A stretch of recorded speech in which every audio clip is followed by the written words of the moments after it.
Can you hear me, Meg? Hey, far, can hear you loud and clear. That's Just great. about. Good morning. How are you? I'm good. I'm good. I've just literally clicked gone live. I was messing about with it. I had all the old the description, like the banner on the bottom. I did a live stream the other day, and it was something totally different. And I was gonna go live, and it was all it was all wrong. It Yeah, was all yeah. something else. How many people did you manage to get in on that one? Um. Oh God, I don't. Yeah, I'm not sure now. Quite a few. Quite a few. I That's did a video I did a video yesterday. I was gonna do like a last minute like what do you call it, like a little YouTube short, and I ended up doing a live on YouTube, a live on Twitter, just letting people know about today's 24-hour stream. And I was doing a live stream on Twitter for like nearly half an hour. just oh, literally right. just Okay. literally talking to myself. I don't know. So, guys, welcome to the 24-hour community Layer 1X live stream, which is basically running through right up until the live official AMA on Twitter or X tomorrow by the team. I think they kick off at 10 a.m. So if I can run straight through, it'll be a 25-hour live stream. I'm trying to do it without falling asleep. I think on the last live stream I did, I think I managed 18 hours, but knowing that it was 72 hours, it was impossible to go through. But knowing that this is 25, I've got like a target. I've got a milestone to get to. So hopefully get right through into the 10 a.m. start on Tuesday. This one feels different. For it's real, it's happening, it's 100% confirmed. We know it's doing, we know it's done, don't we? Yeah, yeah, definitely. I mean, definitely confirmed. So yeah, what 20? Yeah, I mean 20, just over 24 hours to go, right? Like if we're looking at the exact listing time. Yeah, Yeah, super exciting, and would be a good transition into obviously the community AMA as well. So we'll just finish before the community AMA begins. yeah, So gonna be an yeah, exciting 24 hours, and we did post obviously. I posted on behalf of Crypto Cycle, but he'll give you more updates. Like there's gonna be exciting activities throughout the 24 hours, yeah. so gonna be fun. Yeah, it's gonna be fun. I'm looking forward to it. And I'm hoping we'll get some of the team in as well, no doubt. Um, I know Cody will jump in. Try and get Mike or Matthew in. Just depends how busy those guys are, but I'm sure we'll get someone in from the team. I know Joe will probably jump in at some point. I'll probably try and get Ina in as well. Yeah, yeah. Definitely we have to get in on camera sometime. Yeah, yeah, yeah. I had a few people like, are you doing it on Twitter Spaces, or are you doing it on Restream, like a broadcast? Because some people some people prefer the Twitter Spaces because they can just jump in easily themselves, can't they? They still got to put the hand up, but they can just jump in. But I said, like, listen, I said, for this, because it's like 24 hours, a broadcast is better because you can share stuff on your screen. It's not just all about like speaking for like 24, because with a live Twitter space, it's hard to just talk for 24 hours. And if you go quiet, it's a little bit awkward, isn't it? You can't see anything. There's nothing happening. At least with this, you can share your screen. And like you had a really good idea last time with L1X when we did the 72-hour live stream, where we had a little like segments in between, like showing some of like Kevin's videos and what have you. Yeah, yeah. I It just mean, breaks it last up a time, little yeah, bit, doesn't it? yeah.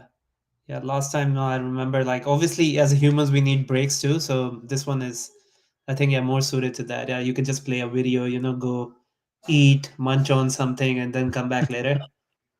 Yeah, you can Yeah, have a bit of normality.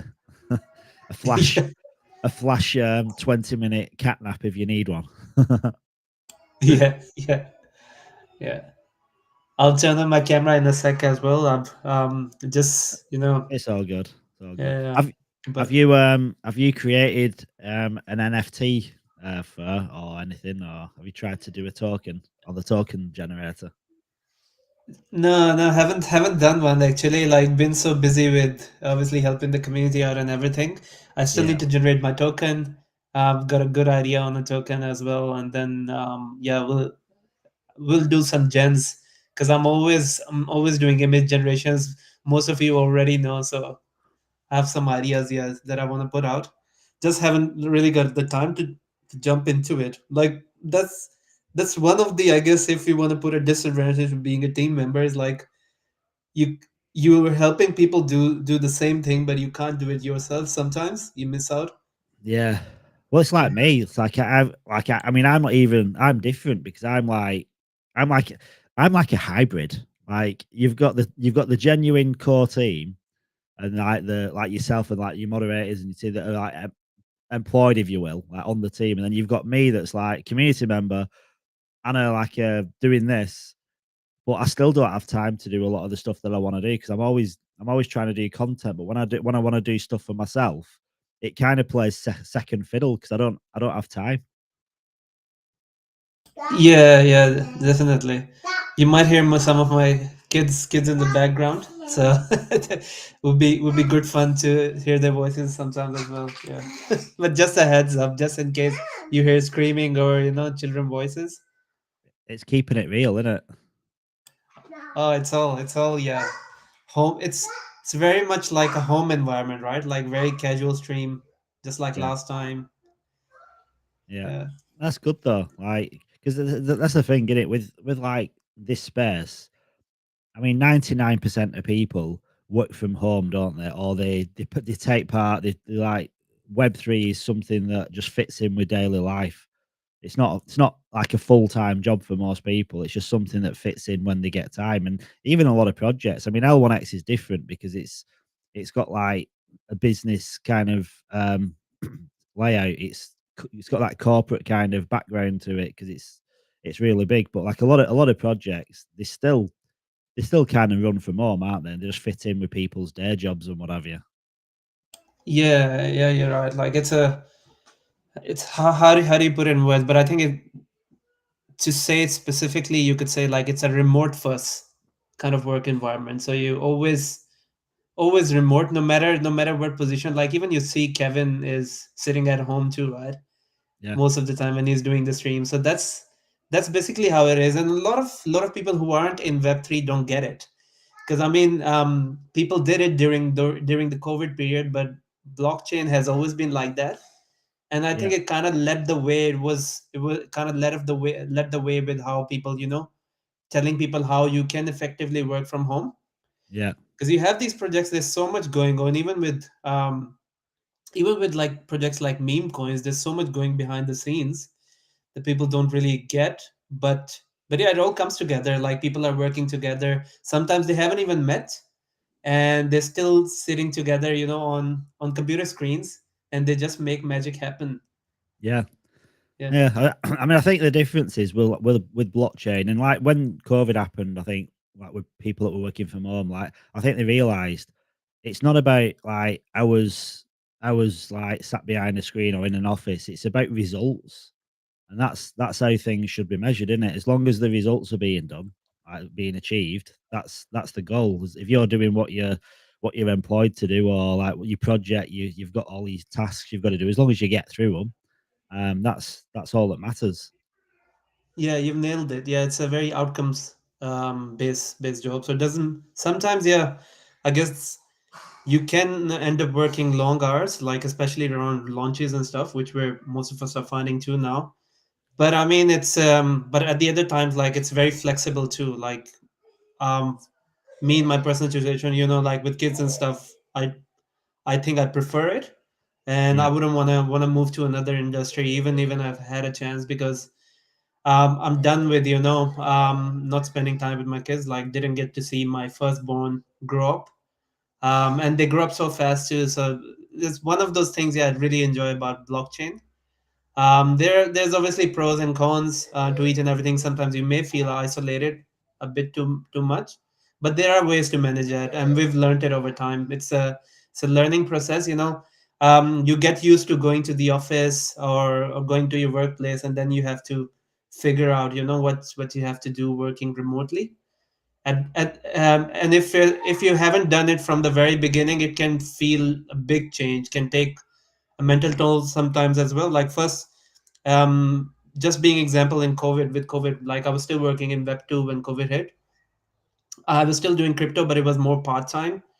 And then I just found myself, very isolated at the very beginning, no motivation to work. But then I started realizing, you have to get up.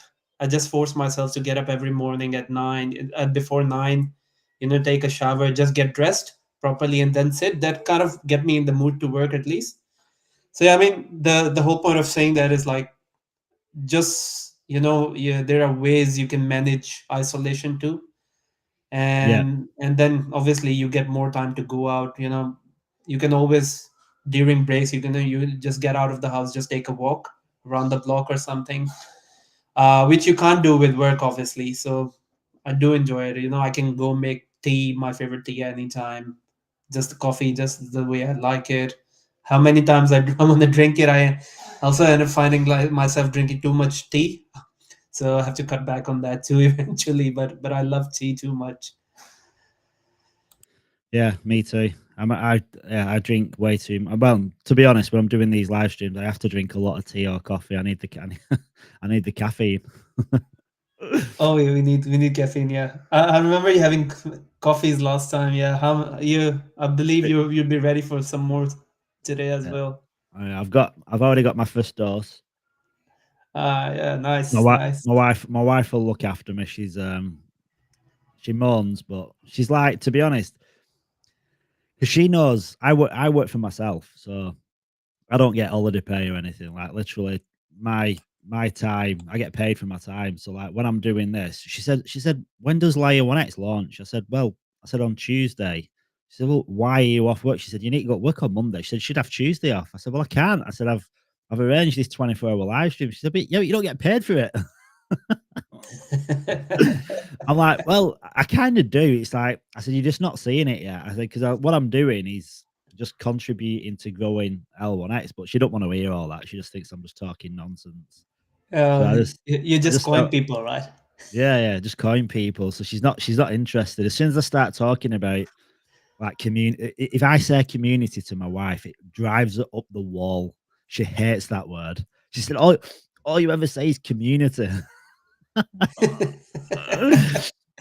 I think it's like a trigger. You know, people have trigger words. yeah, yeah, yeah. I think community just triggers her. She don't want to hear anything after that point. Uh, I guess being so long in in obviously the community space, like I feel community is an overused word too. Yeah, like you say community Yeah, too many times. I mean, even on yeah. this stream, if you go back into the recording, we've probably said community more than 50 times already. That's the thing, and I think the problem is some words they do become overused, and then it's like they become a little bit like um I don't know, like people use like earlier, like last cycle, people use like play to earn games, metaverse, and they become like buzzwords, don't they? But it gets to the point where you say it that much, you stop hearing them, and they don't have any relevance, and you don't No. want to. They become a bit like tainted, and you kind of go away from them words. So like now, people stop saying play to earn game, and like even like metaverse is like I think with games now, people generally say just like regular gaming or like blockchain gaming or just trying to keep it less crypto, more web two. But communities like I don't know. I think when you're building a community, it's kind of hard to not talk about community in it when that's what you're here for. That's what you're trying to do. Yeah, yeah, yeah. But yeah, like you made a good example and good point about metaverse. Like it was so overused that even with things that weren't part of the metaverse, people were like, "Oh, this is we're creating a metaverse," and same thing is like we're creating a community. But in my honest opinion, I think community like is not just the number of followers you have. So people would say like just looking at Twitter, like we have a community of 73K, which is, I Yeah. guess, again a very loose way to describe it. Whereas community, I believe, is more, the tightly knit people around your circle. So we have a good community going on Discord. I believe Discord followers would be a more relevant indicator of being a community rather than Twitter, because Twitter is like more like followers, right? Like not everyone is a community. I Yeah. mean, but Discord is obviously, which is why Discord like succeeded recently as well, although it was predominantly made for gaming, but it was like because gaming had community, right? Like they were like passionate people about something, and they were just there 24/7. Like you just mentioned yourself as well, like doing a 24-hour stream, but 24/7 with no certainty about obviously getting paid or anything, but it was just more about being passionate about the thing itself. So so I think that's what defines a community, and that's obviously my opinion. People have different ways or definitions of their own. Yeah. Yeah.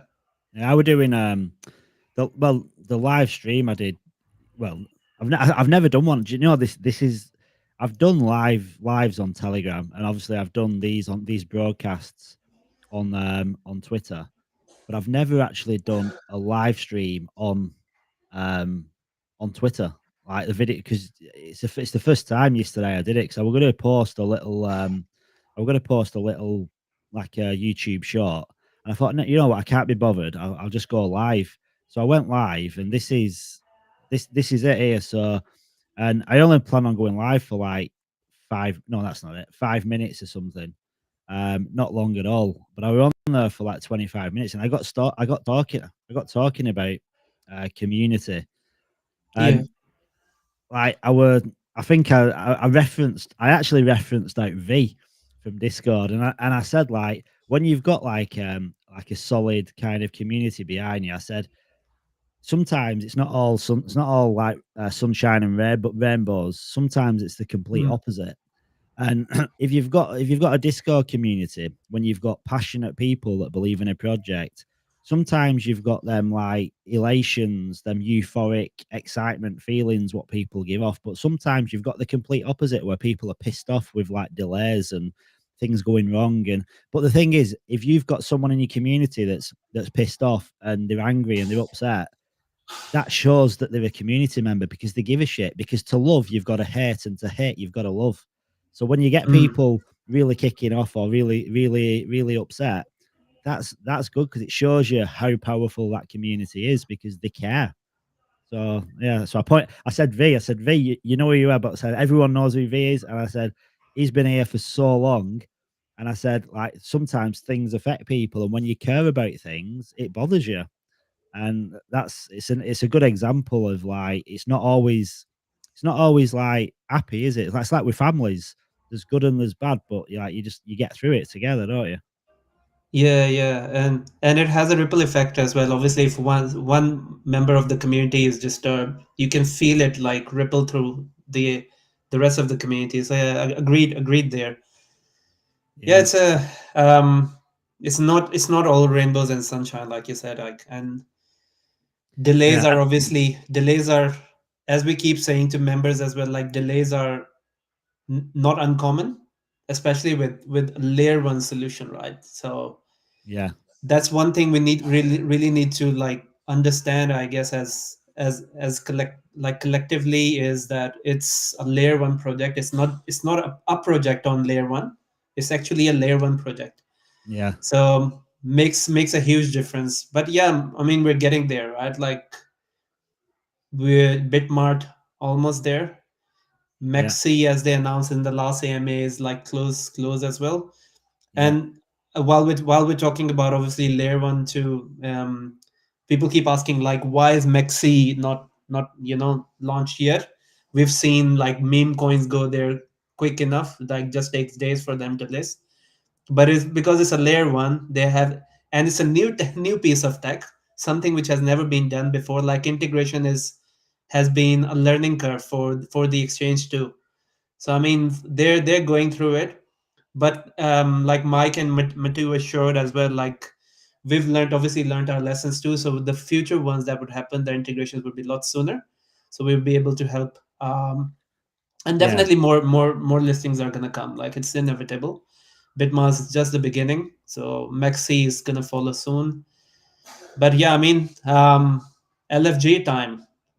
Yeah, definitely. Yeah, Yeah, I think yeah, I think all the all the documentation now that Bitmart would have required to get it to where it is now, we've already like the team have already got that now, haven't they? So like it might be. I'm not saying it's going to be easy, but it's probably going to be a little bit more streamlined going forward with future exchanges because everything that was needed and all the support that were needed for the Bitmart listing can then be carried forward into every other listing. So it's probably going yeah, to be, yeah. and it might be easier when another exchanges listed it as well because they might be able to like look at what they did and like say, oh yeah, it's not that difficult at all.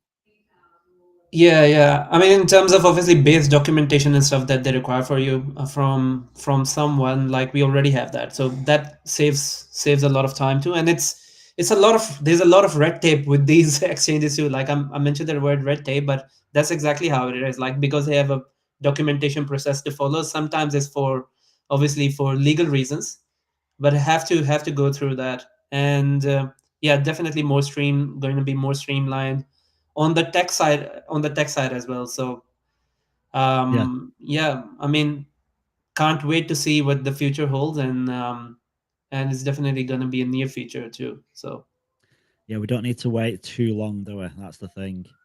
yeah, Yeah, yeah, I'm kind of looking forward. I actually want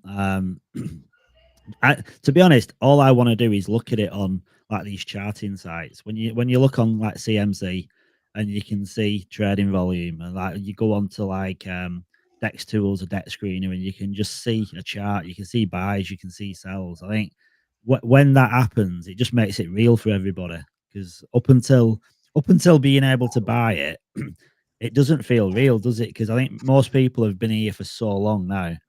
It's like, come on, let's go. yeah, yeah, yeah.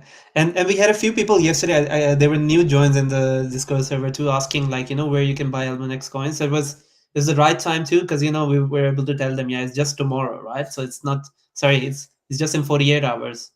So it's not too far off. Like you'll be able to buy from Bitmart directly. Yeah.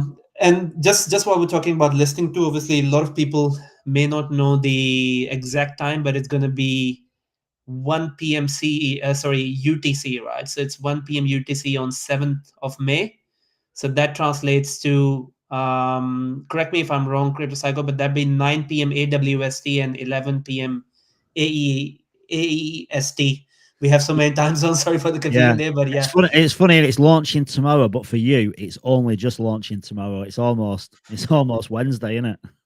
it's almost Wednesday. Yeah, that's right. Yeah, Yeah. you'd be close, but yeah, you're still 2 hours behind us. So Yeah. Yeah. yeah, No, I'm looking forward to that. yeah, yeah, Because I mean it's a good time then because that's like it's like lunchtime for like the UK and like Northern Europe, but then it's like it's early morning for the US and South America too. So the entire world has got exposure to it at the same time, pretty much.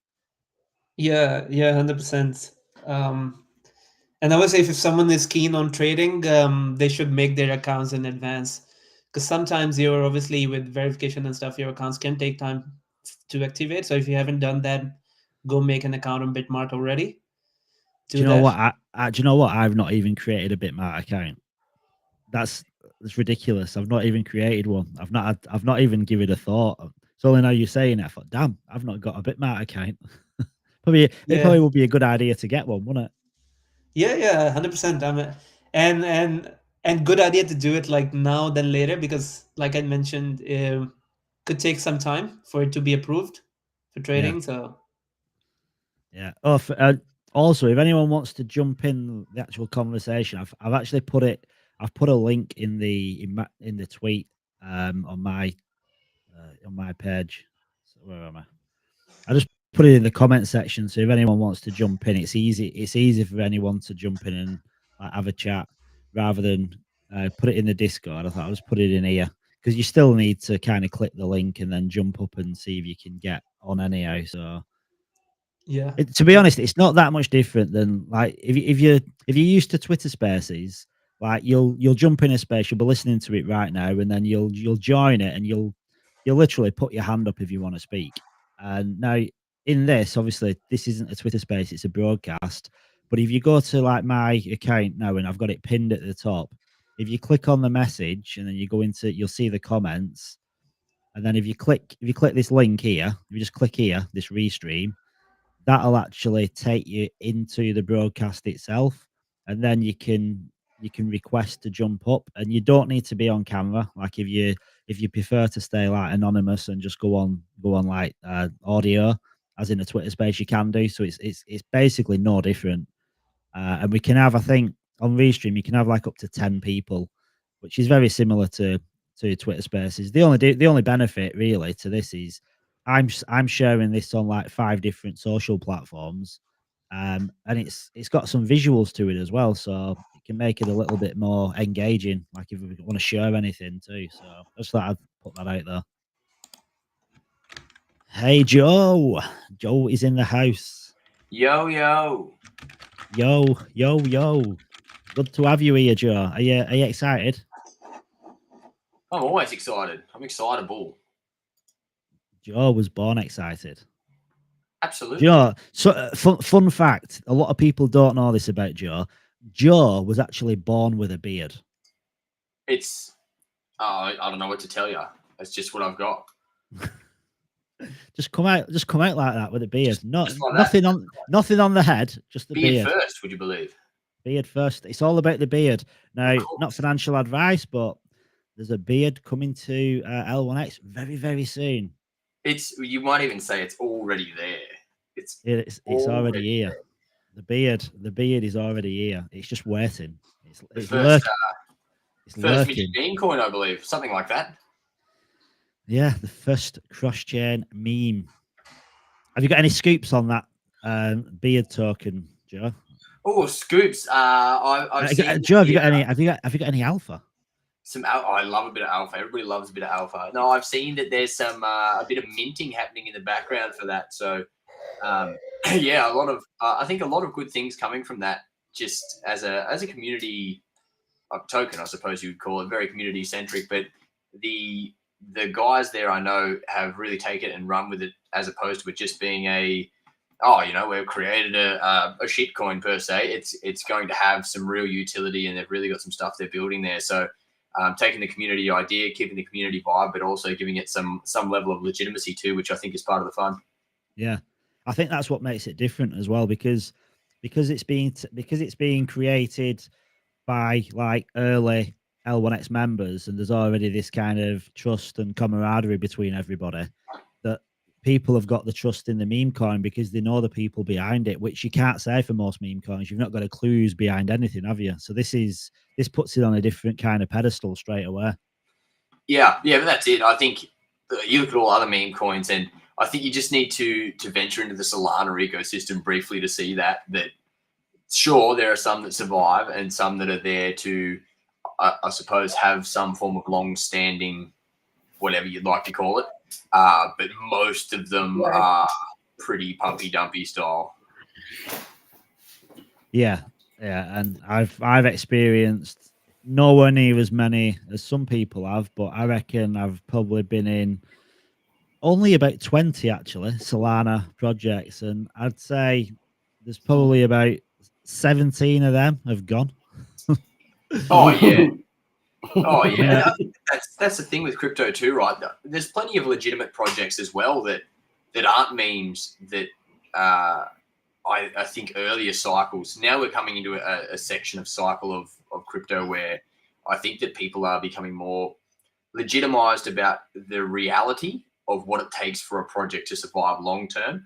Whereas in the last cycle, for example, I think there are a lot that raised where it was like, oh, we're going to do this. And they worked out that they don't actually have a financial model to continue after that point, after they've run out of raise money. So this cycle, I'm seeing a lot of projects that are actually a lot more aware of, okay, now that we've got a product or a minimal viable product to go to market, is it sustainable in order for the team to be able to do this? So as an example, I saw that the original Doge wallet or something is shutting down because they're not getting enough from fees or whatever to maintain feasibility or something like that. I saw something like that. And I've seen a few other ones too where they were just like, we can't continue to run this because the hosting's costing us more than it does to like this generated through the protocol. So I'm seeing a lot of shift with general projects down that road where it's like, okay, now that we have all these things, it actually has to work and it has to be sustainable. So that's a big thing too that I think people are moving towards. Yeah, which that's good. I think that's good because it prevents a lot of the what I would say is not like, I don't think a lot of projects go out to rug, but they end up rugging because they run out of money. Yeah, I think a lot of the time as well, like without realizing it, the community rugs their own project a lot of the time because they panic and they sell and then it cascades and then all of a sudden market cap's gone. It's like, who rugged? Well, no one really, just community lost faith pretty quickly. And it doesn't take much, does it, for a few big sells to then cause panic where then everyone sells and then before you know it, like there's no one left. Yeah, well, classic case of Luna. I mean, that's an extreme case, obviously, but that is gross loss of faith in the protocol that they had, and also the ability for it to keep its peg and everything like that. And it went off a cliff like very short amount of time, and especially if you don't have the backing there to go, oh, it's all right, guys. Like, have a look. Here it is. Sort of like Qcoin did. I think there was sort of a bit of attempt recently on Qcoin for that, where they were like, oh, this is, there's some dodgy shit happening to Qcoin, and Qcoin sort of been able to front up, and they were like, no, we've got money, everybody calm down, and then it was all good. Whereas Terra sort of didn't have that because they were like, we don't have that. So then it was, it creates a cascade, like you said, and once it starts, then it's like that's the race to the bottom. That's one of my biggest gains actually. I bought Luna at $5 and I sold it about a week before the crash. I think I got about $9,500 for it, and then it crashed. I'm like, oh, actually, I've actually made something on that. And I tried to buy it on its way down. I tried to buy it on its way down though, so some of the profits that I made I lost because I think I started buying it at $3, and obviously it went to fractions of nothing pretty much. It had no value at all, did it? Like, should have been on the short and a fortune on the short. Yeah, I know. Hey Skippy, how you doing, brother? Hey, how you doing, guys? Doing good. Doing good. This is a more sustainable live stream. I'm aiming for full 24-hour coverage because I've got a target. I know when the official live stream's starting, so it's within reach. So hopefully I can keep on going. 15 coffees later, I reckon I'll be able to sustain it. You started on 15 though, didn't you? That was like, you can't hear me. Okay. Oh, no, I can hear it. Yeah, can you hear you? Oh, okay. Okay. Yeah, Ronak said no, so I wasn't sure. Good deal. Yeah. No, you're all good. Usually with my earbuds and my computer, it doesn't work well. I don't know why. Must be a good day. I think it is. It's a good day. It's the day we've been waiting for leading up. Be a better day tomorrow. Skippy, have you got all your nodes ready at the go now? Have you got is everything set up? No, we're waiting for the whitelist, right?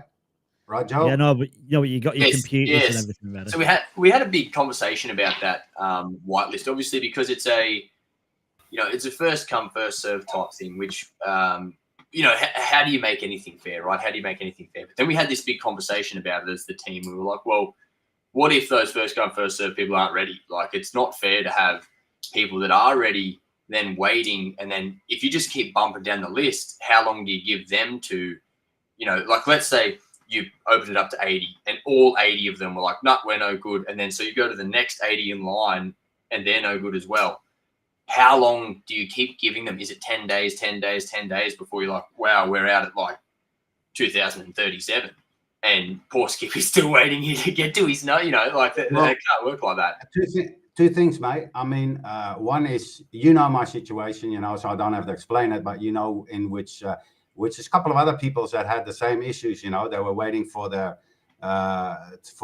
ticket, to get cleared, whatever, and in that time they couldn't do anything, So that was one. And the second thing, I've been saying that all along, you gotta ask the people first and let them give proof, you know, that you can actually run a node before you start handing out the nodes, you know. You should have done it before, like the whitelist kind of thing, like the whitelist.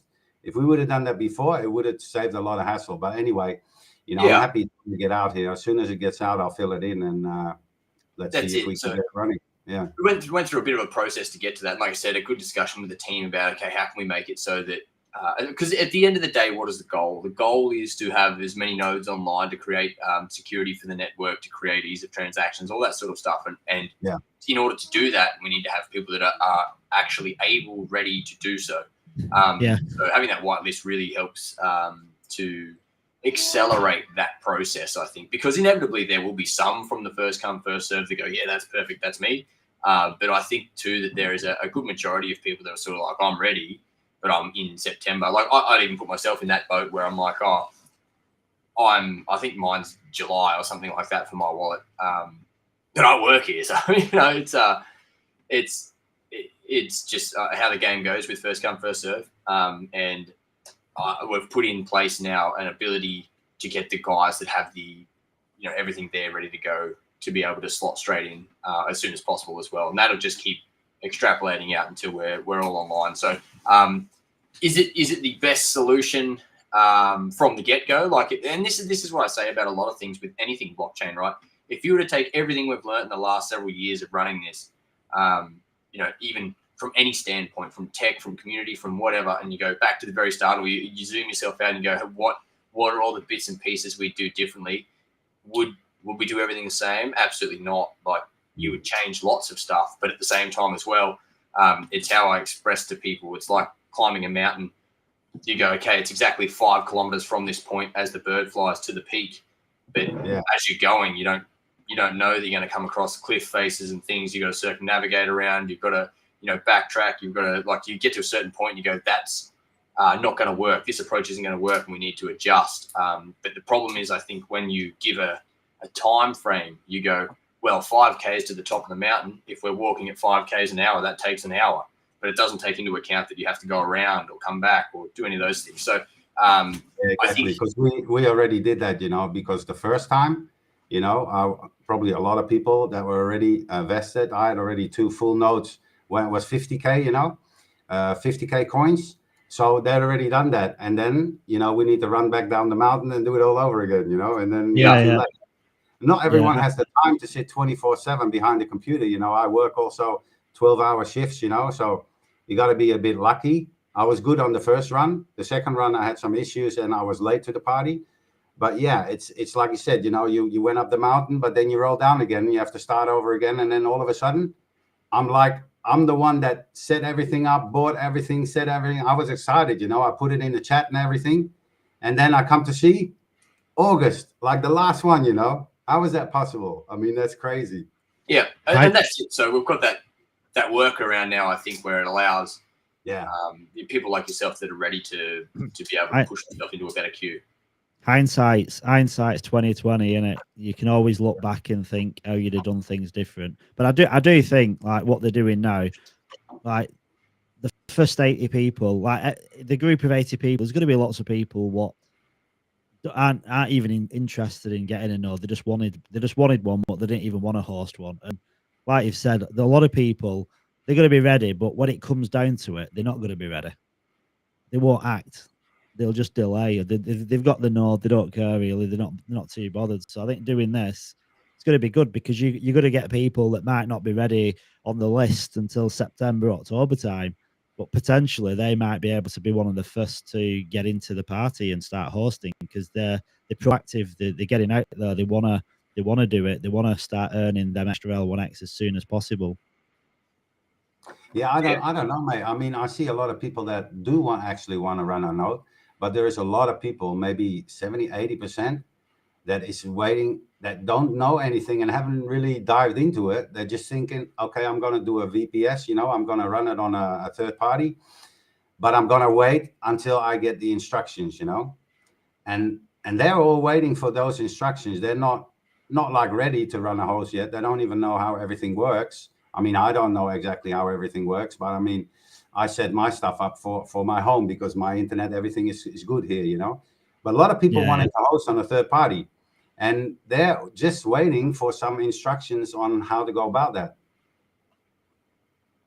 Yeah, we should have those out very soon as well. Obviously, that's we'll have people for May be able to push through shortly, and then obviously June and the whitelist out as well. So that yeah, as we said, the more people we can get online, the more security for the network, the better. So that's coming, and I think it's hurdles. Hurdle, obviously, the next big hurdle being the launch. We want to make sure that everything's good to go. We want to make sure on the live tomorrow. On I think it's one UTC tomorrow is launch on Bitmart. So once that's done, I think then, you know, in a way it brings up its next set of, okay, what happens now with these things? And it's a progressive journey, but I mean, if you look at how far we've come from the first bit, you know, things that were a problem are no longer a problem at all. And now we keep finding things along the way that it's like, okay, well, how would we do this different? How can we advance this? What's the next step? And that's, I guess that's just every advance in technology, right? Like, what is it, Thomas Edison's thousand ways to not build a light bulb? Yeah.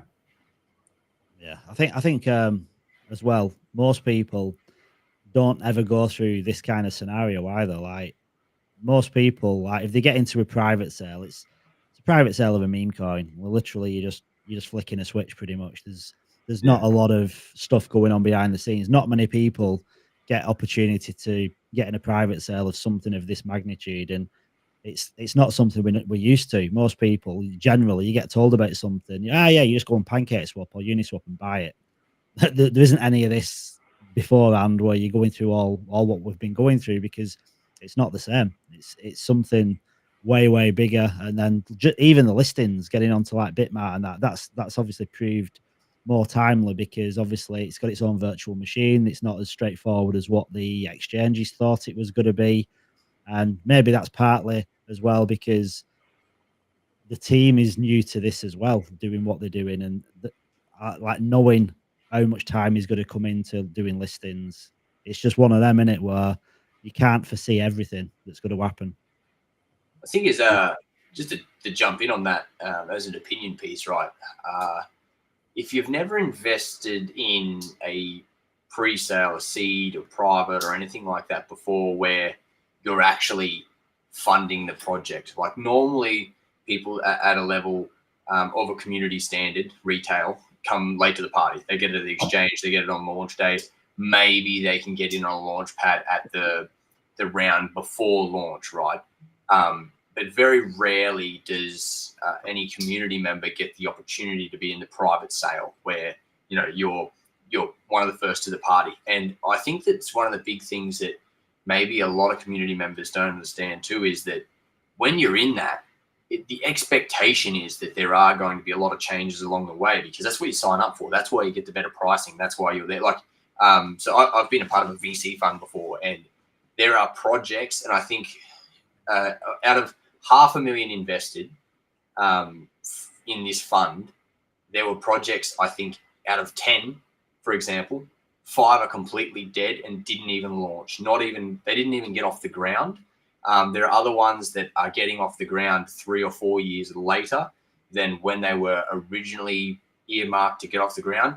Then there are other ones that got off the ground, but they didn't ever bring, let's say, a token to market. So there's no financial model there. So I think it's a real thing to understand what early investing is. And I suppose that's why a lot of people are, like, they get frustrated, because exactly as you said, because they go, oh, normally it's point and click, the project's live, and I'm liquid. You know, you're liquid to be able to get your money in and out and all that sort of stuff or whatever. But for private, you might be locked up for half a decade, and that's not that weird. Like, it's a pretty normal thing. But even when you are locked up for that, then to protect the longevity of the project, because obviously if you got in it, like, I don't know, just as an example on any other project, like let's say it launches at $1 and you got in at 1 cent, you're a long way up. And in order for them to then protect the project, you can't have all your bag at once, otherwise you'll ruin the whole thing. So it's sort of like there's a balance of all these things that need to be taken into account with any stage of early investing. But I think what's great about L1X is they've allowed this mass diversity of people to be involved from that early era. But what it also brings in is then a lot of people that maybe haven't played this game before, where they go, oh, well, my expectations from every other time I've been involved with something like this have been bang, next day, next week, next month, I'm liquid and I can do whatever with it. And there aren't, hurdles along the way and things like that. Whereas with this, it's very much, this is new tech, this is groundbreaking, this is something that's completely different. And, it's a layer one chain. How many other people have had the opportunity to see private level of a layer one chain before? Like normally you can get it at Spotlight on KuCoin, or you can get maybe you can get an airdrop of their public, things like that. So I think there's things to be aware of, and also to maybe take into account and sort of try and be patient with it. We're at it sounds wanky whenever everybody says this, the bleeding edge of technology, but that's effectively where we are, changing something that hasn't been done before, but also allowing the community to be a part of that, which I think is huge for general use case and build of early community members. So obviously I've just done a lot of talking. Hopefully that's some relevant information in there as well. Yeah, I mean, I got in, to be honest, I got into about 3 or 4 months before Layer 1X. I got into private sale of a game, like an MMO RPG, put like $1,500 into it. And that was going to be launching a token within 3 months. Guess what? It's now, well, where we're at now, there's still no token. And this is like 18 months ago or so, and there's still no token launched. I'm still obviously an investor in it because I can't do anything about it. I've put the money in, and the money's been spent. Like, they've used it on development, they used it on like software, but there's no token yet, and can't do anything. Just a case of a waiting game, and hopefully it drops at some point. But at least I'm fortunate. I know this game is going to drop, but there's plenty of people that just lose the money.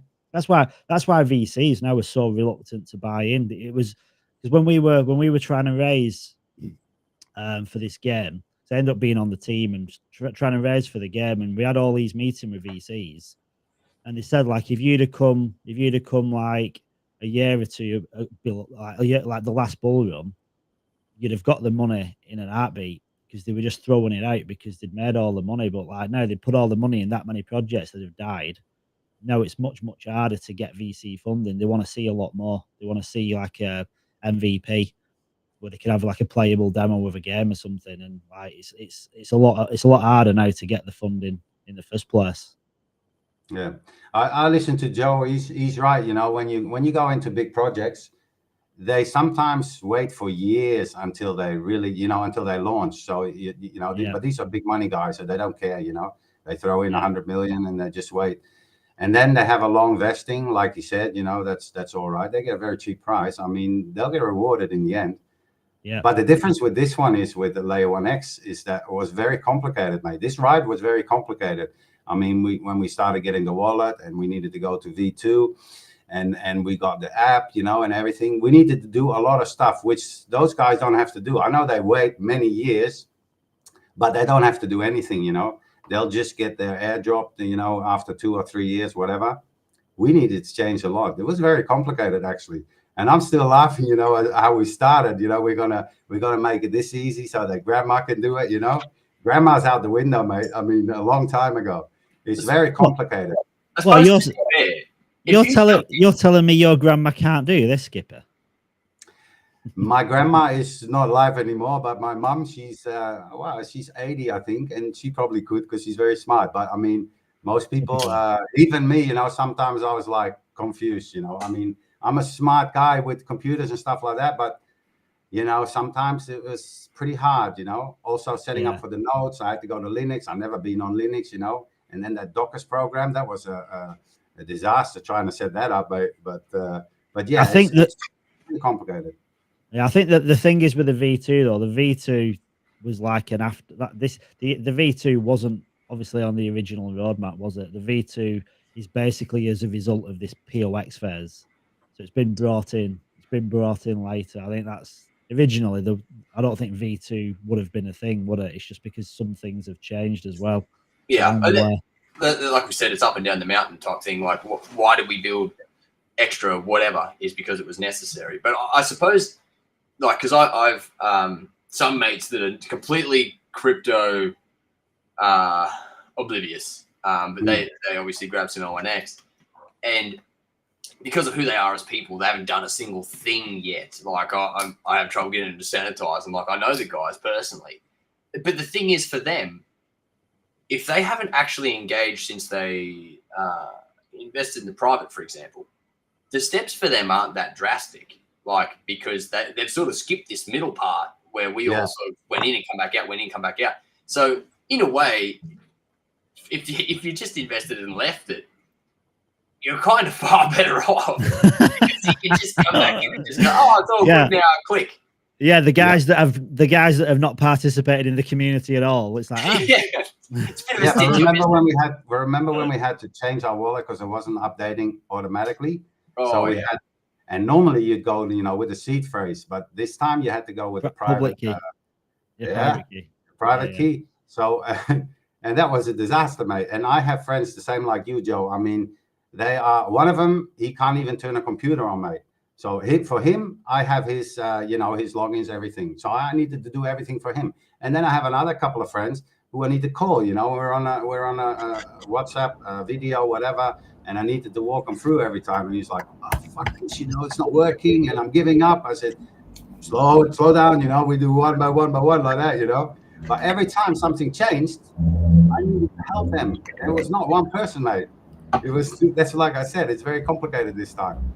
You're not going to believe this, but my whole role is exactly what you're just describing. Yeah. But for everyone. So that's good. Gray. Hey, Gray. Hey, good to have you here, brother. What's happening, guys? How you doing? Living the dream. Good. All the better. All the better now you're here, man. Doing fantastic. How's it going? Yeah, been a long time in the waiting for this for tomorrow to happen. So I think knowing that it's 100% happening, it's kind of a relief. It's a relief at this point. I know this is irrelevant for you guys, but interestingly enough, today's a holiday in Queensland, so I got all day, mate. All day to chill. What's that? What's that behind you, Gray? Is that an NFT or is that a green screen or is that your background? No, it's a green screen, man. It's I'm the blue guy. Just a meme coin I was working on recently. Did some artwork. Thank you. Nice. Cool. Hey, Walker's in the house now. We've got a decent lineup now. I think it's easier now. I've posted the link to the restream in the comments of the video, so people can just click it and jump straight in, rather than having to find how to get into the conversation. We're still missing one guy, mate. We're still missing LFMG, Yeah, you've not. Have you met LMFG, Gray? No, I haven't. No, he's a character and a half. The dude, he's got the bug recently because he's in so many Twitter spaces. I don't know if you've seen him on Twitter, but he's constantly in spaces and everyone loves him. I might have bumped into him then. In yeah. Twitter journey. So yeah. So what are you looking forward to for Gray with L1X? Just launching? Just getting it live, man. I think as soon as it goes live, it'll be the bit of snow that starts an avalanche in a sense. So it'll just make everything start rolling into place a bit more, and just with it live, it just brings that validity to the project, So it means like everyone we want to hopefully partner with or get on board or whatever.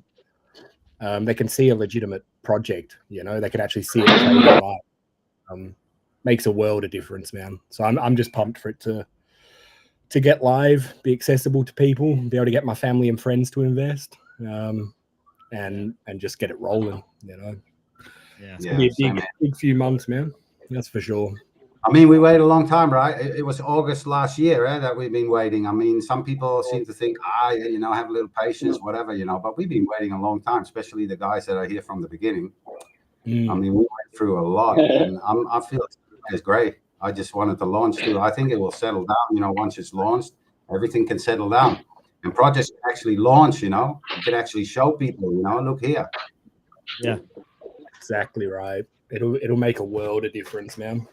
Yeah. I know it feels like waiting a long time from August, but you got to think like the early ETH investors sat on ETH when it was trading at about $2 a token for about a year and a half. So it shows the patience pays off in the long run, man. For good tech, it's always a bit of a slower burn than like, you know, your pump and dump sort of hype coins and stuff, but the longevity's there, and that's what L1X has got. It's literally going to change I think the whole. before I used to think, you know, that was when we were launched last year, that we're going to go big this bull run. But now I actually think that, you know, we're too late to the party for this circle around. But the next cycle, I think that's when we're really going to blow up. I agree. I'm a bit. Yeah, I'm not 100% sure because this cycle I think it's going to be different to any we've seen before. I think it's going to be, you know, it's going to be the bull runs we saw, but on steroids. So I don't even know if we've actually properly started it yet or not. It's going to be interesting to see. So, but I think, yeah, we've definitely got enough time trading going live tomorrow to make a big impact and get a lot of brand awareness out this run. But next run, it'll be insane. You know, we could be a top. We talked about that before, you know. I mean, half of the people say it hasn't started, you know, because normally it starts like 3 months after the halving, whatever.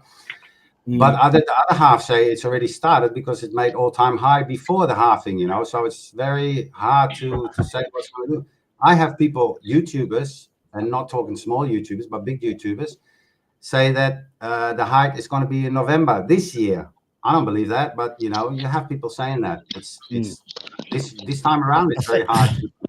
I think the probably one of the easiest metrics to go off, rather than looking at charts and stuff, is look at social engagement. Look at how many views, like Crypto Banter, Coin Bureau were getting at the height of the bull run to what they're getting now, and just look at engagement. Because the thing is, at the minute, money's coming in, but the money's been coming in from like these ETFs. That's where the money's been coming in from. Retail money hasn't really been coming in yet. It's not got to the point yet where you've got that FOMO where everyone's talking about it. I think the gains, what everyone's seeing now, is purely from the ETFs. Because don't forget, like the ETFs granted in the US weren't the first ETFs. Like I think Canada already had Bitcoin ETFs. Like US have got them now. Hong Kong have just been giving them. So there's a lot of Bitcoin and Ethereum ETFs been buying up this last 6 months or so. So I think that's where a lot of the gains have come from. I think that's why Bitcoin broke all-time high, because of all the money being spent by those guys. Agreed, man. Agreed. Yeah, you can be right. Yeah. Yeah. But what about my quant crypto? Is my quant going to be all right? Is your what going to be all right? My quant. QNT. Is it? Well, in all likelihood, yeah. It's like stable like that for 2 years, mate. Been around $100 for 2 years. Yeah, some funny in it. Some coins, some projects you look at, they behave like stable coins to a degree. They just don't Yeah, move. they are. It's like a stable coin now. Yeah. Yeah. Very true. But on the other hand, it didn't go down like 95% like all the other alts. So that was good. It started off very well, and then it just stagnated for 2 years. So I'm still hoping that it's still going to blow up in the bull run.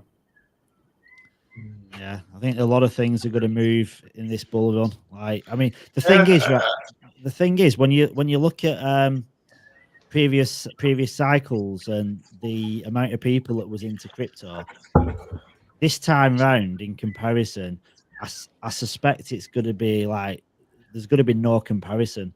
I just think this time round there's going to be so many more people retail aping in and FOMO one in.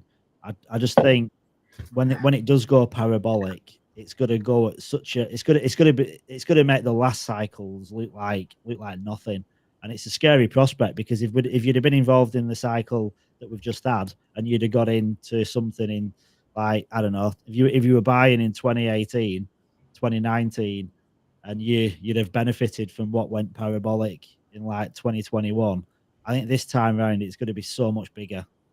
And it's exciting to actually be part of. That's why I think with L1X, even though I do think the next bull run is going to be what brings L1X maybe in the top 10, because of obviously like the decentralized operating system and the storage and plus adoption, I do think there's a good chance that this cycle Layer 1X can do really big things as well. Because again, it just needs them key people in the space to publicly say they're buying it, and everything changes at that point. And especially if like you don't know what's being worked on either. Like if L1X manages to secure a listing on Binance, for instance, or Coinbase, things are at another level then as well. That can change everything. Yeah, 100%, man. I think like with something like L1X, you sort of got to think of it like a new and improved chain link sort of thing, like a modern chain link, for instance, where the actual tech in the back end can benefit thousands of top projects, right? So like it doesn't necessarily, like there was never a point in the last run where I remember watching and seeing everyone talking about Chainlink. You never heard anything about it, and then out of nowhere it was top 10.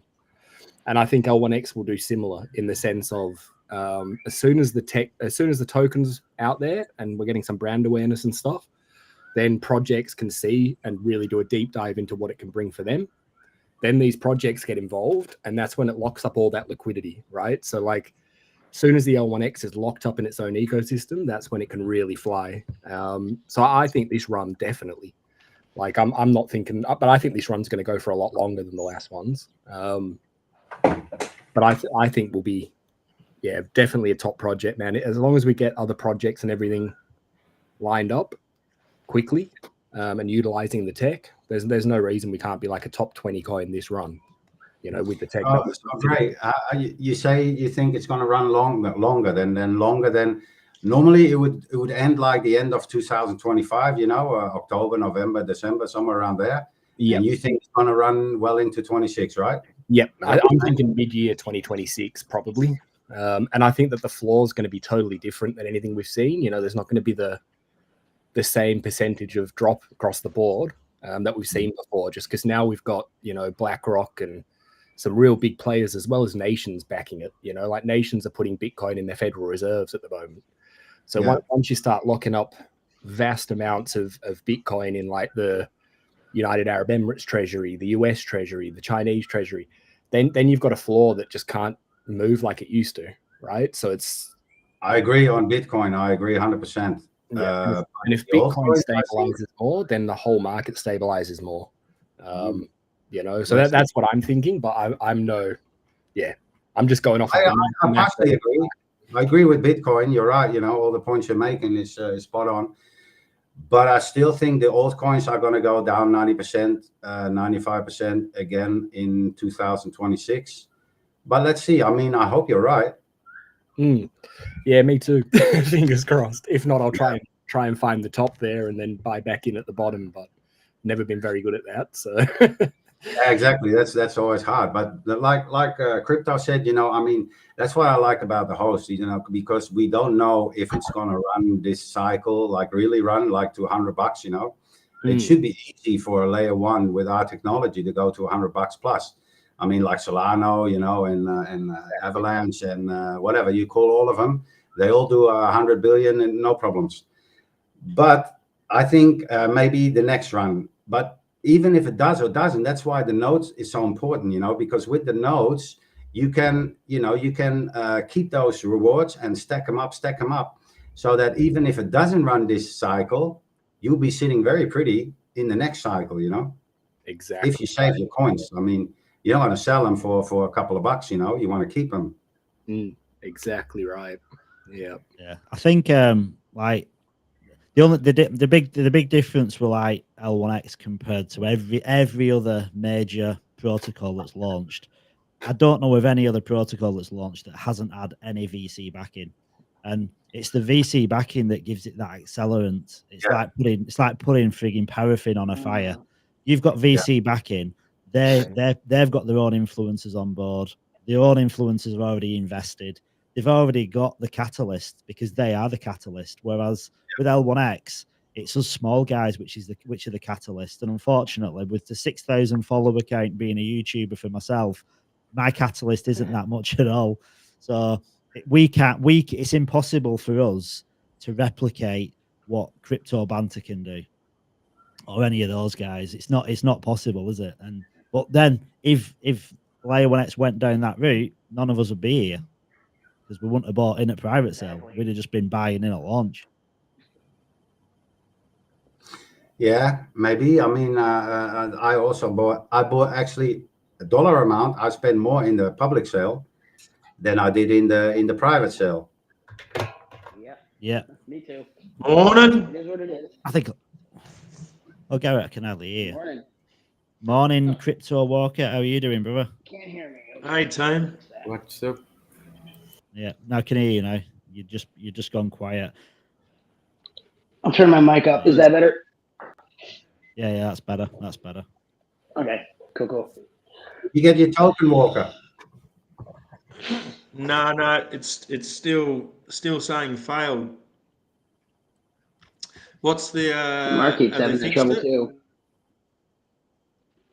Well, Yeah. I only had a problem with the NFT. NFT I couldn't get, but the token I had no problem. A couple of fails, like you said in the beginning, but then like the third time or something, what did I do different? I must have done something different, and then it just went through.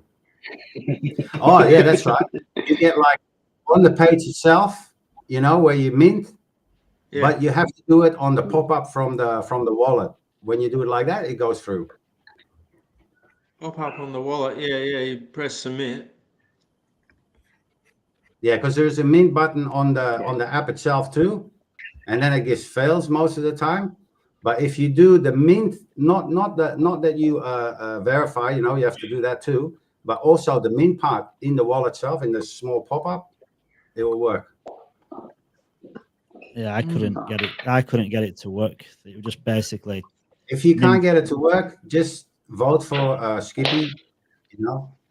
I reckon you've done some at Skippy. I reckon you and Ronak have put a virus into the L1X software, so only No. Hey, project. Ronak, he had 22 votes. I don't know where he gets his votes from when I just started with only 2, you know.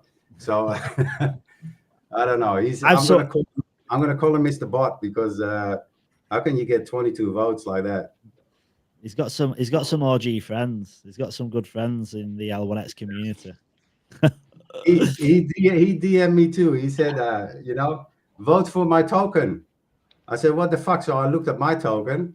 Why don't you vote for mine first? You know, I mean, I'm happy to vote for you, but vote for mine first too. You know, if you're asking someone. Do you know what's annoying? Like I've got like the token that I'm going to drop, and I can't even do it. So I'm getting stressed because like you want everyone to vote, but because it's only 1 vote per wallet, you can't revoke a vote when you've made one. So the longer it goes on without listing, you're not getting them votes what you might have got. But you can't vote for your own, eh? No, I know, but I know that. But like, it's just frustrating as well. I'm like, I've got everything. But can you vote one time or one time every day? How does that work? I think it's 1 vote per wallet. That's it. Forever. That makes sense. Yeah, forever. I think you can just do 1 vote. Yeah, just vote once. Yeah. So if you've voted, you can't vote again. It's like voting in a campaign. From that wallet. Obviously, if you make another wallet, you can. But the thing is, I don't want to make loads of wallets. I hate my MetaMask when I've got all them wallets. It just irritates the hell out of me. I want my wallets to be clean. So when I log into my L1X wallet, I've got like a handful of like addresses. I don't want to scroll and have like I've got one MetaMask wallet, and I participated in Zen, a protocol called Zen, and basically you're just minting. I've got like over 300 addresses in one wallet. It's stressful as hell. Yeah, I don't want to see all that. And you can't get rid of them, right? Or you have to reset it all. And then, I think you can actually hide them now, but on L1X, I don't think you can hide them, wallets. or you can reset it, and then you know every time you get a new wallet, they come back, so they're still there. But I mean, it's a hassle, so I don't want to do that either. But I know people are going to do that. They're just going to make wallets and they're just going to vote. I've tried again and it just failed. So.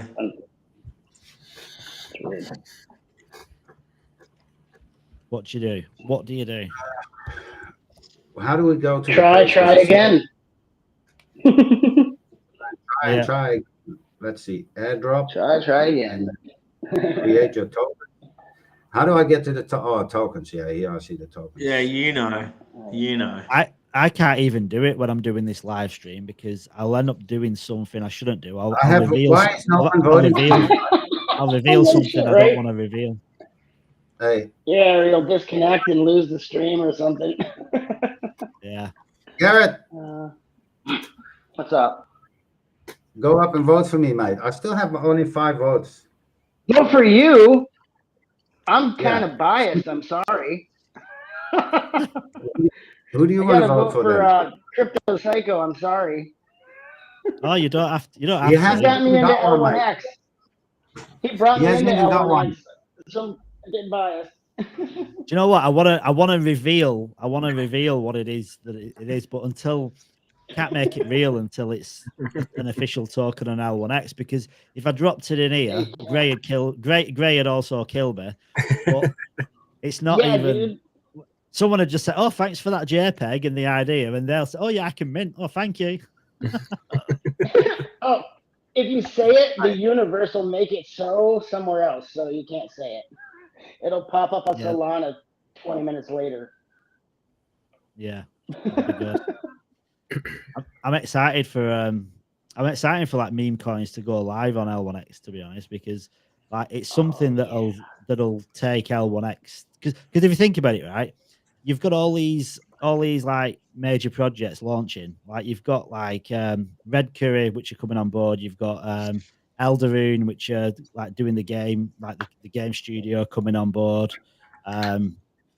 You've got the health protocol, you've got OmChain, and all these are all good and well, and they are going to showcase what Layer 1X is capable of. But in all likelihood, it's going to be some meme coin that pumps Layer 1X to $1 billion, which is crazy. But in all likelihood, that's what'll happen, because the communities at the minute are around meme coins, and I don't see that changing anytime soon. 100%, man. It's what'll bring all the liquid in. So one big meme coin with a ton of eyes on it will bring so much liquid to L1X. That's kind of what happened. That's kind of what happened with Bonk, isn't it? Really, well, like Solana had this huge influx. 100%. SafeMoon did the same for BSC in 2020. You know, BSC was kind of a quietish chain in a sense, and then SafeMoon came along and changed the whole thing. So leading into the last run. Yeah.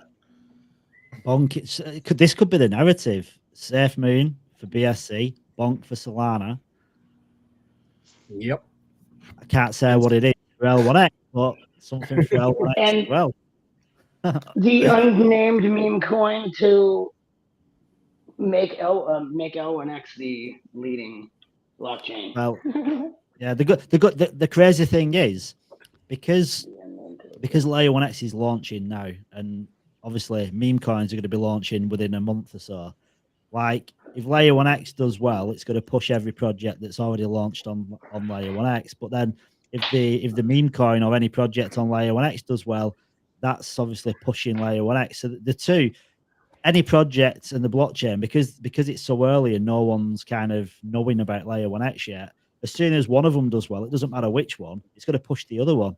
So even if Layer 1X mooned because of OmChain, for instance, that'd then shoot up the price of any meme coin, which would then bring guys from meme coin people think, oh shit, why has it gone up? And a lot of people just ape into stuff anyway, don't they? So they're both catalysts for one another. It's a good time. And Skippy's the node master, so what have I got to get ready if I want to run a VPS next month? No, you just wait till the whitelist is out, mate. I'll take your spot. No. Fucking A, Skippy. I'll decide. You're asking me to decide, mate, and don't ask me. I mean, I'll help you out. Just let me do all the hard work, and then I'll have a session with you, and I'll teach you everything. Yeah, I've got to wait, because like the problem is I've got the ELNs, and the ELNs they're so, well, officially a month behind. I kind of take that as 2 months, give myself a buffer before the ELNs go live. But then the ELNs, I'm not on the list anyway. Like early on, because I only got in towards I think around 400. So You got them before me. yeah, and I've not got as many ELNs as I But did you wanted. did you get them also the first time around? No, I got reserved. I did actually get reserved an ELN. So I will get an ELN, which I couldn't buy on day one. So yeah, I will have more. I think I'll have 4 ELNs. Nice. So. The funny thing is, I have 3. Yeah, sorry. Go ahead, mate. Oh no, go ahead. It's all good. I have 3 full validator and 2 ELNs. That's 5, right? They say a maximum of 5. But what I see now, since yesterday on the ONX app, I have here node hosting. You know, you go to the homepage and then you get node hosting. It says data sanitation, experts, and node hosting. Here it says you are eligible for 4 XTalk. I don't know what it means, but you only need 3,161 L1X coins for a full validator node. Get your node. So I press this, I go to the node buying, and then I have here like 21,000 coins, which I think is probably my bonus, you know, the bonus for vesting. So I can buy now, like 4 ELN or 1 full validator node and add some money and then buy the next full validator node. I would like to do that, but I've been asking all day because you're only allowed a maximum of 5 in one wallet, and I cannot use that to another wallet. So what should I do? You know, I mean, I can use this bonus. I think it's the expert bonus and buy 4 ELNs, but I can't because I already have 5 in my wallet. So what am I to do? And that amount, that bonus only turns up by then buying a node. It doesn't turn up when you want to do vesting or anything else in the balance. Doesn't show anywhere. Only for buying the nodes. So I'm a bit of a pickle. Yeah, because you got to go over the max limit per wallet, but then you can't transfer them into another wallet either. So like catch 22, exactly. Isn't it? And these are not vested, right? So that means I'm gonna lose it. So I'm gonna really buy like 5,000 for ELN is gone then when I buy one. Because it's not vested, I will not get it back like we normally do, you know? So, but you don't go into the draw, which is funny thing, you know? I mean, because you're paying for it. The same like someone is buying 5,000 coins and then using those coins are gone and you get an ELN. I'm doing exactly the same. I'm using my bonus, but the bonus will be gone. I won't be able to vest them anymore and I won't get them back. So I'm actually paying for them, but I won't be in a draw. So it's a bit strange. Yeah, I wanted to buy more as well, but the problem is like the stuff that I thought was going to go up and didn't. Typical frigging scenario.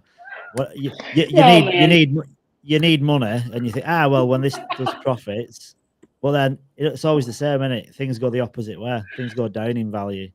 So I can't even. That's what happened to me today. Yeah.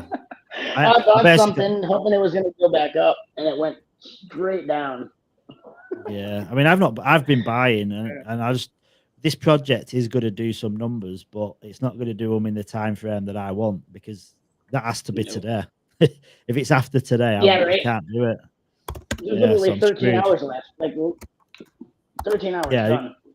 Yeah, but in like, I've probably got about, I don't know, what, 10, 12 hours before I start being delusional. There's no way I'm messing about in my wallet when I'm like sleep deprived. That's never a good outcome. Never a good thing. No. You've failed with that before, unfortunately. Yeah. But you got ONX to make up for it. Yeah. Have any projects you ever been in, like ever done like broadcasts on Twitter, or they just mainly do Twitter Spaces? Always Twitter Spaces, man. This is the first for me. I think this is really good for your 24-hour ones, like you said. Yeah. But yeah, it just makes it a bit harder for, new people that haven't haven't spoken to any of you guys before to sort of hop in, you know, because it is on camera and it's a bit of a friction point having to go to a different app to do it and stuff.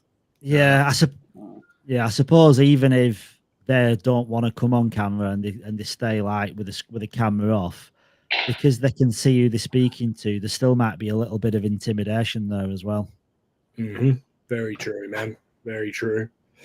So yeah, but I think it is hard for a 24-hour one to be through Twitter, like you said. So it's different if it's a Mariana Fall space, isn't it? Because there's like thousands of people in the space where you can sustain conversation for that amount of time. Yep. But when you've got like 10 people max that can contribute, I mean, I know Twitter Spaces is like that, but it's easier just to drop up and drop down, isn't it, on the Twitter Space? Exactly. Yep. Exactly right. And then they'll have like rotating team members as well that'll kind of take a slack for a little bit. And yeah. But yeah, I think because we did do when we did the other one, we did this, and then we went over to Twitter Spaces, which in all honesty, I prefer some aspects of it. I love with this like with this broadcast, what annoys me a little bit is I can't pin messages. Like I wanted to pin some relevant messages, and I went to do it earlier on. I'm like, oh shit, I'm not in a space, I can't do it. So then you can only like add messages to the comment section of the actual tweet itself. I mean, the good thing is, I mean, this is on. So there's 96 people watching it on Twitter, and then there's 15 people watching it on YouTube. Cool. But I've also got it on Facebook as well, but there's no one on there. I've got it on LinkedIn too. There's no one on there watching it, and I've got it on Kick because Kick's like, I think Kick's going to be one of them up and coming platforms, but I think it's easier on Kick if you've got existing community. Yep, for sure. Yeah, but Kick, my nephew's a gamer, and he's got a lot of followers on YouTube. He does Minecraft, and he's actually monetized now. He's getting paid sponsors. He's getting money from YouTube. But I said, dude, you've got to use Restream or StreamYard, and you got to broadcast on multiple platforms. Because I said, if you're on Kick, they pay you 95% of subs. Like YouTube, you get next to nothing. But 95, so like 95%, and plus as well, if you're a top influencer or you've got a lot of followers and you go over to Kick's still relatively small, so they'll push you themselves to get you the exposure. But he just won't do it, and he's missing a trick because they're paying crypto as well. Oh, really? Yeah. Kick's it's a crypto project. I'm not sure what the token is, but yeah, that's why if you're a gamer and you're doing streaming or you're a YouTuber, because Kick's kind of one of them. I think it's kind of all aimed around gaming and crypto. So if you're doing content, I mean, says me, like I'm not pushing myself on Kick at all. I'm like an hypocrite. I don't have time though to be on one particular focus on a channel. I just that's why Restream is good, because you can just broadcast out everywhere. Exactly, man. Exactly. Sorry, I am listening to you. I'm just also having to play around with this token generator at the moment. Yeah. Still not working, Fur. Morning. Good morning. Good morning. One thing I have, I don't know what the relevance is, right? But when I was doing the token builder, if I go to one of my wallets where I bought the L1X username a long time ago, I can go to generate token. It opens the new pop-up on the screen, and it allows me to submit, and I can see the image of the token, I can see the token name, the symbol, and everything. But then I get a failed transaction. If I use a new wallet, it's an X wallet, and if I use the drop down from the NFT username I've just bought, when I click on that and do it, it doesn't work at all. Literally, I click generate token, it brings up the pop up, but that pop up is just a blank screen. And if I put very little in the description, like just a little dot or just a few words, it then brings the same screen pops up, but it has like a close tab on it and a spinning circle. So that's as far as I can get on both. So hopefully that'll go through. But other people have done it fine. So it makes. I mean, I'm on Brave, so I'm on Brave. I turned off my VPN, turned off my antivirus, which I don't like doing, but I tried it. Then I did it on Chrome, and then I got my daughter's laptop, did it on their laptop, and then I connected to my mobile, not Wi-Fi, so it was a different network, and same thing on both. Yeah, So my pop-up comes up with all the details and says it's doing it, and then just says failed. It's not blank. I haven't got a blank screen. Mine has all the details, and then it fails. Yeah. Was that on a new wallet as well? Was that on a? Did you put that onto a new L1X wallet? Nah, I just my original one. Yeah. I didn't want 50 different wallets. Yeah. Do you know if you can send usernames to other wallets? Is that possible? I don't think you can yet. I think you will be able to, but I'm pretty sure you can't at the minute, which is frustrating. Yeah, I bought mine on my MetaMask, and oh, you can import it, Gray. Yeah, so when you buy your username, you can select what wallet you want it sent to. So as you buy it, you put in your L1X wallet address. But if you didn't do that, if you forgot and you just sent it to your MetaMask wallet, you can import your MetaMask wallet into the X wallet. Yeah, that's what I did. But then when you do the token generator, it wants to be on V2 of the wallet, and when you import a private key, it only gives you V1 of the wallet, I think. Ah, right. So yeah, it just comes up with an error box when I'm trying to do it, which is annoying because I had a good meme here ready to roll just to give you a bit of competition, Mark. Yeah. I'm looking forward to the meme. A meme or an NFT or a meme as well. Yeah, you basically have to buy a username with the X wallet to continue. Yep. Can you buy a username with the X wallet though? The NFT username? Oh, yeah. You still needed MetaMask to buy it, but you got to send it to your X wallet address. Or you can import your into your L1X wallet. Sorry, your X wallet, and that's the way you could do it. Because my username is in my as well, so that's what I did. Yeah, Gray said he's done that though. He said he's imported his into his X wallet, but it's only showing in V1, not V2 or something. Yeah, I can't flick it to the V2 of the wallet, so it won't work for the token generator. That's interesting because I did the same thing with mine. Which wallet version are you on? Not sure. Let me have a look. 19. Literally, I have no idea where I'm looking for this. Oh, yeah. So just right click on the X wallet tab in the browser, and then when you do that, just go to manage extension, and it'll tell you what version you're on. Yeah. Yeah, 19. You're on 19. Okay. So you say you can't toggle at all to V2. Yeah, not with the imported wallet. My MetaMask one that I imported, it doesn't give me the option to toggle. It does with all my L1X wallet and stuff, but just not the one I imported. There's no toggle there. Yeah. I know it might be a bit of a pain to do that, but have you tried uninstalling and reinstalling the wallet? No, I can try that. That's no problem. Yeah, just make sure you have the private keys though, recorded. For sure. Yep. I'll try that now. Do you know what? Because I've been trying to get it to work so many times. I've been using it on different browsers, different computers. I've got that many seed phrases. I just chuck them away. I don't want to know because I just keep creating different seed phrases for each wallet, and it's access to the same wallet. I don't want them.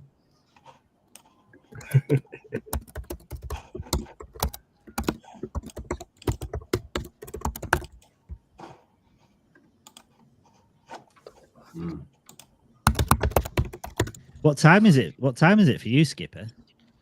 4:30 a.m. LMFG said good afternoon. Good Is he here? afternoon. He's not here, Oh is he? yeah, yeah, I see. Yeah, he's here. Good evening. Where is he? LMFG in the comments. Do you know what? I've been ignoring the comments. What kind of host? Not even acknowledged. It's the first time I've looked at the comments. I forgot they were there. Let's not talk about him anymore then. Yeah. Good evening, everybody.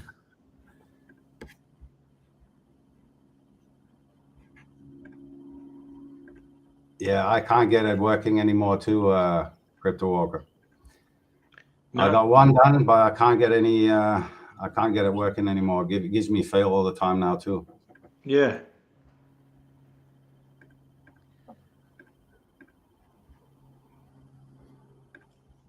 Is that both on the NFT and the token generator?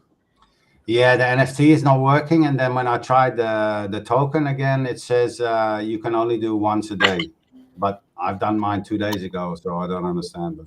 Yeah, I mean, I've got, the thing is, like the token that I've got, I can try it on a different wallet that kind of gets the failed transaction. The wallet that I'm using it on doesn't even allow me to get anything. It just gives me a white screen. But I don't want to use the token I'm doing on another wallet, because the username I bought is the token name. So if I use another wallet, the token is linked to a completely different username, and I don't want to mess anything up down the line because we don't know the relevance of it yet. I don't want to have a token like linked to cryptopsycho.l1x username when I've actually bought the name of the token for the username. Because I'm presuming it's not transferable because it's a smart contract. So I don't even want to try it on that other one.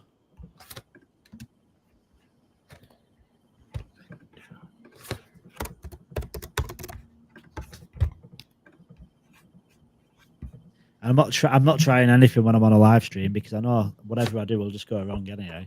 I'll just make a hash of it, lock myself out, lose access to my wallet. I was getting really stressed out yesterday. I were in the L1X app, and I was clicking on the X wallet, and something really strange was happening. The X wallet, as if I'd never installed it, and it was a brand new wallet, and it was asking me to create a new wallet. I'm like, what the hell's going on here?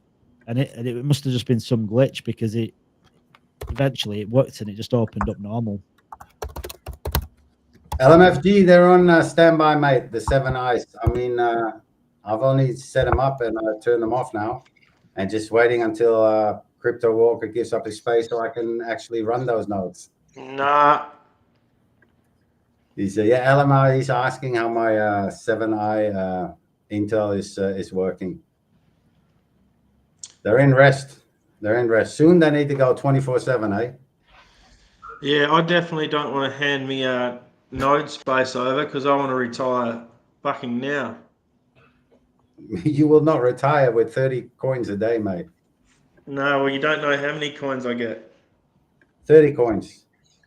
Yeah. Per node.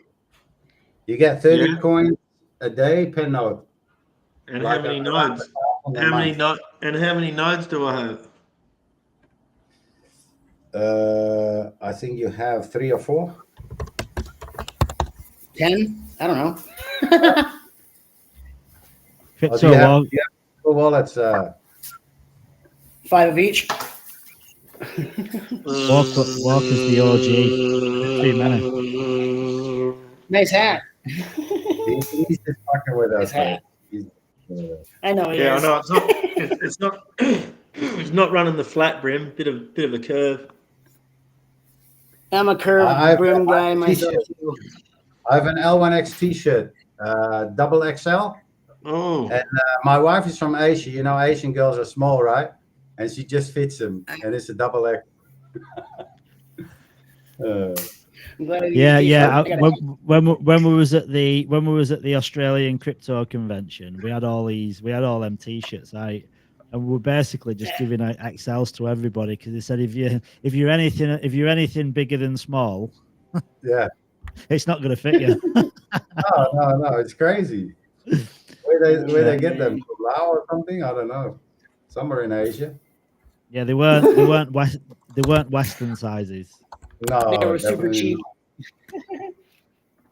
Well, it's just, to be honest, it's where you order them from, isn't it? Because certain countries, well, they should have Western sizes on, shouldn't they? Really? Yeah. Even AliExpress has Especially Western sizes.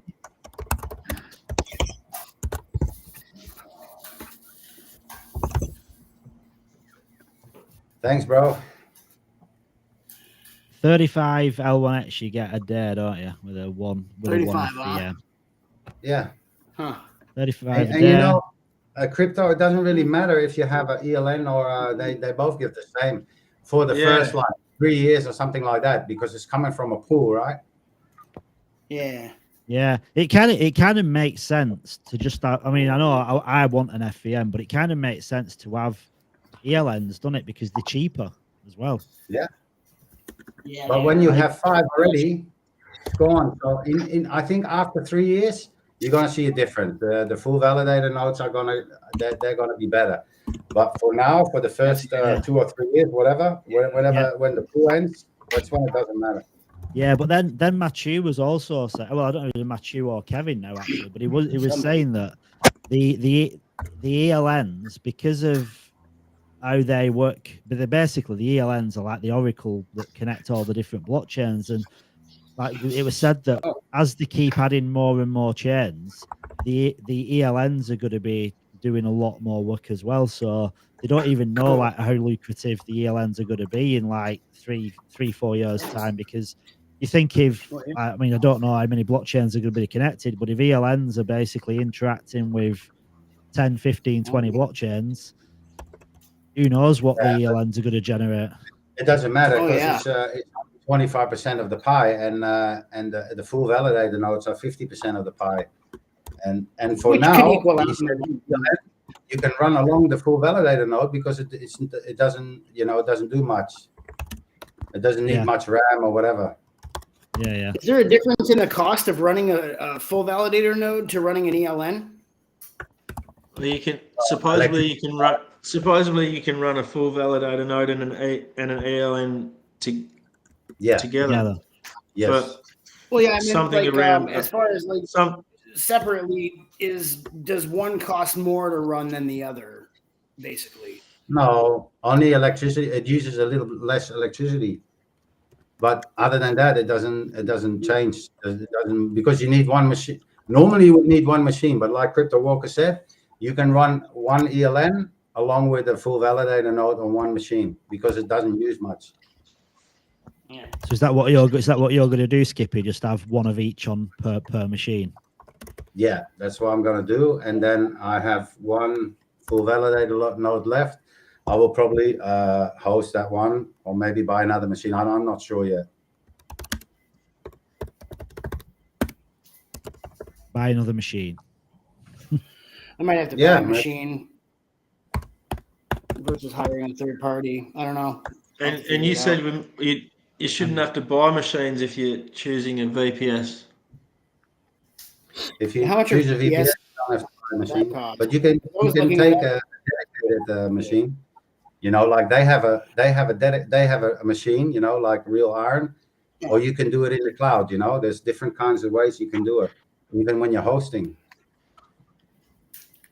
I couldn't find the right information when I was looking on like Amazon. They only had 2 choices to run like an Ethereum node, and then there was another node, and then there wasn't like, I couldn't find like pricing for like anything else.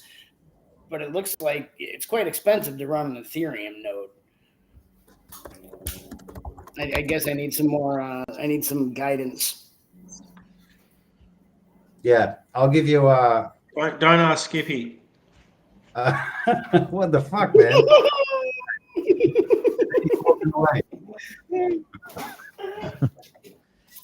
I mean, Garrett. I have plenty of time. I'll give you a I have plenty of time. Like I'm probably near the end anyway, because I'm waiting on my V1 nodes, so I'm like way in the back of the line. Yeah, don't go with Amazon. The Amazon is overpriced, mate. Yeah, that's where I started, just because. Yeah, I don't know any. Don't forget as well. Mike did mention in a chat that they're also going to be looking at potentially bringing on board like someone that can kind of manage at a really good price as well. All right, well then that's a relief. Yeah, but I don't know if they're going to do that because they don't want everybody to use one. Hello? Yeah, we can hear you, Skipper. Yeah, I don't think they're going to do that, Crypto, because they want they want to diversify. So they don't want to. If they give us a host, everybody's going to use that host, and that's not what they want. So I don't think they're going to do that. But there is plenty of hosts there. I got a link for Garrett if you want. Where do you want me to post it? In the mail. I'll post it in general. Yeah, I'll post it in general Discord. Yeah, I mean, tag me in the general Discord. Yeah. Eventually, like Layer 1X is having that's one of its utilities, isn't it? A decentralized like cloud storage, but they probably don't want you to use that because that's making it centralized as hell. Especially imagine if you were using L1X cloud storage, that would be true centralization, wouldn't it? And it's not as simple as people think. Just get a host. Okay, you see this price, like $15, whatever a month. The specs are good. It's finished. No, you need to go through it, and you need to click a lot of things on. So if I go into this one, and I choose, let's say we go with cloud VPS, or you can do cloud dedicated, or you can do just dedicated. There's different things you can do. But once you choose one, I will choose the one for $14.50 a month. You select that, and then you have to choose the month. You have to choose the region. You have to choose the storage type, like do you want SSD or do you want NVMe? And then you have to choose your image, so you choose Ubuntu. And then you have to choose, but also you have to choose the operating system, the apps and panels, which is important because with the apps and panels, you have to choose Docker, and then you need to create a password for your storage. And then object storage is also something you need to select. And then you have networking. Is it a private networking, no private networking, or is it private networking enabled, which costs more money? The bandwidth, you have to do the IPv. You have to how many IP addresses you want. You can choose, and then you got to choose for the backup space, server management, monitoring, SSL. Wow. So it's not as simple as people think. Just click and boom, gone. You have to click a lot of options. And the price goes up. Yeah, I don't. I do LMFG care about the price because I'm. He's trying to find the mic, the old LMFG.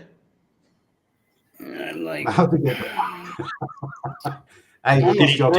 He must have dropped it. Yeah. He's sending LMFG. You need to go into the link. Where did you post it, in the general or in L1X? Oh, I posted the link. Well, I'll post it again. I posted it in the comments of my tweet, but I'll drop it in the. Chemist shared it. That's how I found it. Luckily, I found Chemist's link when I came in. Yeah, Chemist. Yeah. Well, thank you, Chemist, because Mark was slacking.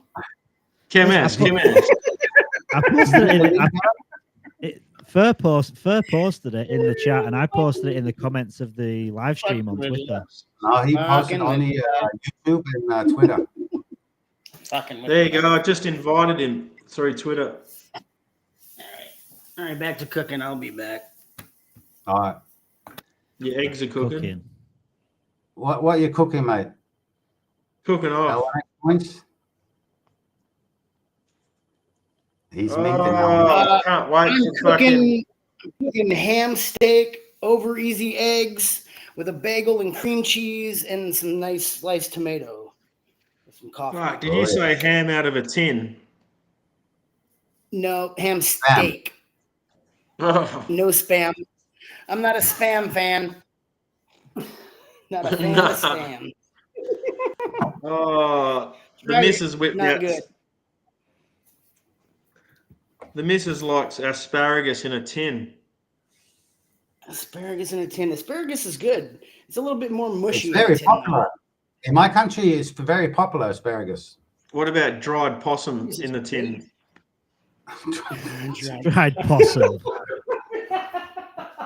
No possum. That's not coffee he's drinking, mate. Oh, hey, oh. Maybe it's an Irish coffee. I don't know. Yeah, dried possum. I saw it in a really old tin once. Dried possum. I'll find the picture. You actually found dried possum? Canned Yeah. Where did I have that tin? Somewhere. Canned squirrel, maybe. No, it was possum. So, Garrett, did you get the link? Yeah, no, I did. Yeah, thanks. Yeah, I said thanks. I was looking it up. I think the I'll check it pricing out. is good. Yeah, the pricing is The good. pricing It's is cheap. good, yeah. Only good thing service? is, there is, huh? Is it a good service? Because I'm looking for the best service. The most uptime, obviously. So Yeah, well, the uptime is good, but I mean, like I said, there's a lot of things you have to, fill in before you can actually start. I saw. You can I saw that. they Yeah, can that was even manage it for you, but that's expensive. I think it's like 100 a month or something extra goes on top of it. And then they can fully manage it for you, which is very easy. If you're lazy and you don't want to do all that stuff. Yeah, I'm lazy. Yeah, for crypto Yeah, walk that's me. especially, they have. I'm lazy. I don't want somebody to do it for me. Yeah, you can if you want. I'll do it. I just want the easiest way of going about it. Is all. I It's in my you see area though, so that's just, if it goes back to 10 cent, it goes back to private sale price. if that would happen, we're screwed. Yeah. The network effect failed. I don't think it'll happen. Although, Well, normally there is no selling pressure, right? But the only selling pressure there is Bitmart itself. I mean, they probably gave Bitmart some coins, So let's see how they handle that. Normally it would only go up, but if it goes down, that means they're selling. Because who else did is they pay them? Because it would only be smart to pay them and not give them coins. Give them coins, you are setting us up for failure. So I doubt they would do that. Yeah, but they have to give them the coins because there is no coins yet. I mean, like normally what you're saying is true. A lot of good projects, they give them USDT and they buy in the open market. But you cannot do that with L1X because you cannot buy them anywhere. You're right. Yep. Right. That makes sense. It makes sense. But I think we'll be all right. I mean, they've been talking with them for a long time, and they gave them a node and stuff like that, so they probably won't fuck us over. So it should be all right. Well, they're gonna want L1X to succeed, aren't they? Because they're the first like centralized exchange. So like, if it does well, and then obviously more centralized exchanges on board, then the tokens they've got and the node they've got is going to be better, isn't it, for them? They're not going to see failure. It's not like a pump and dump. No, they have exclusive launch rights, or apparently because they're launching exclusively on Bitmart, so they want it to succeed. LNFG is in the house. Hey, LNFG, how you doing, man? The man. Hey! The legend. Buddy. LNFG. The king of Twitch. That's fucking great. Good to see you. Hey, one thing I gotta say though, I'm sitting there, I'm listening to you guys, I'm watching you guys, and Skippy said that he was buying the 7 Eyes a while ago, and I'm looking at him, I'm like, man, that's a nice shirt he's got on there. You got the same shit on. We bushwhackers, mate. Bushwhackers. Hey, Skippy, why'd you go to the 7 Eye? Well, it wasn't a preference of mine. It was just a good price, and it was in there. So an i5 would have been fine too. You know, I mean. Hey, you guys laugh. I'm telling you, man. Watch. It's IBM, you know, and when they a beautiful thing. I'm only laughing because I was told that there needs to be a voice track of my laugh and your laugh, and I realize now why. I love your laugh. And everybody says they love my laugh, and we need a voice track of our laugh. There we go. We got 3 bootstrackers. We got 3 bootstrackers now. There you go. That's right. I'm cracking the fuck up, so I guess I should keep my mic on. We'll go chop. I leave the mic on when I'm laughing. I don't know. I mute myself out so I don't fuck shit up. We'll go chop some wood.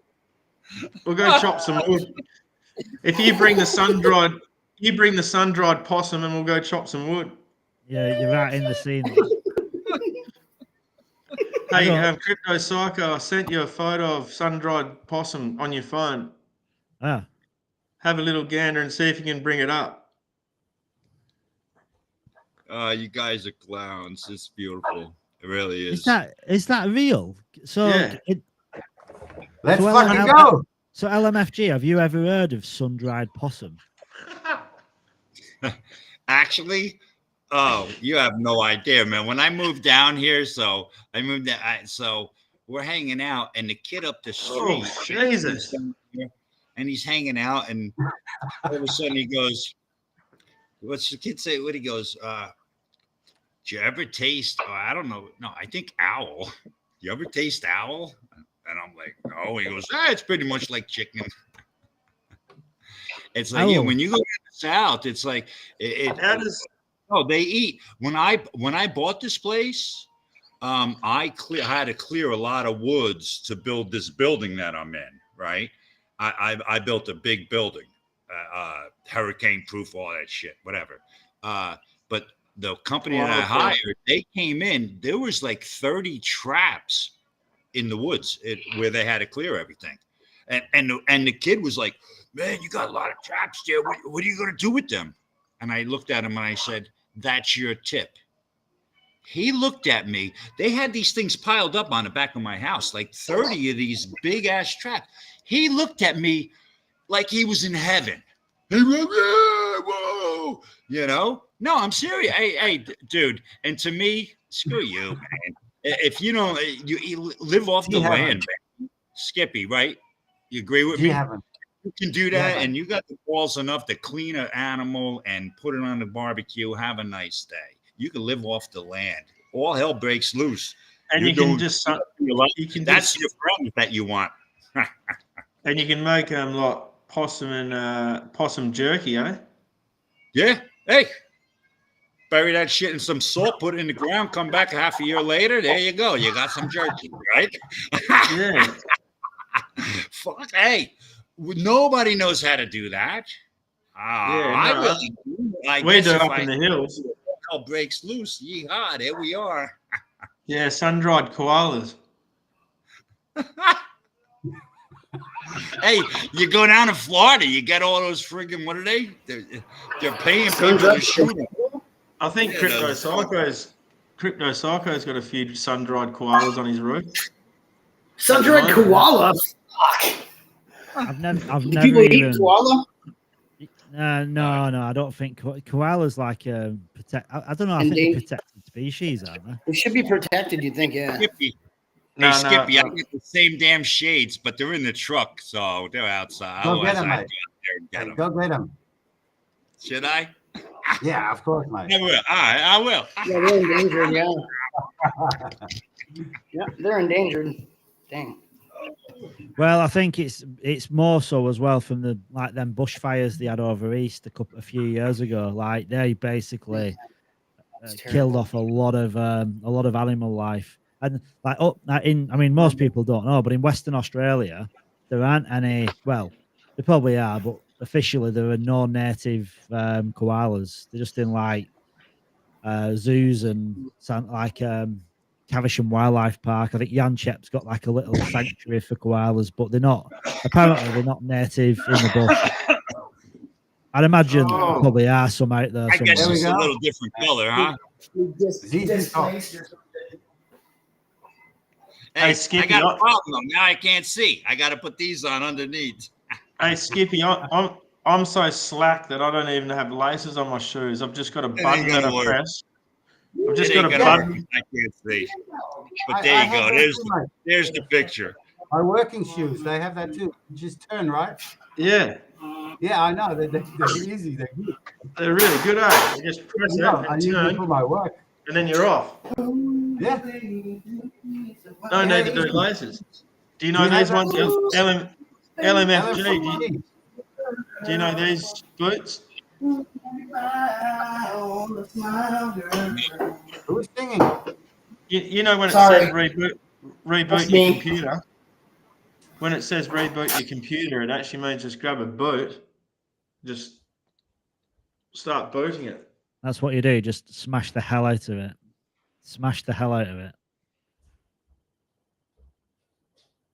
I tell you, I'm scared shitless right now. Yeah. I'm running a Walker. ThinkPad for 4 years. What's now. that? Over Walker, 4,000. yeah. Hey, What was that? There we Put go. it now we don't. Now, yeah, we're that slack. We don't even do lasers. I mean, the first time I saw them, I was like, this wire is gonna break. This wire is Yeah. nothing. But they're strong, mate. They don't break. Yeah, they're good. You can reboot your computer with them. You can actually LMFG. You know that? You put them in the USB. Here, you plug them in the USB, and then you tighten this. Pounds. It's like a diesel truck. You can stomp possums with them as well. Oh, and then you can eat them. LMFG, you've been doing the rounds on Twitter Spaces. Like I've seen you like in a lot of different Twitter Spaces. You've gone mad with them. Man. I've got what? You've gone mad gone with all the mad. You've got with all the Twitter Spaces you're in. You're in loads of Twitter Spaces. People love you, dude. You're famous. You know what it is, and I'm getting a lot of people that don't like me too. And really, I don't care. I don't really care either or. My thing is the blockchain, guys. It's just going to change the friggin' world. My kids and grandkids, and I think my grandkids are going to, my grandson's coming down, I think in a couple weeks. I'm going to have him for about 3 weeks. I'm going to drill the shit. And he just turned 13. So I'm going to let him drive my truck in the backyard. His mother's going to make sure, because he's going to stay with us for a few times, you know what I mean, while he's down here, just me and Pat. And I'm just going to drill this stuff. My granddaughter comes next to me. I'm showing her stuff. And my son, I got him into it. He's 32, but he's like, yeah. And he put money into it. And it went down so bad because we went in there in 2021, you know. And now all of a sudden it's like, whoa, what the hell's going on? All this money. And so now everybody's starting to pay attention, you know? And I still got friends that are still like, no. My buddy's like, I'm just going to stick with metals. And I'm like, well, you're not going to lose. You just keep buying gold. You'll be fine. You know what I mean? Yeah. But you can do so much more. And I really do see, you're going to see a lot of digitized gold coming. It's coming. And I can see that on L1X. You think about it. The thing is, it's the overhead. You know, no matter what you try to hold a metal, it's overhead. Who's protecting it? How is it audited? It's got to be constantly audited. The Perth Mint actually had a token. I don't know if they've still got it now, but like you could buy gold, and it was basically backed by the government, because the Perth Mint is like a government like treasury for gold, and that was actually on the blockchain. You could buy it, and they had all the physical gold. But I think they've removed it. I don't know why, but I think there may be some controversy with it. Maybe, I'm not too sure. We'll see. Yeah, We'll still see, can't create a token. Don't know what's going on. Just got a link here. It only let Skippy just get through. That's all. I voted for you, Skippy, mate. Thanks, bro. Yeah. So, where am I? So, hey, Skippy, are those prescription sunglasses? To read No, the bro. newspaper. They look like possum eyes. I can't see it yet, mate. Did you vote just now? No, just yesterday. Oh, okay. Yeah, yesterday. LMFG still needs to vote for me. To vote for you? Yeah, for my See, Skippy I coin. don't follow all this stuff. for the president. No, this is yeah, for the president. This is an Australian company, actually. This one, Fur just sent the link in for this one. This is what's this? gold, like digital gold. So I must be backed by the original thing, Meld Gold. I think. Yeah, but you have gold. PAX. You know PAX G. Yeah, that's gold there. You said Meld? It's actually in a vault in England, and well, they say it's in a vault. I mean, in the same in the States, they say there's a lot of gold in that vault, but I think there's nothing there. But anyway, it's supposed to be in a vault, and you get everything. Whoa, there's nothing there. Yeah, mate. Yeah, you've got. Yeah, come on, tell us, LFMG. Where's that gold? Where's the gold buried at the back? Crypto Lounge, you said Meld Gold. Now, I don't know if you were talking about the project Meld, but they started to do that. That's it, I and think. They went Meld. into it. Yeah, and the overhead was so tremendous. They were like, whoa, we can't do this right now, right? Because it would have drained their liquidity because it cost you so many thousands of dollars a month for each ounce of gold, not ounce, but every 100 pounds, it may cost you who knows how much per month for the auditing, because it has to be a constant audit and it has to be protected.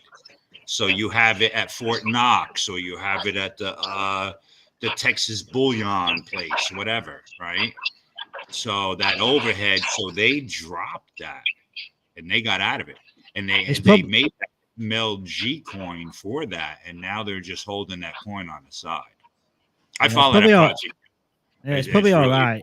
It's probably all right if you've already got a gold reserve. Like you're storing gold already. You've already got a business model, and then you're just introducing blockchain on top of it. So really, it's not costing you anything extra because you're already doing what you're doing anyway. I believe that's what these guys do. It depends if you buy it, like really buy it. The same like an ETF. You have a Bitcoin ETF and an Ethereum ETF. They have to buy the coin of the market, and that's the same with the gold ones. If you're the good one. Well, as well, a lot of the time it's paper money as well, isn't it? They buy in the certificate that say they've got the gold. They're not actually storing the gold as well, depending on what it is they're doing. Just because you can buy gold, you can own gold now, can't you? Not crypto, but like you can literally own gold, but you don't actually have the physical product. Holding it. Yeah. You can have it in your hand, but then you can also. A lot of people have gold as a commodity, but they don't physically hold it, the asset. They just have it on paper, if you will. At Fort Knox, right? At Fort Knox, and having that costs so much, and they have it through their Fidelity or whoever accounts, and they're saying they own that much gold, and they may own 100 pounds of the stuff, but it's sitting at Fort Knox with all kinds of security, everything. Think about that, and then somebody goes to attack that. Well, is it really protected, right? I mean, on and on and on we can go with this, Yeah, and there's a lot of countries that have their gold stacked in the USA, which are now wanting it back. Same like my country, the Netherlands. Yeah, they want it back. Yeah, they want back. Yeah, there's a lot of countries doing that. China's been buying the shit out of gold. Do they really have all that gold? Do they still really have all that gold? I don't know. Right. MFG, what do you think? Shields up, brother. And that's where blockchain will change that, right? And where is it? And you're not going to have just one Fort Knox. You're going to spread this gold out. I have friends that will not get into this blockchain, and yet they're investors. And what do they keep on doing? Buying fucking gold coins. My one buddy put in a fucking, I don't know how many thousands of dollars he spent on this safe. You can't steal that fucking safe out of his house right now, right? Fireproof, all this shit. And guess what? He keeps on getting gold coins. Yeah. I'm like, okay, that's his thing, and that's it. And I'm like, eventually he's gonna go. You know what I mean? He's gonna get into this blockchain, but that's and there's so many people out there. There's so many people out there like that. It's ridiculous. And you know what? It's not ridiculous. You're pretty smart, man. I think. Yeah, I think so too. I think holding the physical is pretty. You know, when we get guns. Have a gun. Protect your own gold. Get a safe. Yeah, I'm serious, man. And think about it. Like, say your house looked like a James Bond house. They have these things like your fireplace. You go up to it, and only with your fingerprint or your wife's fingerprint or your kid's fingerprint, they go up there, and poof, a gun pops out. You run downstairs, there's a fucking hidden gun here, there's a hidden gun there, and you have a safe room. Put a fucking safe room in your house, everybody, and that safe room has water, maybe even a fucking Mickey Mouse well, right? You're in the basement, you only need fucking 20 feet, you got water. Have a nice day, right? That's why I'm looking at it. What's going on? Oh, this is in America here. This is in America with fucking Biden and all this shit that's going on. Shields up, baby. I'm hounding my wife, and she don't want to shoot a gun. Oh, I can't pull it. I'm gonna get her a revolver. I'm gonna look into. You know, she don't like the semi-automatic. I'm scared shitless here. I'm serious, and I'm in North Carolina where most of that shit isn't an issue because you got friggin' everybody has guns, you know. Yeah. Shit, my neighbor just put in a gun range. But most of our countries don't have. We can't have guns.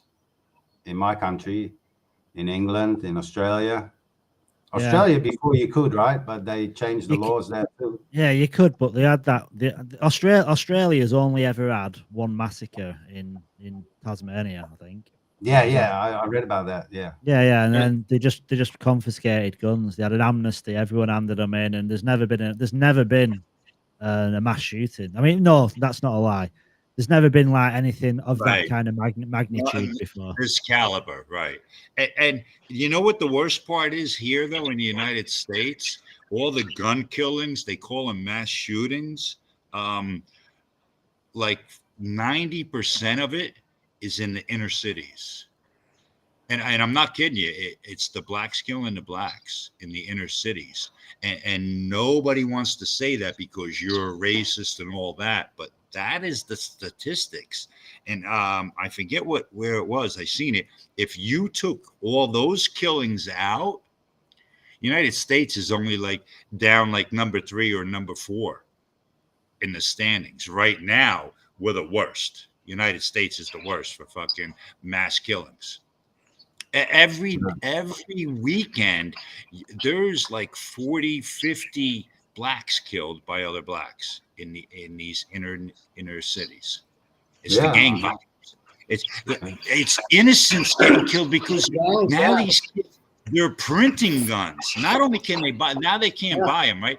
And they get all this money from selling the drugs, and now they're buying these printers, and you can buy these printers, from my understanding, for like $400 or $500, and you can print a gun. And Crazy, they buy a barrel from this place, they buy a barrel from that place, and now you have a machine gun. My neighbor this afternoon, me and my wife were hanging out in the house. All of a sudden, you hear, brr, brr, brr, brr. I'm like, what the fuck? My neighbor, he said he loves guns. He's like 30 years old, and that's what he does for a living, though. He makes $15,000 guns. I think I brought this up with you guys, and it's, to me, it's like now it's too late. And I love what you're saying there, Crypto. You know, you don't have all this mass crazy shooting all over the place. Here, it's too late. If you tried to take away the guns now, goodbye. You're only going to take them away from me because I'm all registered and everything. I'll have to get my gun in. Yeah, but none of the criminals can do that. Yeah, there's too many, isn't there? You got to the point. There's too many. Like, I think in Australia it were mainly just landowners that used them. Like, no, it's more recreational. There's still gun clubs here. I think like in Holland, I understand. There's still heaps of guns on the black market, that's for sure. Yeah. Now forget about it. My neighbor, some of the part, he makes everything. He makes everything from scratch. He went into a contest where he had to build his gun to do a 1 mile long range, and you had to build everything from the stock to the barrel to the whole. They gave you a square piece of metal, so he turned it down on a lathe, drilled it out, put the whole thing together, and he won the friggin' thing. And he hit something from a mile away. And he shows me a picture of the thing, and he showed me the gun. He's got the gun at his house. It's about 6 foot tall, the gun. He's got a seat. He sits in the seat, and he's got like 200 yards that right next to me. We each got like a 300 by 100 yard. We might all have to move there. He cleared it all out. Oh no, dude! And you got to see this guy. Like, so if he's gonna shoot, he walks up. He goes like this. He puts the gun in and out of his hand like 4 times while he's walking, and then he'll go up there, boom, boom, boom. He's shooting these targets at times from like 35, 40 feet away with fucking a little tiny thing like this, and he's going bing, bing, bing, bing. He's got these little targets, and he hits them. Guys, I can't hit a target more than 20 feet. That'd be it with this gun. This guy's doing this thing with 40, 50 feet. I laugh my ass off.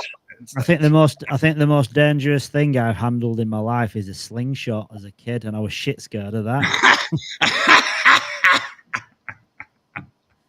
Yeah, we had glove guns. I remember using a slingshot and almost breaking my thumb. Yeah, no shit, right? It was nasty. I was crying. I don't know how old I was. Yeah. What did you say? What did you say, Walker? A spud gun? No, we had glove guns. Where you cut off the kitchen glove thumb and tape it to a bit of pipe and put a rock in it. It was a glove gun. We had BB guns, and we used to shoot each other with them. And then we did go to the spud gun with the frozen lemons. We did better than that, dude.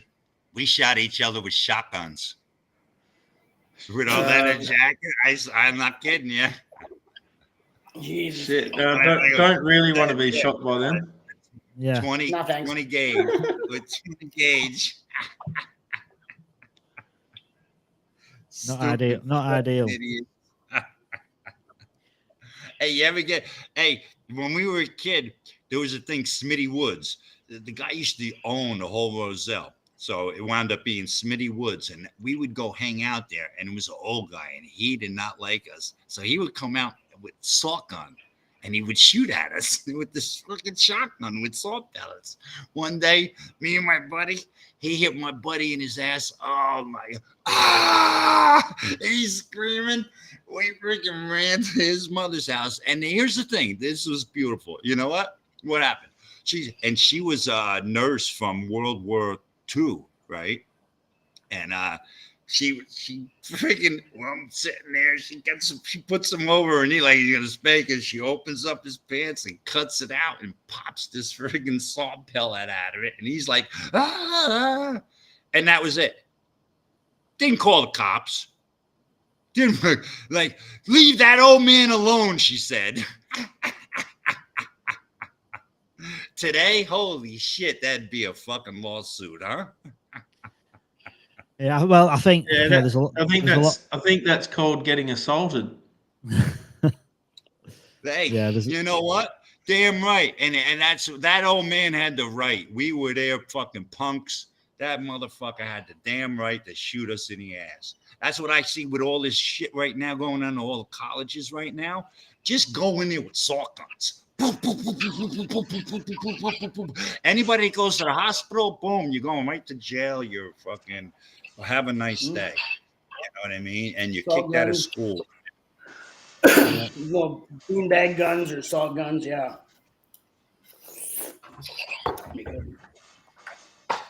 Clear it out. What you eating, Garrett? Yeah. Like I said, ham steak, over easy eggs, bagel and cream cheese, and some tomato with some super strong coffee. Look what I've got. I've got toast. You might have said this before, but what time is the launch? 1 p.m. UTC. Yeah, 9 p.m. for us guys, 1 p.m. UTC, which I think is that like 7 o'clock in the morning for you, Garrett? Or 6? 8. 8. No, 8. 9 o'clock. Sorry, 9. 7 or 8. 9. We're 4 hours. 8 for me then, yeah. 8 for me. Well, that's East Coast.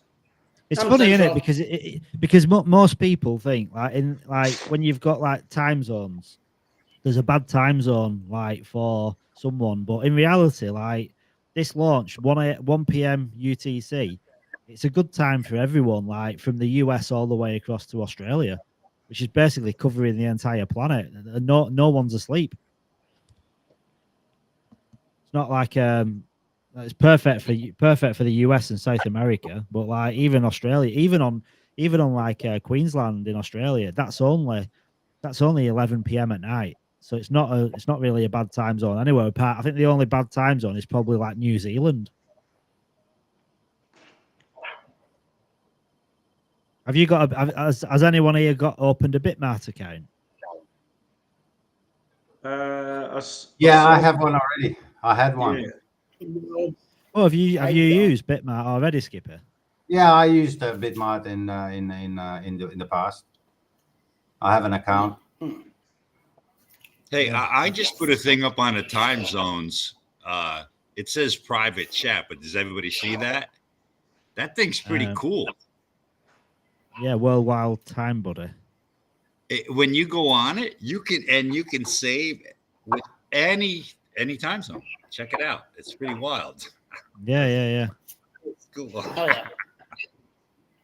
Yeah, that's nice to have because like when you start getting into UTC +1, +2, +3, and all that. Yeah, +1 minus this. Hey, watch out when it goes to Eastern Standard Time. It becomes 5 hours. Eastern Standard Time is 5 hours behind UTC. That screwed me up. That messed with me for a while.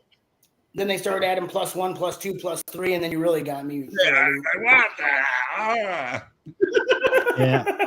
I'll be honest, it confuses the shit out of me. Hey, that's the same friggin' thing with USB. When I seen USB come out over 20 years ago, I said, holy shit, this is it, right? But this is going to be universal serial bus. They need to change the name. You idiot. Everybody. Oh, nothing was universal about that shit within fucking 5 years. You idiots. You got lightning. You got mini. You got lightning. This, that, HDMI, DVI, all this shit. You fucking idiots. You have USB. Universal serial bus. Now we need you both to laugh.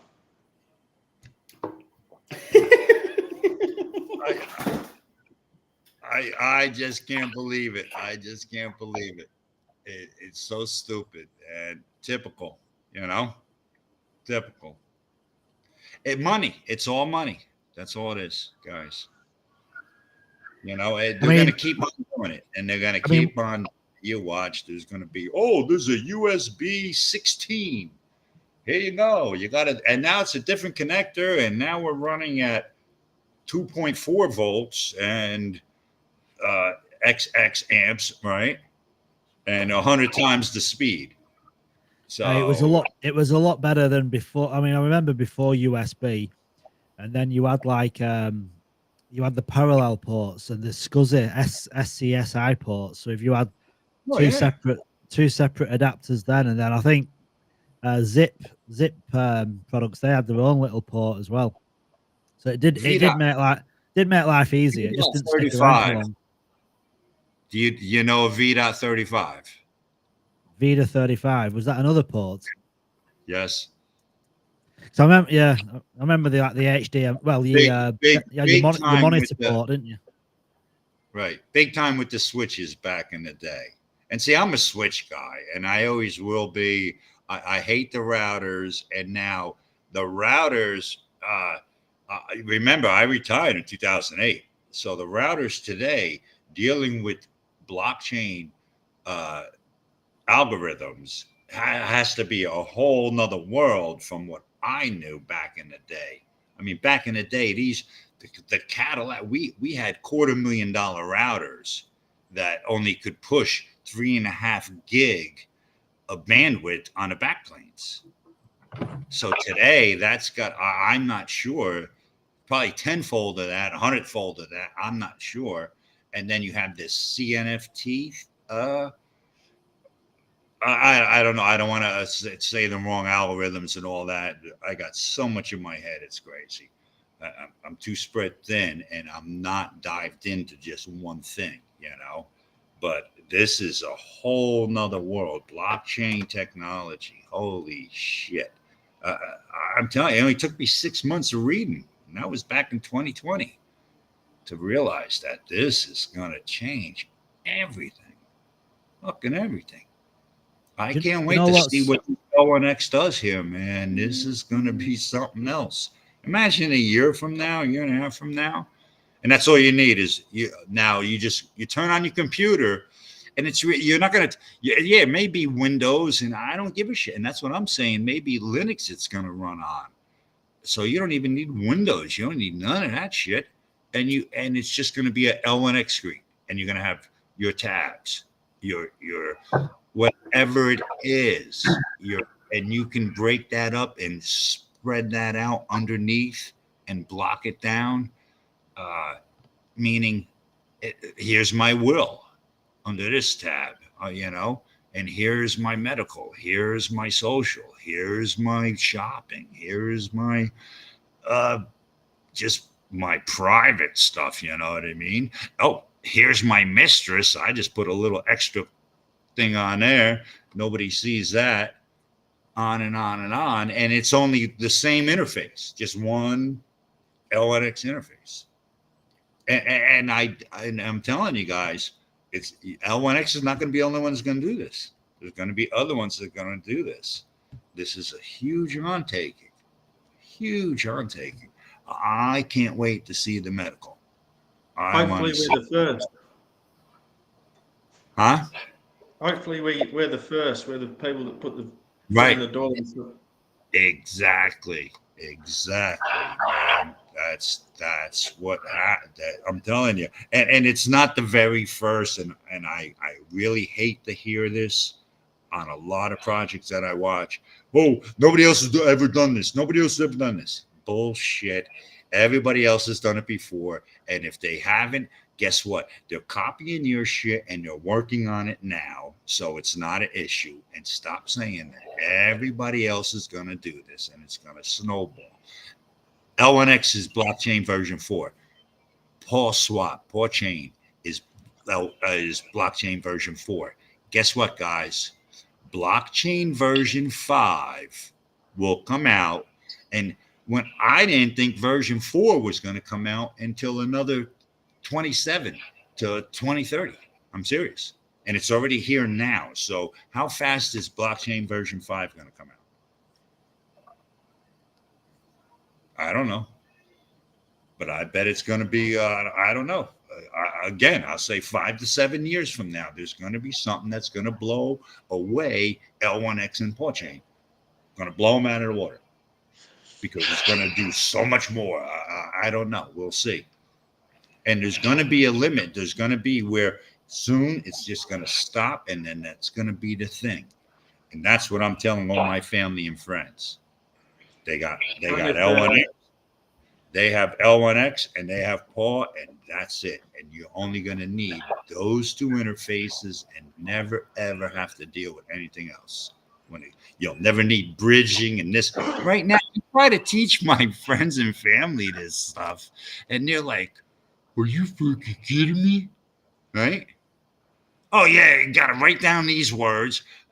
And hell, with L1X, you got to write down all those digits. Yeah, and then we got to get the next wallet, and they're like, "What the hell are you talking about?" Right? They want nothing to do with it. And my buddy's like, "Fuck that! I'm buying some coins. I'm buying some gold coins. I'm putting them in my safe. Have a nice day." Right? And what am I supposed to tell them? Right? And I got like 20 of us on email, all my family and friends. And it's poor Chain's getting a bit excited on the killer whales, isn't it? That's what happens when you buy yourself onto the show. That's pretty much all it is, isn't it? The people that are the guaranteed top 3 have just paid to get on there, which is fine if you've got the idea, you've got the tech. If it's a really good idea, like you can pay yourself up there, but if you pass it, crypto, no, I really do have to stop you there, brother. I've been involved. It was all at the same time. I bought into, within 3 weeks, I bought into killer whales, Paw Chain. It was Paw Swap at the time, and L1X, all at the same time. And my 2 most favorite projects out of all blockchain is L1X and Paw Chain.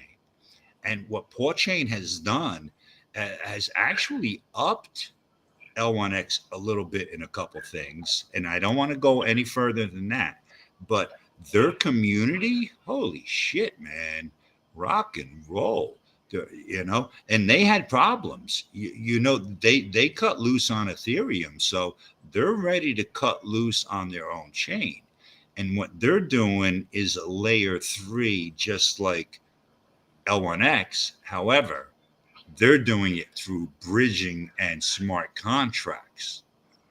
L1X is doing it on Xtalks. So these both projects at the same time are looking for all one place to go for everything. And so if I can get my family and friends to only go to 2 places, we don't like saying bridges here. Right. I'm talking about killer whales, just buying your way to the top of the thing. That's all I'm saying. Literally, I don't think they're buying their way. It's the community doing all their tasks. They have such a community. They're all doing all the tasks constantly. Go onto their Discord, and they have a bunch of AMAs, and they're always on Saturday afternoons. And listen, everybody's just like constantly voting and doing all those tasks, because you can get like 1,000 votes a day almost, I think, if you do all the tasks. And I believe they have 5,000 people, maybe more, doing all those tasks. I think you can only get 50. I think you can only get 50 points a day, because you initially do your task. You do your tasks what you do once, but then I think you can do 1 per day, can't you? Extra, I think, on a daily task. Right. I don't do all those tasks and stuff, so. No, I don't. I did. I did them one. I did the initial. More, I guess, because we're on the L1X AMA here. I just love the shit out of the blockchain technology and what this is all going to bring to the people. I hope that Paul and L1X get on the same show and they all meet. Whoever's doing the shows, they meet, collaborate, and who knows, you guys icons are going to be on each other's interfaces in there. They're all integrated. This Do you is think? what I want. Do you think if they get onto the show, do you think it'd be? Do you think Kevin would go on there, or do you think it'd be like just Mike and Matthew as it's been in the past? Or do you think like that'd be something Kevin would go up for? My suggestion, I don't know about if anybody else here, and this was brought up on an AMA the other night. It sounds like nobody on Paw has any hello. When I bought into all three projects at the same time, and at the same time, I bought one of Hello's Doge Dash NFTs. So when the show came out, I got it for free because I was holding one of the NFTs. So I had the whole season. I watched it, and I watched a couple of them a couple of times. To me, I think it was a little weak with the questions that they asked.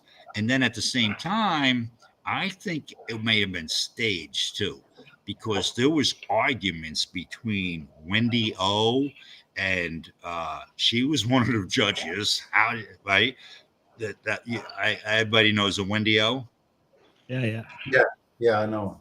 And Scaramucci was on there, the twins, the brothers, and then some other dude that's a real cocky dude. And he started bumping heads with Wendy O. I mean, getting real nasty while a project's up in front of them. And then they only asked them a few questions and then made their vote. So they weren't showing the people what was going on. They like tried to make a show out of it, I think, Yeah. and they already had their decisions made because they all did their due diligence reading what each project presented to them, I'm sure. Because I guarantee you talk to Mattel or fucking Chief or anybody, I guarantee you, they got to write out a whole friggin' book of what L1X is all. We could be the killer whales. We could be the next killer whales next. Don't worry about them.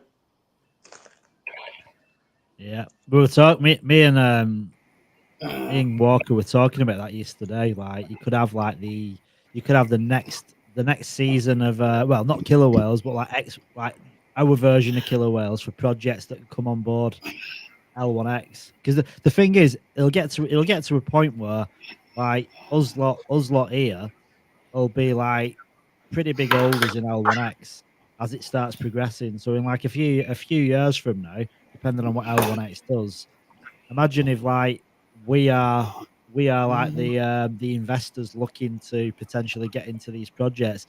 That'd be a good show in itself, wouldn't it, on L1X? That'd be the Launchpad Masters. Yeah.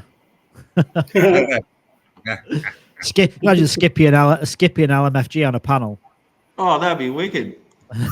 That'd be good, yeah. Yeah. Hey, we gotta wear our shirts. We do, bro. We do, bro. I gotta get custom. Gotta get L1X on the back. On the flanny, yeah. I'm gonna put OG on mine, original gangster. Yeah. To be honest, it's a good idea, isn't it? If you're thinking like what killer whales have done, you could literally have like the L1X version of it, like as community OG holders voting on projects. You need a couple of characters, especially we've got the characters already. We've got them. Yeah, we got a slew of characters, don't you? It'd be like me and Skippy will be arguing. Yeah. And then LMG in the middle. You can't have Hyder sitting there. Yeah. Everything will be okay. Yeah. Next week is going to be a big fight. I mean, I'll just run with the team. No problem, mate. Yeah. And then we'll all say, LMFG, do you decide? Yeah. LMFG has got the hammer. The hammer. Yeah. The hammer down. No, this is a fail. Hey, you guys. No. It was about a year ago. Here's the gig. I bought into all three projects, right? I'm not going to say Paul anymore because I'm L1X, but I bought all into them. And then I brought it up on Paul and L1X to say, hey, you guys need to check out this Killer Whale show. It's coming up, this season 1 thing. Remember, we started voting and all that. And so over at L1X, over on the Paul, when they were like, "Oh, you didn't bring that up." I'm like, "Huh?" And I said, I brought this up to both of you, and I don't really care. I'm not looking for credit. I just say I love the shit out of this because this is exposure. You know what I mean? That's all it is. And right now, just think about it. Even if nothing happens out of this, and you don't even get on there, everyone that's going on that fucking leaderboard on killer whales right now, getting exposure. What are they saying? L1X up on number 7 right now. Granted, they're number 1, and it don't. Didn't you say you told Killer Whales about L1X and they kicked you off the AMA? Yeah, no. Well, and I'm kicked. Not only that, I'm kicked out of fucking Hello Labs Discord. Yeah, because I brought it in. I still haven't gotten in. I keep asking. They're like, hey, you guys need to go talk to L1X, get on their AMA, and then get on Paul's AMA, and then Paul and them get on the show, and then fucking Robot kicked me out, and fucking nobody lets me in now. Yeah, so you definitely as Jerry, the whole 9 yards, nothing. You definitely have to come down the walkway with L1X and just go. Yeah. I just ignored him. I just. I'm LMFG. Keep me out. I'm on the inside. How dare you keep me out? I'm on the inside of this. Yeah, and so you better not. Hey, what's cool is over a year ago when I first saw it, when I first saw LNX and Paula, I put like $100 into each of them, and I grabbed them at like a penny. And L1X, I got at 10 cents, and friggin' Paul, I got it like fucking 8 zeros in it. So it's all good. It sucks. I'm a minnow. I wish I put $1,000 into each. Holy shit, I'd be a happy camper right now. I'm just a krill. I'm like a prawn. It's all good to me, man. It's chump change, but that chump change is going to be life changing to me. Yeah, the thing is, everyone's so early, regardless if you've got like 1,000 L1X or you've got like 100,000 L1X, like it's so early in the game. As long as you hold it for a right length of time, like it's gonna. The thing is, if you could only afford 1,000 L1X, then what that gives you is going to change your life, because that was a lot of money for you to put in to start with. Someone was saying they not me. My L1X is just going away. I'm not touching it. That's because of all the things I've gotten into crypto. My L1X I won't touch until 2030. That's why I went as far as I can go out, and that's it. On the platinum. Gonna ignore it. You should have bought a validator node, mate. You should have bought them in the open market. It was a 50-50 chance you win. And that's a little bit crazy, right? 200,000 coins. You know how much money I had to put in to, I'm not even up that 200,000, but I mean, we needed to put a lot of money in it. Someone comes in, buys one node, gets 200,000 coins. Yeah. Crazy. That's a thought I will teach my grandkids to probably teach my son, because I am spread way, way too thin. I'm dealing with over 100 coins and over 30 different wallets. There's no way. A shitload of different machines. I got to do remote access because they don't know how to run all the wallets and all that stuff. So there's no way in hell I'm running a node. But possibly my grandkids in a year or two. Yeah. But not even, you don't even have to run that node. You just needed to buy it. You can sell it again later, but you get 200,000 coins, right? Yeah. It costs only 25,000 coins and 50% chance for 200,000. And I think this time there's only one sold, right? So if no one else buys one in the open market, he's going to get 200,000 coins. Or 50-50. Yeah. Right. I hear you. I don't have the funds, man. That's just it. I just don't have it. No, but I think they could have done it a different way. I mean, this is crazy. There is no one wants to buy, or else there would be much more buyers. Even if you get 200,000, if I would have had what is it, 12.5Ks left over, I would buy it now because the chances of getting it very high.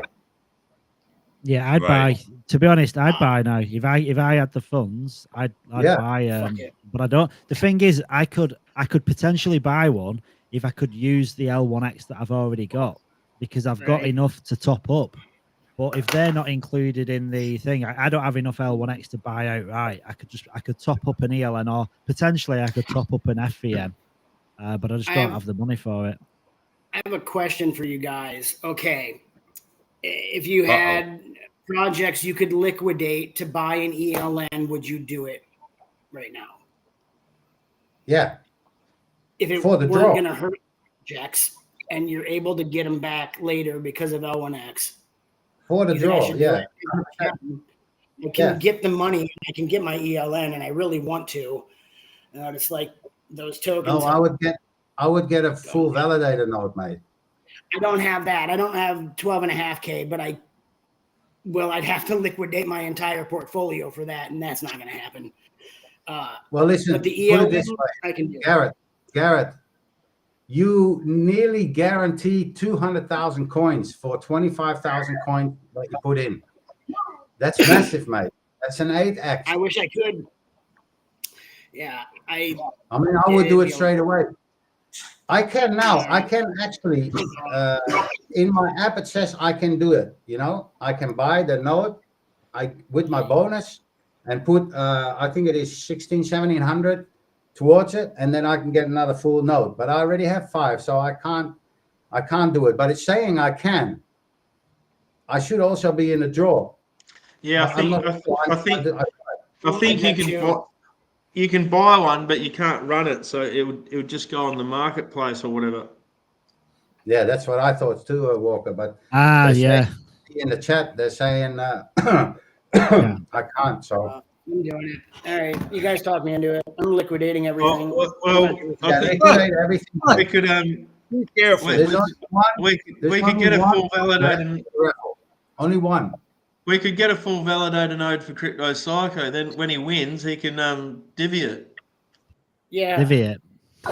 The thing is, I've got the L1. I've got the L1X, but the problem is all my L1X. It's all vested, so I don't have access. Might have to round up all the dollars. I don't have access to the thing. It's having access to L1X, isn't it? Like I know I've got it, but it's going to take a long time before you get it all. We might have to run a GoFundMe page for Crypto Psycho to get the full validator node.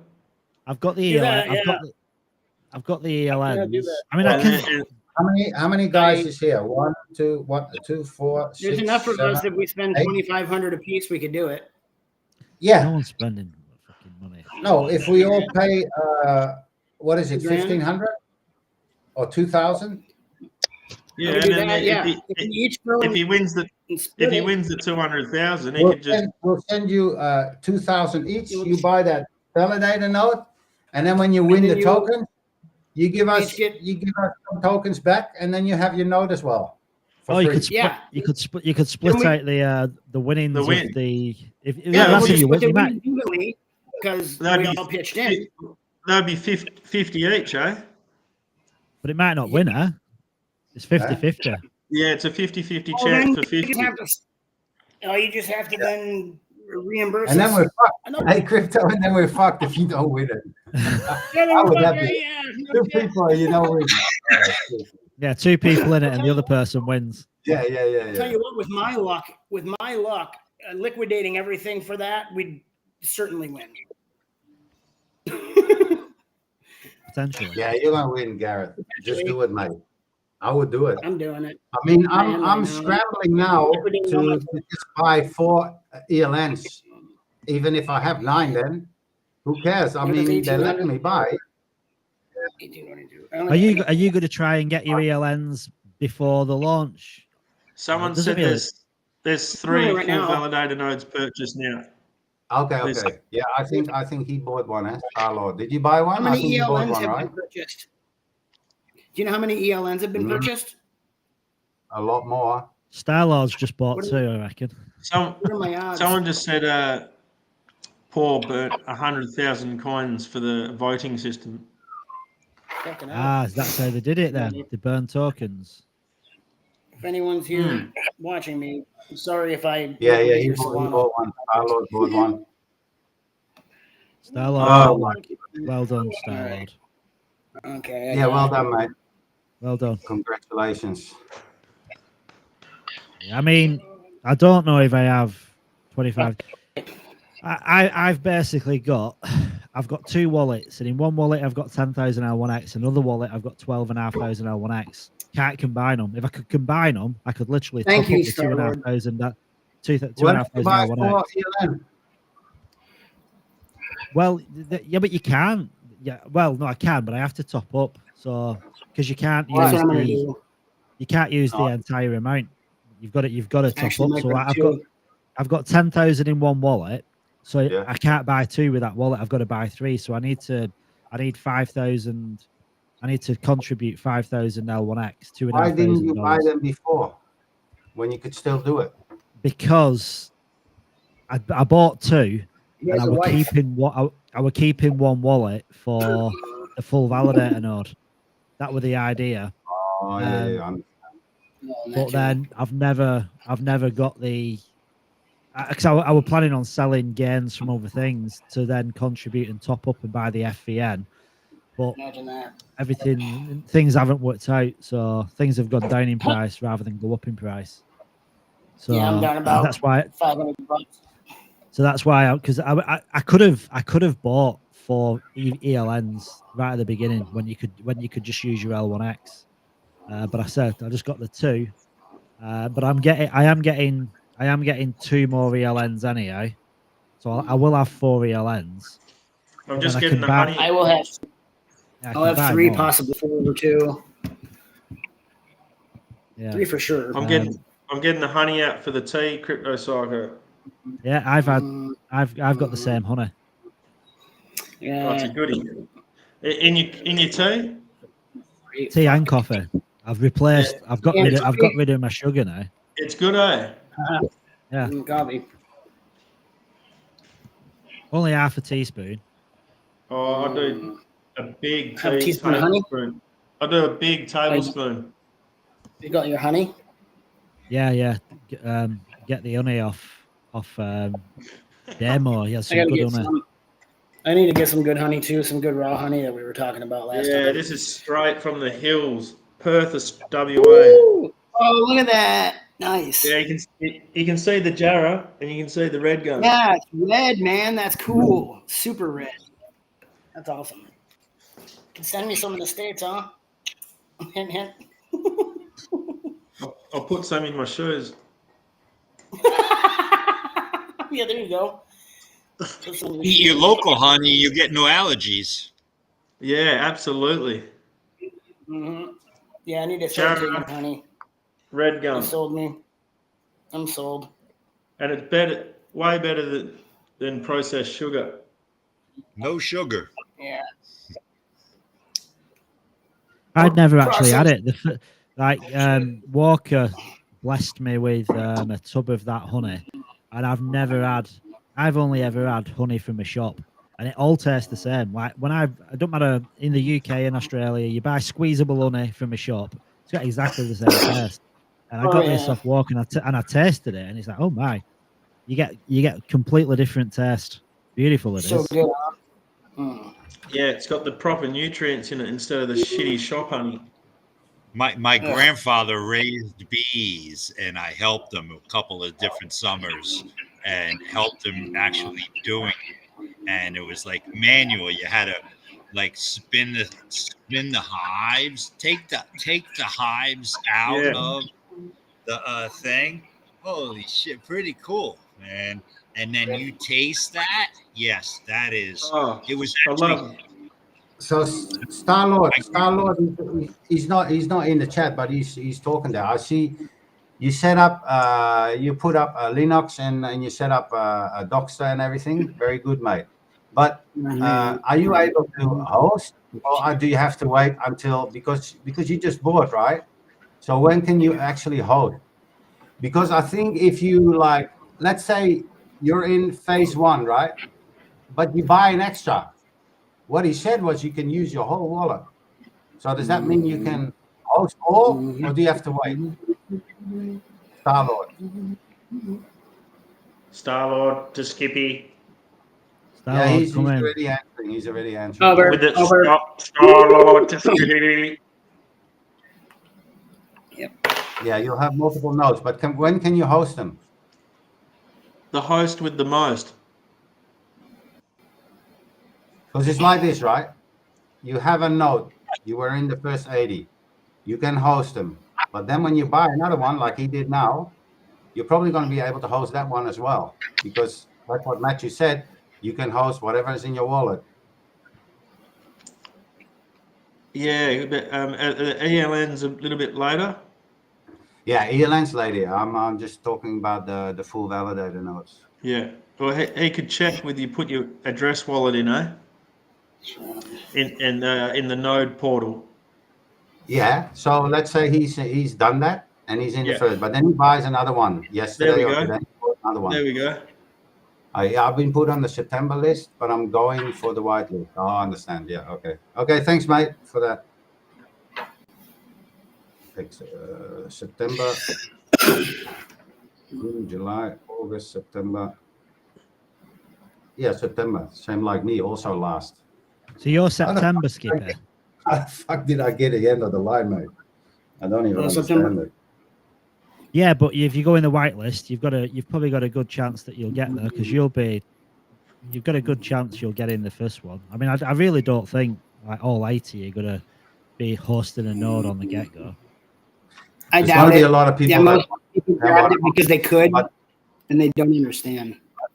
Oh, I should be on the list anyway because it wasn't my fault that I was on. I was late to the parties because my sanitation didn't go through because they didn't do the ticket fast enough. I had an issue from months ago. You know what it was. I told you about it before, Crypto. Yeah.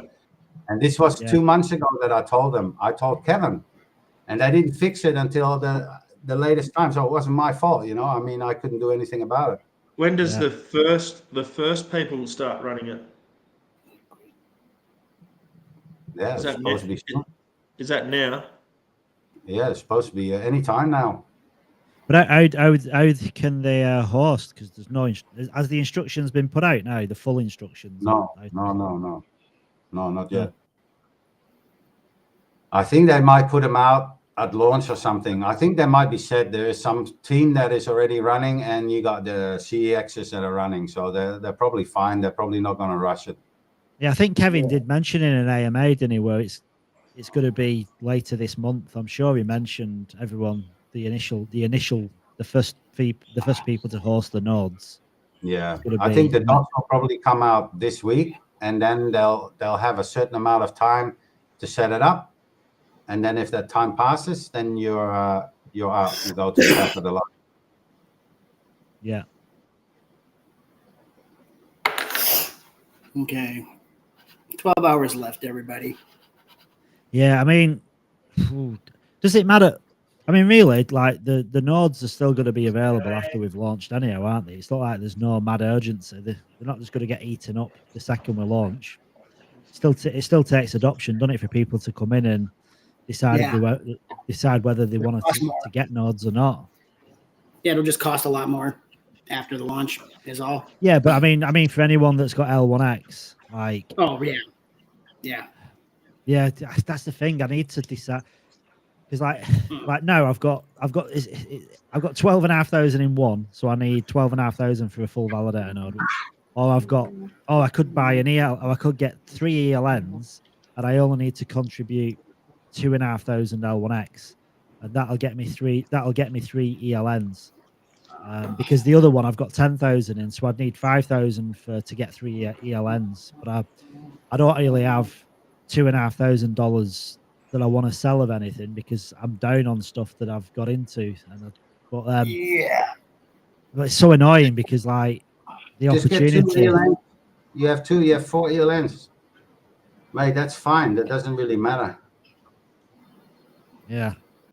Fuck. And do they weigh out each other with what the potential is? Well, like Skippy said, I think he said that like for the first 3 years, the rewards Yeah, are just coming cool. from the pool anyhow. Yeah, if you do the calculations, there is no difference between an ELN and a full validator node for the first couple of years, 2-3 years. So is it? I wouldn't even bother if I was you. If I would have known that, I would have got, no, it wouldn't be worth it anyway. I can only have 5, but I would have done different wallets and I would have got more ELNs, you know? Yeah, well, I've got 2 wallets. So I've got 2 ELNs on one wallet. But that's what stuffed you up, eh? Yeah, if I don't, that's the thing. I was stupid. If I'd have put it on, if I'd have just bought on one wallet, I'd have had a full validator node. It's because I separated them, and I didn't think it'd be an issue moving from one wallet to another. Yeah, but for now it doesn't matter. When can you go from a wallet to a wallet once we've launched? I presume once we've launched, you can just move them as you want because you can buy them, can't you? But obviously, most people's tokens they can't really touch because they're all vested. It's the rewards, isn't it? You can't buy them. You can't buy them on the app. It has Even to be open. even the referral rewards have to go into through experts, eh? The referral rewards are not done yet. All the Zeely quests, the other quests, all the quests that we've done haven't been done yet. I've still got no referrals from. There's still a lot to come. I mean, the bonuses haven't been paid out yet. Yeah, I haven't seen anything from the private sale referrals or anything. I have seen the referrals, but I haven't. Well, I've seen the bonuses like half, but I mean the other things I haven't seen yet. So there's still a lot to come. I've had my referrals and something. It would have been nice if they'd have referenced on the app when you've received tokens. It would have been good if there'd have been references next to each one, wouldn't it? So you knew exactly what it was for. At the minute, you've no idea, have you? Crypto. Yeah, they should be there. Right? I got mine too. I figured it out by myself, but it's not in the balance. I mean, I had them there and I vested them as well. Yeah. But they're not in the total balance. Is that the same for you? Mine disappeared, and then I got mine. Mine showed up later, so maybe. Well, I just see mine in the. What did I see them in the? I think I seen them in the L1X app, and then I vested them in Platinum, but I don't think I've seen them in my X wallet. But I had 2. I saw mine in my X wallet. Private sale and referral from the public sale, right? So 2 amounts. I vested both of them, but they're not in the total amount. So my total amount wasn't bigger when I got the referrals there. It was like 7,000, let's say 7,500 together. Yeah. Something like that. It wasn't counted in the balance, but it's there because I vested it. I can see it. If I count all the vesting, it's a higher number than my balance. Yeah, but I don't think. Mine wasn't showing. Mine didn't show the total balance. Yeah, exactly. That you said in the last AMA, some people's are a lot more complicated than others too. So like, I think mine might be complicated. And I'm not sure because there was like an AMA, and then like some people use my referral link, and some people used a different one, and like I'm thinking mine might come later. I'm hoping because I know there has to be some people that used mine, but I had like a small amount that I claimed disappeared when I sanitized, but then showed up a week and a half ago in my V2 X wallet. So they'll be coming. I think some people's are more complicated, so it'll take some time. And then I guess they're working on the complicated ones, and then they're also going to proceed with the rest that they're working on. So I guess we just it shouldn't be complicated, mate, because there is a test net. You can look up. That's how I looked up whatever I bought, because I didn't keep keep up with it, but crypto knows I had too many coins. It was claiming all the time. But anyway, when I looked on the testnet, it showed exactly what I bought. The amounts that I bought, everything. And there's for referral, there's the same testnet like that. Just put in your wallet address. You can see exactly how much you get in referrals. Shouldn't be hard. Very easy. Mine says 0. Yeah, so you get 100,000. Yeah. That's what you get. I have a question. They forgot the What one. about the first NFT? The very first NFT. The commemorative one. The first those EVM are to non-EVM centralized transfer. 2020. They're gone. We still can't see it in the app. That comes with that came with the premium wallet as well. Right. Yeah, that's gone too. We still can't see that or anything. Yeah, I see that on the X wallet. If I connect my wallet and go into settings, I think. Yeah, mine says 0. I actually had two. I had two. I have a picture of mine. I have a picture of mine. Yeah, I had two coins, two commemorative. What do you call that? Coins. Yeah. Yeah. Do you not see them anymore, Skipper? Right. No, but if you where do I see them? They're in your X wallet, I think. Yeah, under identity. Yeah, you get all these icons, right? That mean nothing. Yeah, they mean nothing. Exactly. Well, I haven't fired. I know on X. Commemorative. It wants Commemorative. They should be making you feel warm and fuzzy inside. Yeah, right. Look what I have. Yeah, not when you're not an OG, but you are an OG. Yeah. Identity. Yeah. And all these OG.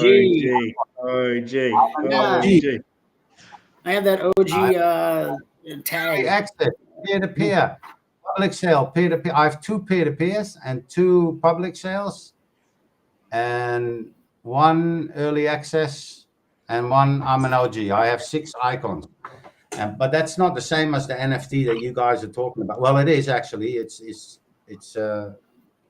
that's it now. But I used to have 2 of those coins. Yeah. NFTs. Where are they going? What the hell?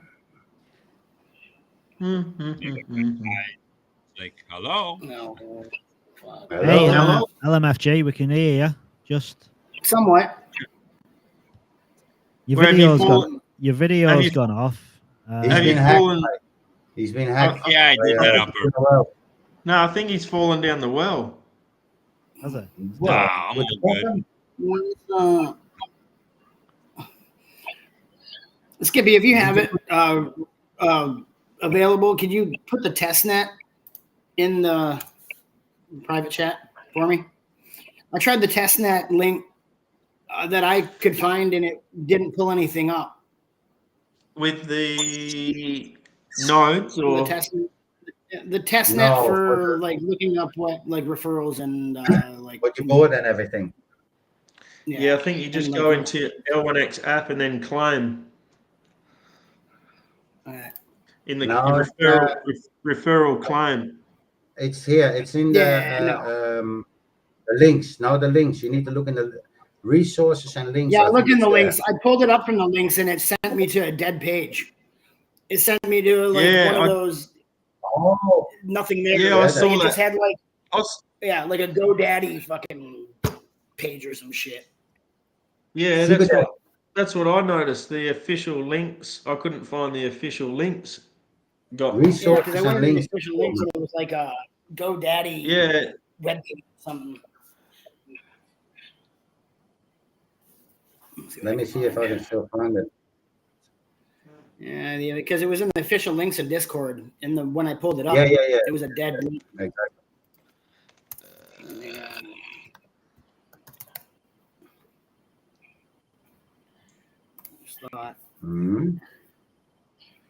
Because like I have my referral situation actually is complicated, I think. Now who knows? And I could be fucked. Yeah, GoDaddy. What the fuck is this? Yeah. See? It's like a fresh GoDaddy, like you can start a web page or something. Yeah, maybe it's I think that dead. they didn't pay for it. The year is over, right? I think that Oh, yeah. Yeah, it's just dead now. Oh well. Yeah, it's dead now. Yeah, I'm sorry, mate. I can't help with that then. Yeah, no worries. Thanks though. But I figured used I'd it ask. not long ago. yeah. Where did official links go? In the resources and links, it's still there, but they're not working anymore. Yeah. Most No. of them. It's not in there. It's like Yeah, it's in there. You see, you scroll down to the bottom, nearly to the bottom, you see official links, and it's just a lot smaller now, but it's still there. Oh yeah. Oh yeah. There it is. No. Yeah. I see it. Media.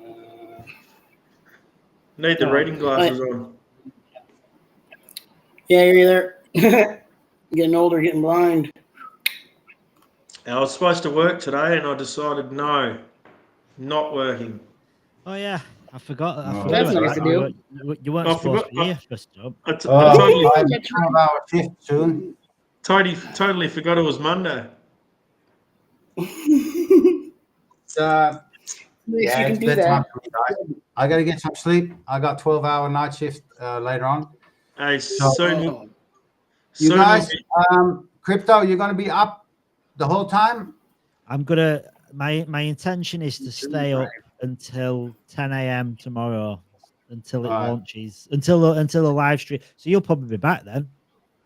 Yeah, I'll come back tonight after when I wake up before I go to work. I'll come in for What an ti- hour or something. When do you go to work? Tonight at 6 o'clock. What? That's like 12 hours then driving. Yeah, so I work from 6 o'clock till 6 o'clock in the morning. Damn. I seen something that had is it tomorrow or today? We got an AMA, or LNX is speaking with Bitcoin Queen or something. I've not seen that. Like 8 a.m. East. Guys, I'm gonna get some sleep. Good You night, guys- See you, Skippy. mate. Hey, Soon, guys, we won't, you have a good Bye, brother. soon we won't have to work, Skippy. Later. night. See you tomorrow. Later, man. Soon we won't have to be doing this work stuff. Soon. No doubt, man. Yeah, did you You see wanna that, call in or Psycho? Here it is. No, I'm Yeah, not the seeing- Bitcoin Queen. Yeah. Did you see it? No. No. No, I will do. I'll check it. That was May Yeah, 4th. hang on. Oh, yeah, May 4th. May 4th. That was May 4th. That was May Yes, 4th. yeah. Bitcoin Queen. Oh, is it Bitcoin already Queen done? was- sorry, never mind. I read it wrong because it's all backwards. 7th of May, 4 p.m. See, here we go, May, and then the date. You backwards Aussies. Nope, you're right. Yeah, it's 4 p.m. UTC. Wait. 4 p.m. UTC. There you go. So it's Yeah, I'll 3 hours after launch, and 3 hours after it launches, it goes live. So that's good.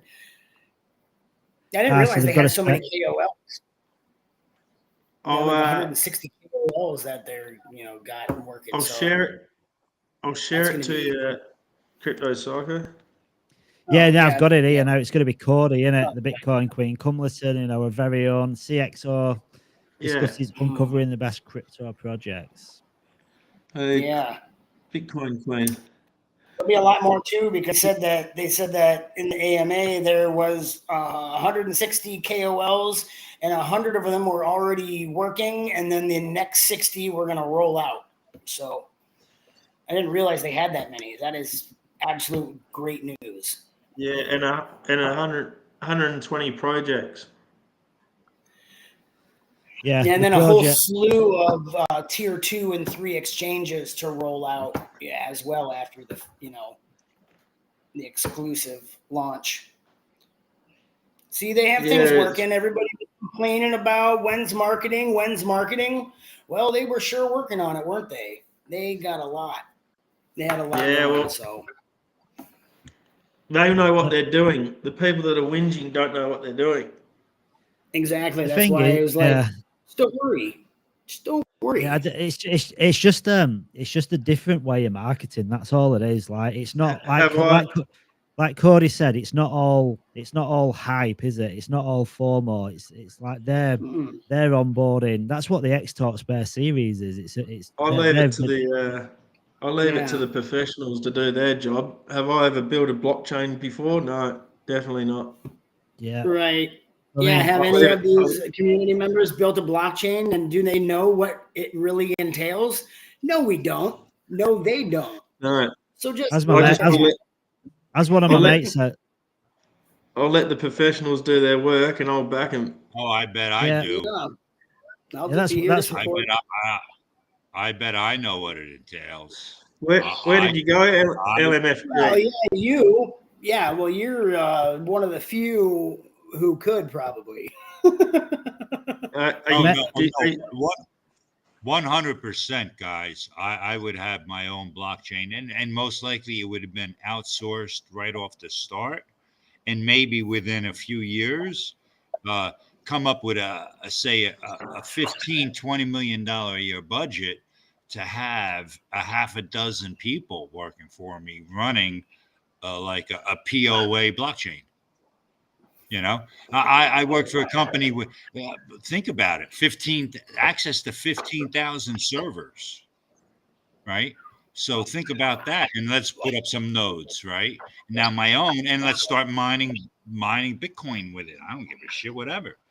Just on. And then you think about, and this is what I'm thinking, guys. L1X needs to think about this, and I've said this to other projects. Go look at any retail corporation. Every single store they have at least 2 servers there. Those servers are idle for 12 hours a day. That is computing power up the friggin' yin yang. Think about this. Yeah, guys, we had 750 stores, and then we brought on the Disney stores, another 350 stores, plus all the distribution centers. So I'm talking that many servers. Now you put a DApp, an L1X DApp on there and run ELNs, boom. And now you're all over the world, because this was in Canada, this was here, this was in Puerto Rico, this was in India, this was in China, right? There, all these servers are. So think of your backup, and now you can say I'm a corporation and I'm going to give SLAs, which is service level agreements.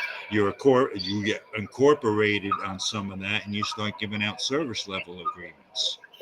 L1X Labs, boom, have a nice day.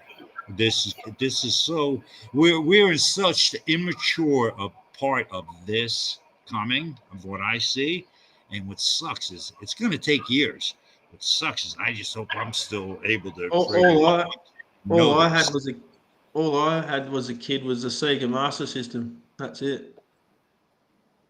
And the quantum computers are coming out, guys. Think this is going to snowball.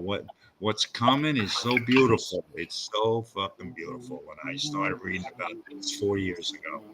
Wow. And now I got 4, maybe I'm pushing maybe even 5,000 hours into this. 3,000 reading and a couple thousand on these AMAs. And this is what it's all about. Holy shit. I'm just, and I'm not drilling it into my grandkids. I am not like that. I'm showing it to them, my granddaughter. So I went out and bought the Ape Vibes thing and the Doge Dash NFT. I'm going to get her into playing this game with an NFT, and it's good. It's all good.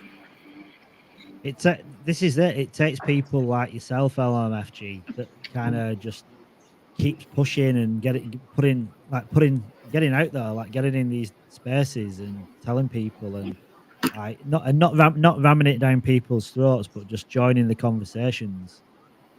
And that's what's gonna bring. And L1X is just the sales funnel that's gonna let people come in and connect, because like it's gonna. I mean, right now it doesn't seem it because there's obviously hiccups happening and stuff, but they're creating like a Web2 friendly. Like I know, like joking before, like it's not grandma friendly yet, but it's not really live yet. It's not got the resources what it will have in like another 3 to 6 months.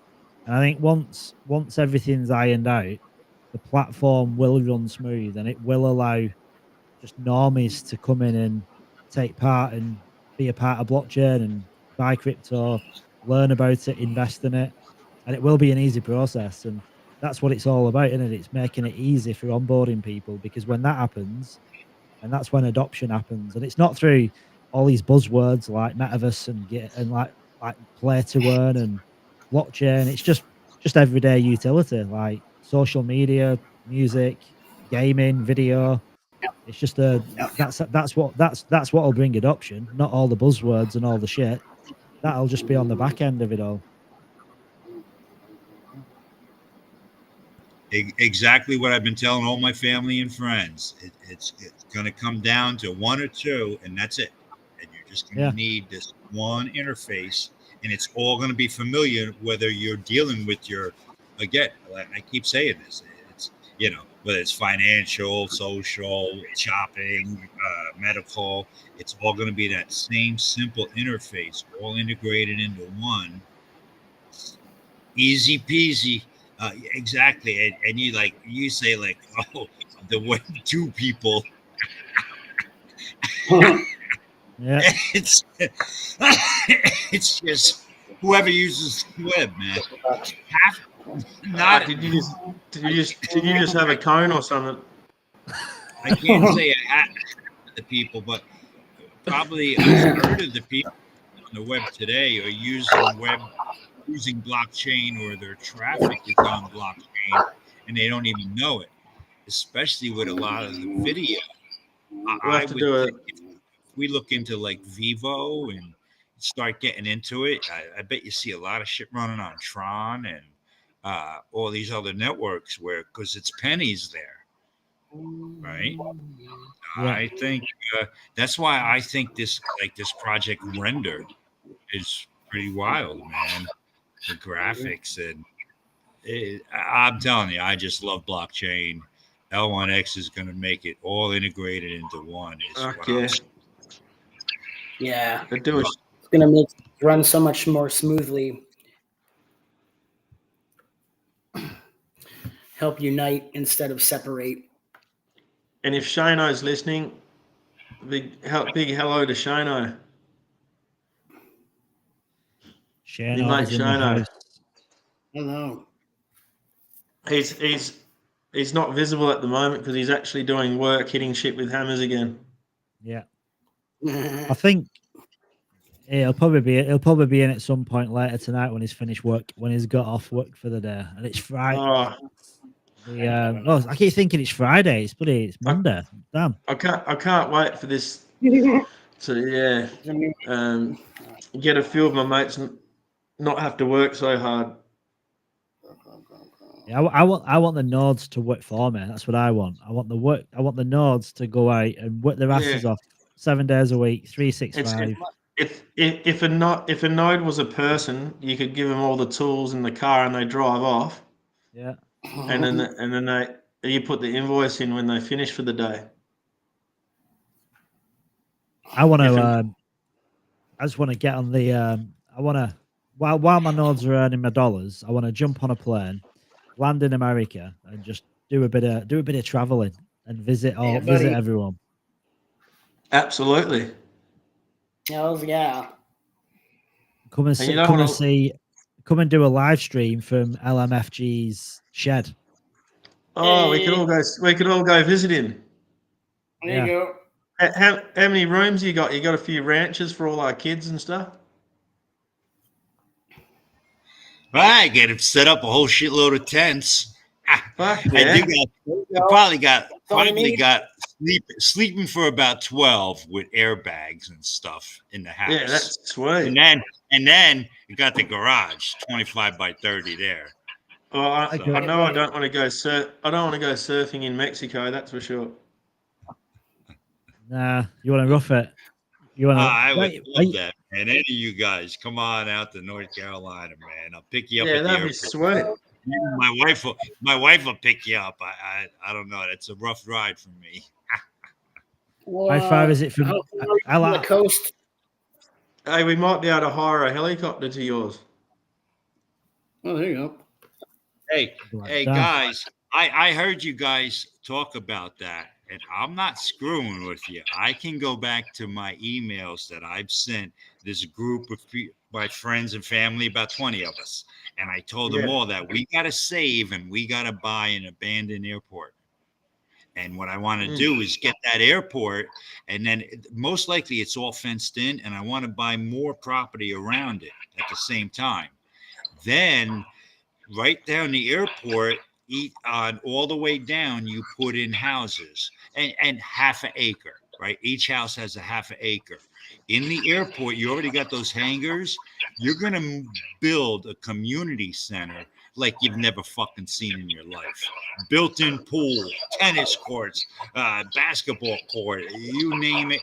Then there's going to be another hangar that's going to have the ultimate auto garage. I'm talking a paint booth in the corner. And then listen to this. Cows, horses, chickens, pigs, all the vegetable farm. And that's what all the kids are going to learn to do. And at the same time, like I said, build all these houses. You're going to also build a couple condos so you can maybe put in a couple of, some more dense family and friends. And you still have this runway.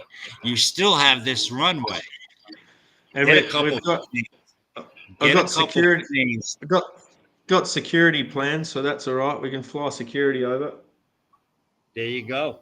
Hey, think about an abandoned airport and all your family and friends living on it. And listen to this. They always. They're right by a highway, so you also put in a 7-Eleven store, gas station, and your gas tanks, you put them inside the fence of your property. And it we've got one. We've got one up in the hills, actually. We call it the airstrip. What, it is an airstrip?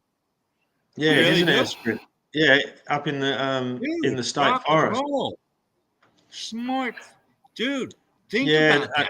Unfortunately, it's in the state forest, so I have to be the government. So you can't actually. You can't. It's not. You can't buy it. So it's actually an airstrip in the forest, though. Yeah. It's an old one. Back in the day, they would have used when they were doing the army and logging and all sorts of stuff. Yeah. No, I think it's a beautiful idea. Here's that the would game. be. It is a good idea, that. LNX makes the big bucks, and you build one. You could turn it into like Mad Max with all your crazy cars and bikes and. Think about it. You got to think about it. You got to stretch awesome. Hot rod. Like I said, you're definitely building a garage twice the size of mine, and it's going to have lifts in it and all the machinery and everything. Yeah. It would be beautiful. The kids, think about the kids. What the kids would learn. They would have to get up in the morning and go and do all the work. And listen to this. My brother-in-law brought this up to me. He goes, when you do it and put a church on the property, tax free. Yeah. Tax free. It'd be L1X church. No, I had to change that. I think it's starting sounding like a big compound. Yes, exactly. 100% for all your family and friends, and all your kids become the smartest kids ever coming up in the next 20 years. They know how to raise the horses. They'll know how to they'll clean the chickens even. They'll run the store. When they get 16 years old, they're going to run this store and they're pumping the gas and whatever it is. I've got about 7 cars I can donate for Mad Max. Yeah. And everybody that lives there, they get free gas. Everybody that lives there gets free vegetables because they're all chipping in and doing all this stuff. And whenever you want to go to the built-in pool, well, you can go to the indoor one or the outdoor one, whatever you want. You decide. Everybody chips in $500 a month. Boom. And that pays for a security team, an armed security team around the place. Yeah. There you go. Nice day. I've got one mate that does combat training in Africa, so he'll be part of my security. And one other mate that's and another mate that's like fully against zombies, and he's been training for like 20 years. Fully against zombies? Yeah, like when the world goes all crazy and it's like Resident Evil. He's like gone all apocalyptic. He's gone all apocalyptic. Yeah, nice. Yeah.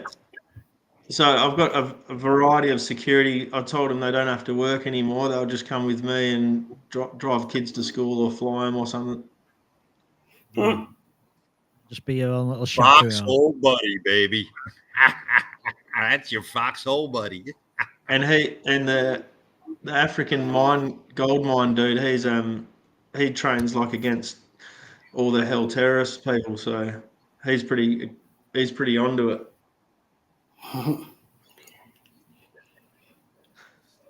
He has to catch a bus with like AK-47 bayonets in case someone hops on the bus that's not invited.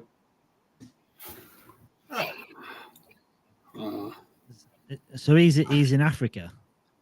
Yeah, he works in the African mine. He's lives in Perth, but he used to do gold pouring, and now he does African combat training for the people that work at the mines. Right, nice. Yeah, I can imagine it being. I can imagine it being a pretty. I think there was a lot. Do you know when you get these Westerners working? You get these Westerners working in these like war-torn countries. Yeah, you need security. You need security, don't you? There's been a few major. He's like Asian or something, but he's a hell crazy like Van Damme sort of China dude. Yeah. He's like, I wouldn't stuff around with me, just like punch you like fucking miles. I'm just trying to. He'll be good just walking around doing perimeter checks on the complex for us, and then doing come and have a swim. And there is like different places around the world. Like there's a Bitcoin city, or there were a proposal for one, and you can buy it and be a resident with Bitcoin, where they were building this like innovative and futuristic kind of gated. Well, I don't want to call it gated community. I think it was more like a gated island, where you can just go and live. You go and live there. And the token could be L1X for the whole city. Yeah. Well, Mike, we're talking about that, wasn't it, for a futuristic city? Like conversations with L1X being a currency. Makes you wonder, doesn't it, what some of the conversations the team are actually having? And that reminds me, I've not put out. I haven't put out the tweet. I was supposed to put out a tweet to so people can actually retweet the space and get people coming in and win some L1X. So someone's going to win. Someone's going to win. Someone's going to win 600 L1X coins. What do we have to do? The chicken race or something? Cheeky bastard. Yeah, it could be anything. It could be one of them spin the wheels, a duck race, or I don't know, whatever. Or it could be a Twitter picker. No. In fact, I'm not doing the Twitter picker because remember last time it excluded some people, and I felt really bad. So, there was a few people. I think it was Escobar. Maybe there was a few people that should have been on the list. Hey, there he is. He's back from the shitter. He's back from the shitter. He's had his comb. Well, shit. Nah, I was doing a few things. Oh, You're not supposed to do that shit around here. All right. Doing some few things that you're not supposed to be doing around here. Cool. Yeah. Yeah. It's Yeah, I pretty get it. fucking stupid, isn't it? You know what I mean? They right now they just said they're gonna put cannabis level 3 drug. It Well, needs to be yeah. no drug at all because then it Yeah, it shouldn't be a replaces. drug. It shouldn't be as it's a weed, and it Yeah. can replace everything that we have. Like 3/4 of the things in our house to build our house would be built by cannabis. All our plastics would be cannabis, all fiberglass, all composite wood, all our paper, all our cardboard would all be cannabis. Our clothing could be cannabis. And we could smoke our clothing. And then if you want to smoke the shit, go ahead. And here's the thing, the best part. When the shit becomes garbage, it breaks down and it's not fucking PCB shit. In a Like massive timepiece. Look at your laptop. That could be made out of cannabis. And now if that thing winds up in the dumps, and they said, oh, it doesn't wind up in the dumps. If you don't think this shit winds up in the dumps, you are so fucking stupid. I couldn't even look at the ocean, especially look what happened at the Olympics, right? Where was it? The Olympics last time? All the pollution they fucking they dealt with, all that shit, because they just dump everything. Look at all the plastics. The thing, that's the thing, isn't it? A lot of these like plans and stuff that they come out like, it's like the carbon offsets and the carbon credits and all that. Anything really relating to recycling pollution. A lot of it, they're basically buying it off somebody else. They're buying it off someone else.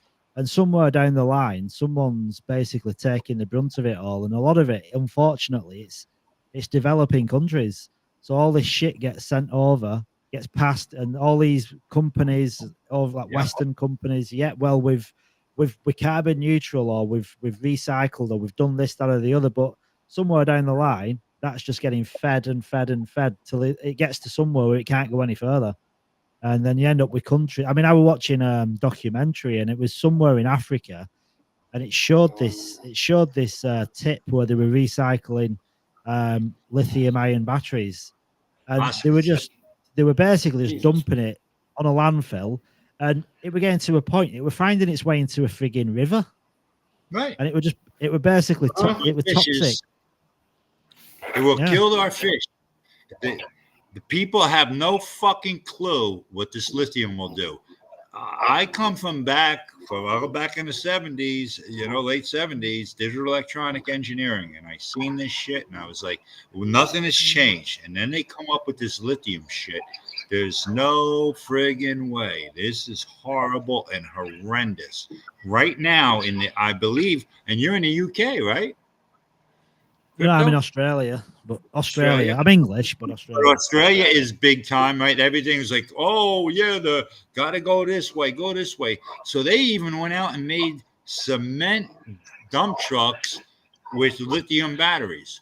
When these lithium batteries go on fire, you're talking like 4,500 degrees that they burn at, and you can't put them out with water. There's a company right now in California that started. They'll drive to your car, that's your Tesla that's on fire. They'll pick it up with a crane and they dump it into a friggin' pool of water. When it goes to the junkyard, there's laws right now. They want to be 50 feet away from any other car or any other object, because otherwise they go on fire. And I believe in the UK, there's litigation going right now where if you have an electric car, you can't put it into they call it a car park. So it's a parking garage. Because if you put that car in there and it goes on fire, it may collapse. One car could wind up collapsing that whole friggin' structure. So let's make more of these, and I love He's one of the smartest guys ever in the world. Now there's companies saying that they can recycle lithium, and there's some where they're doing it with chemicals. Could you imagine just a little bit of a fuck up on that recycling? The thing's going to wind up going on fire. Well, I don't know what it's. I mean, I presume it's like this all over the world, but like in Australia, the amount of fires created by electric scooters that have basically burnt houses down to the ground because they've got a dodgy charger or something's malfunctioned. Like if I had an electric scooter, I wouldn't keep it anywhere near the house. My son just bought one. He's like, "Oh, this thing is great! It's got 10-inch wheels. I can even go in the woods if I wanted to." I said, "You bounce that thing once, throw it in the garbage. You bounce it once, man. The thing, throw it in the garbage. What are you, fucking stupid?" And he's 32 years old. I'm like, "What the fuck? I don't get it, dude. I don't get it." And the worst part is, I'm in my garage right now. I call it the CCH. All my family, I got like 20 of us. We call it the CCH, cryptocurrency headquarters. Cryptocurrency headquarters. I'm telling you right now, guys, right now, all I got to do is this, right? I have this beautiful speaker box on the side. It's only about this big. Sounds great. Oh, got a big ass lithium battery. I got 4 or 5 batteries right there sitting with the chargers ready to go. All lithium, everything. My cell phone, the lithium battery in my laptop. You really think all of this stuff is getting recycled? This stuff is going to go into our waterways, and we're going to fuck our water up bad. So, and there's I just seen I just seen a thing where these guys are somehow purifying water, and they're taking sewage water and making beer with it. You take the sewage water, they're ultra purifying it. I just saw it tonight on the television. It might have been the basic news. So, and they say, but then they say that's always been happening because that's all they drink up on the space station. They've been drinking. Yeah, well, it's not. It's water. It's normal. That's from 2000. It's normal, like doing. It's normal doing all that though. Like a lot of countries recycle the waste. Like in the UK, like near Manchester, there's a massive salination plant that just collects all sewerage. And it purifies it into the cleanest drinking water you could ever imagine. That you can get. Yeah, New York. I actually have a relative that was working at the New York water place. Crazy when he started telling me some of this stuff. And then, and that's what, and I tell you, I would listen to Musk was on one of these things. Every time Musk goes on there, and he'll stay on there for a couple hours. Musk and Hoskinson guys, follow them, and when they go on, they're very good. They're very good at Twitter, YouTube, and Spaces, aren't they? I like it. They spend a lot of time. They're so intelligent, these guys, and what you could pick up from them, it's amazing. And when I'm gonna lose my train of thought here, freaking Musk, what the hell was on with the water? He's like, well, it's not an issue. We'll just drink the ocean water. And they're like, it got all the salt. And he goes, we figured that out 20 years ago. Yeah.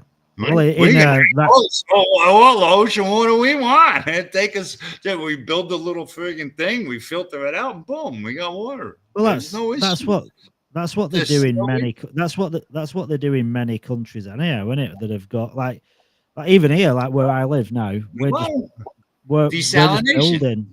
Yeah, we're just building one now. There's a massive water desalination plant going on, and it's got a pipe system that goes out about 10 kilometers out into ocean, and just basically the drinking water is going to be the Indian Ocean.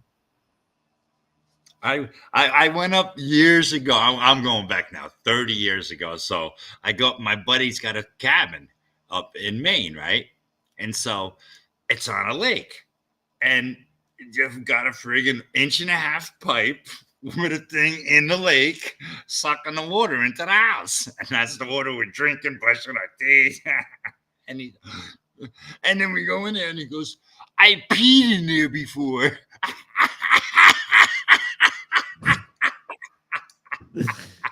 I said, God. drink up, kiddo. I patted him on the back. I said, all right, just drink the bottled water.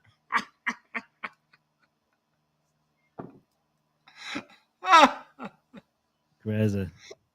What do you any harm? What do you any harm? As long as you boil it. As long as you boil it first and get the clean it. Hey, no. My buddy, his cabin, you had to see this thing. It was an old piece of shit. He went in there and just strengthened everything up, all the walls and everything, and just covered the whole thing in cedar, inside and out. Oh, it was amazing. I had a fireplace. Listen to this. The first time we go up there, and it was we went up there early, so it was cold. So we started up the fireplace, and he got like a loft with the bedrooms upstairs, and some of my kids are up there. Me and Pat are downstairs, and my kids are like 5 or 6 years old, right? They're only about a year apart. My daughter comes out, and you get to see her fucking hair soaking wet. She's sweating. She goes, Daddy, I'm hot. I went to go up those stairs a little bit. It must have been 120 degrees up there. I could have killed the kids. Thank God she woke up. I swear to God. Oh, my God. I was like, oh, I grabbed my son. I was like, oh, how I shut the fucking fireplace off. I opened the window upstairs. And the four of us slept downstairs.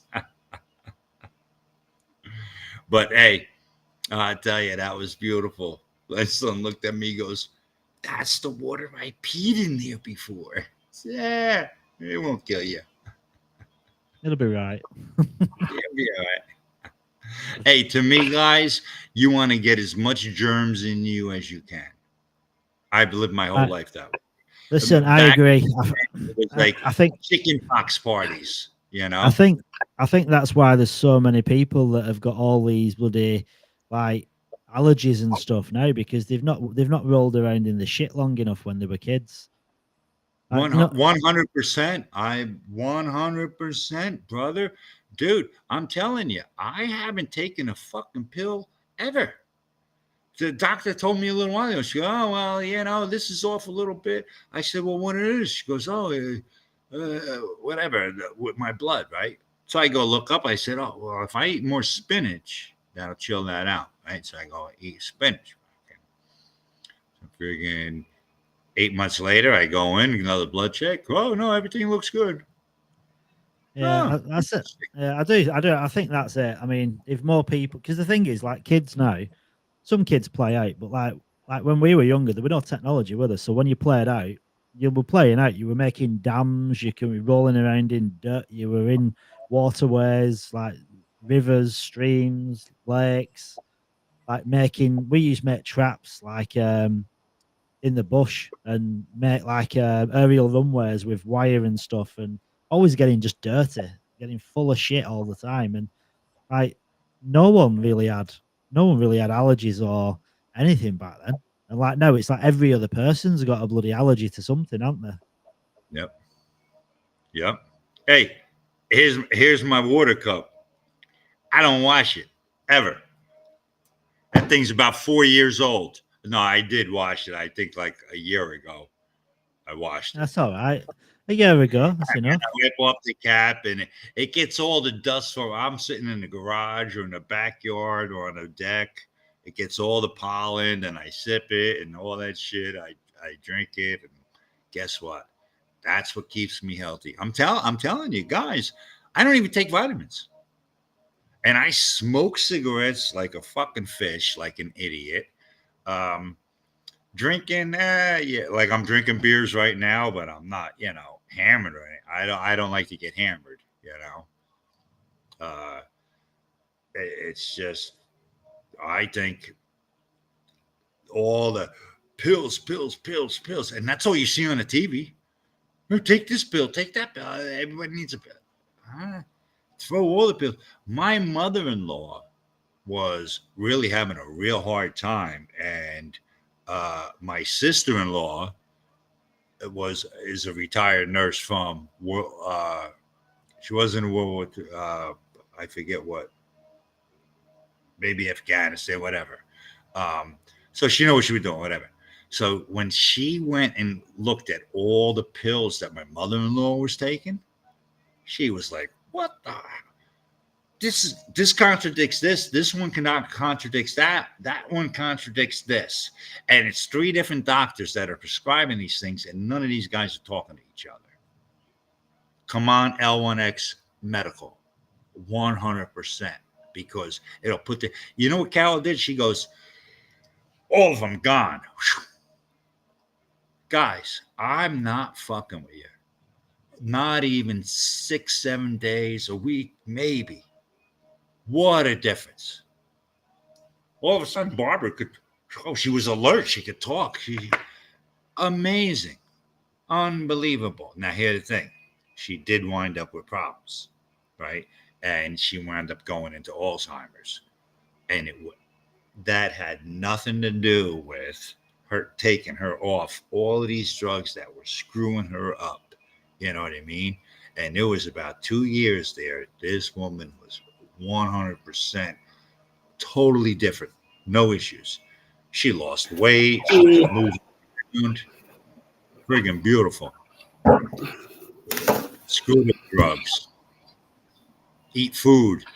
Whatever. I think there's a food that could fix it.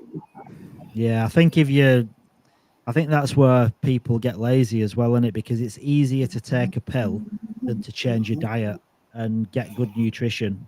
And really, nutrition's key, innit? Looking after, having a healthy body gives you a healthy mind, and health is wealth. Big time. Yeah. What say you, Ron? It's just an easy way out, I think, isn't it?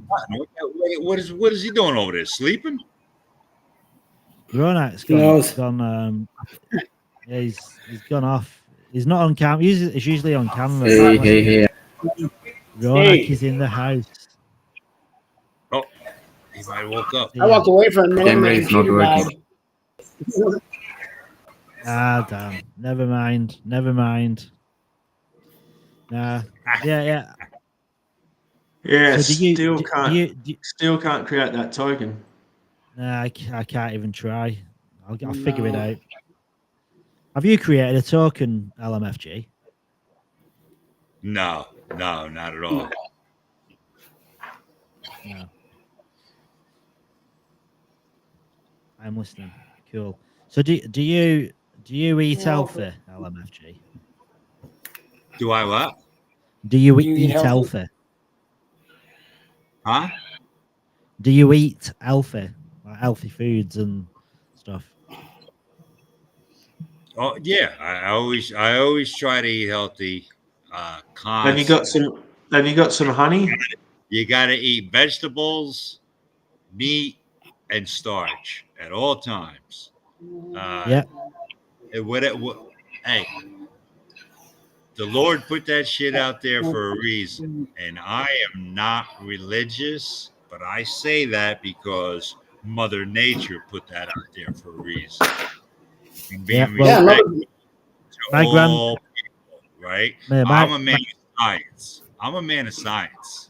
So my granddad lived till he was 96, and all he ate was meat, vegetables, and like fat, like lard. It literally everything that was organic. He didn't eat any processed food. He didn't eat anything that was pre-packaged. Everything was just 100% organic. And the dude never had a health condition in his entire life.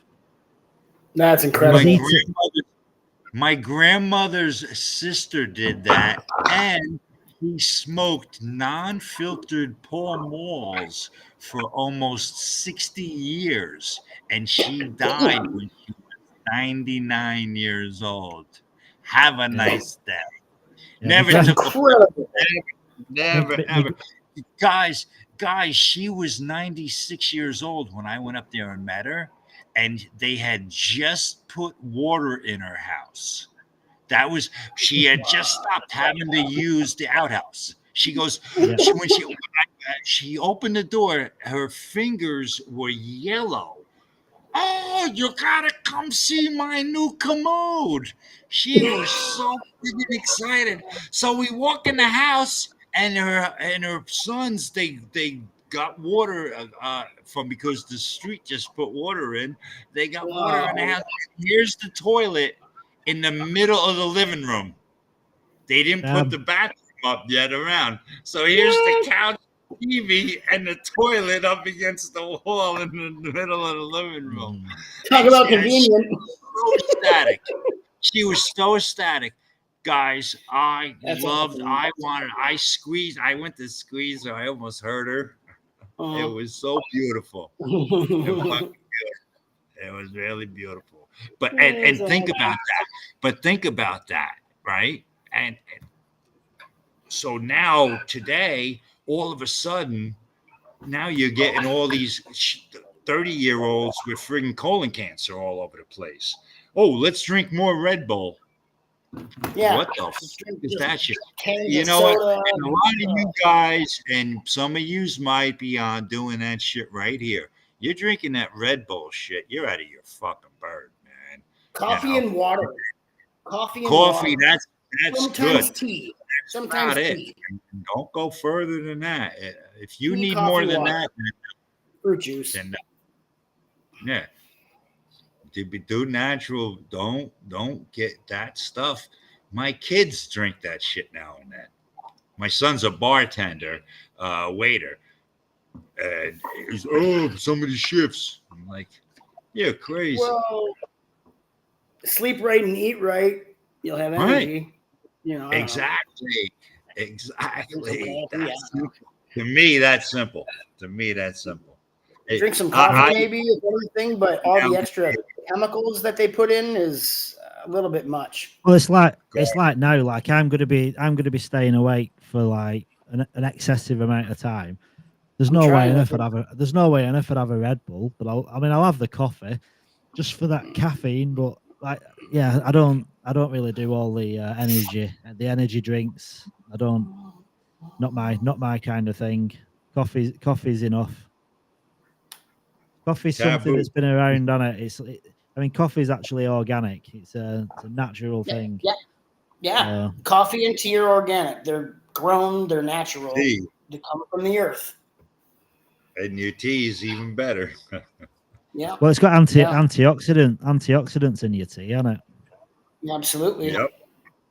Yeah, like my dad, my granddad, like he'd always say, just eat all your meats. He said, as long as it's in moderation, he said, just eat it all. It's all good for you. Even he'd have tripe. He'd go to the butcher and he'd buy tripe. He'd buy cow's ears. He'd buy pig's ears. He'd buy trotters. I mean, my dad said at one point when he was younger, he used to boil pig's heads. He'd have a pig's head in a pot that he'd be making. Boiling pig's heads, huh? Pig's heads. Wow. In a pot, boiling it, making soup and like meats and stuff. He didn't waste anything. And he lived till he was 96, and he just said, "Listen, it's all good for you." It worked. I couldn't eat a pig's head. I'm sorry, or pig's feet, or pig's ears. No, I'm too fussy with my meat. I mean, I like ham and I love gammon, and bacon and. Listen to this, and I'm going back like 40 years ago, maybe a little 42 years ago.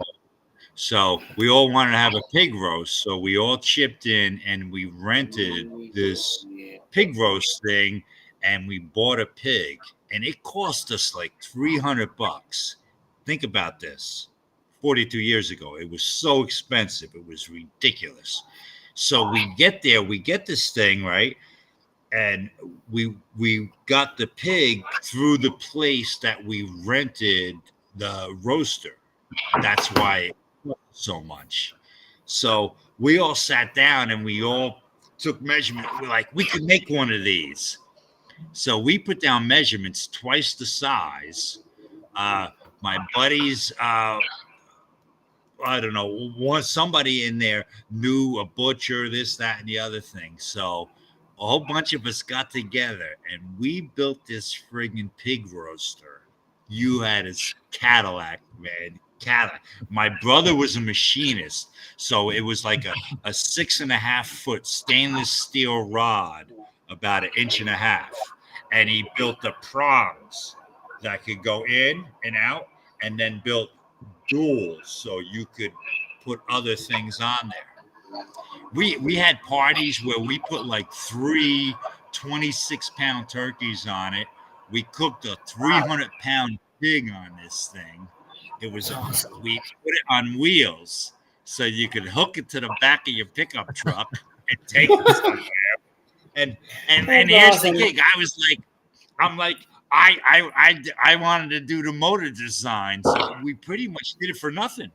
It was like Johnny worked at a steel mill, and it was like just garbage pieces of metal. Brought it over and just welded everything together, and so I'm like, I got the motor, I got the gears, so I bring it all this shit over, and it's from a garage door. I just figure I wired up a potentiometer to slow it down, and we put the pig on there, because I had to slow it down. It didn't have enough torque to turn the pig over. So I volunteered. I put a wrench on it. I sat there for that first time, and I fucking kept turning it night to cook it. And we had to chip in. It cost us like fucking $120 for the motor, because we had to get like a low speed, high torque motor. The only thing we had to spend on the fucking thing. Yeah, hey, we had. That was years. I bet I can call the guys up. I bet they still got it going. That was a barbecue on steroids. Oh yeah, oh dude, it was beautiful, man. No matter what, we took it to the park one day, and we put it was my daughter's and my buddy's daughter's christening, and we took it to the park. We must have about 60 of us there, and we cooked up 3, like I said, 26-pound turkeys. We cooked them up, and then we started putting chickens on there. They put like 4 or 5 chickens on there, cooked them up, and within like 40 minutes, friggin' cool as hell. It was nice. Yeah, I've never actually I've never had meat off a spit roast before. Just done normal barbecues, but never had a spit. I always fancy the meat off a spit roast. It looks when you see them turning it and carving off the meat, it always looks delicious, doesn't it?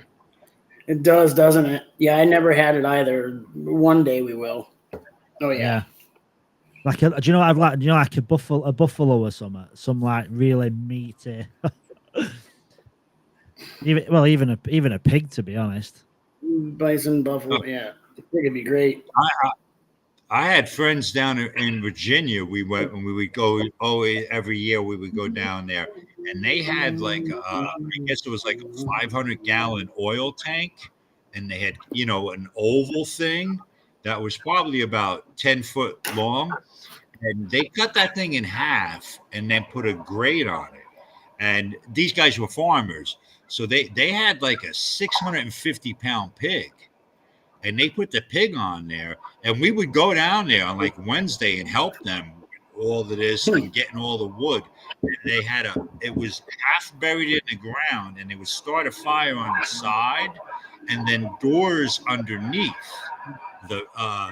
where it was cut in half. There was doors underneath, so you would open the door and then take the hot coal and just shove it in there, 3 days. That thing's sitting there for 3 days. And then you open that thing up, they put that thing on the table. It'd take about like 6 guys to pick this thing up, put it on the table, and take them a couple hours. You never had eaten like that. They would open it up now and then, and they would mojo juice, they called it. They had these needles. For one, it was like a quart of liquid of vinegar and onion and garlic and spices, and they would be injecting this thing in there over those 3 days. Pretty cool shit, man, and good eating. Yeah, but that's some tasty food.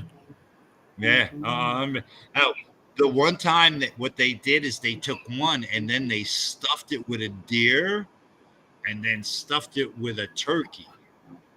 And listen to this. It was pretty good. Man, they had some chicks flipping out. They turned around and they said that, they said that they stuffed the pig with a dog. Stuffed a pig. The chicks were fucking, and you couldn't tell because it looked like it was a small deer. You know what I mean? Inside the pig, and all you seen was those legs. That's a dog. You jerk offs! The fucking chicks were flipping out. It was good, guys. Yeah, I'm going back 40 years ago here. You know, like I said, for about 5-6 years, we always went down there, and then it got to a point. He wound up selling the place. He had like 6 cows. We would go there. I took all the fucking cow poops and I made like a little hill. So then I put my tent on that. So I had that little recline because of my back all fucked up. It's like, what are you doing? You're sleeping on cow poop? You won't smell it. I put a second tarp on it, you know. Yeah, I've never. I mean, I've not really been that adventurous with meats. I'm going to be honest. I've been like the most boring person when it comes to eating different stuff. I think I've probably the most adventurous thing I've ever eaten is duck. The most adventurous thing I've ever eaten is probably turtle or emu. Yeah, I've never tried that. It's supposed to be nice, actually. It's supposed to be good. I weren't too keen. I weren't too keen on duck. That's supposed to be a bit like chicken. Frog legs. It's supposed to be a bit like chicken, isn't it? It tastes like chicken, yeah. I swear to God. It's not very meaty. Yeah. That was down in the south in Arkansas. Alligator. Also alligator. Yeah, I never did that. What's that taste like? Alligator. More like fishy. Like more fishy. Like an alligator, probably. I didn't like it. It was more fishy, like an eel or something. But you know that sliminess eel. I like whitefish. I like a smoked whitefish. Same. I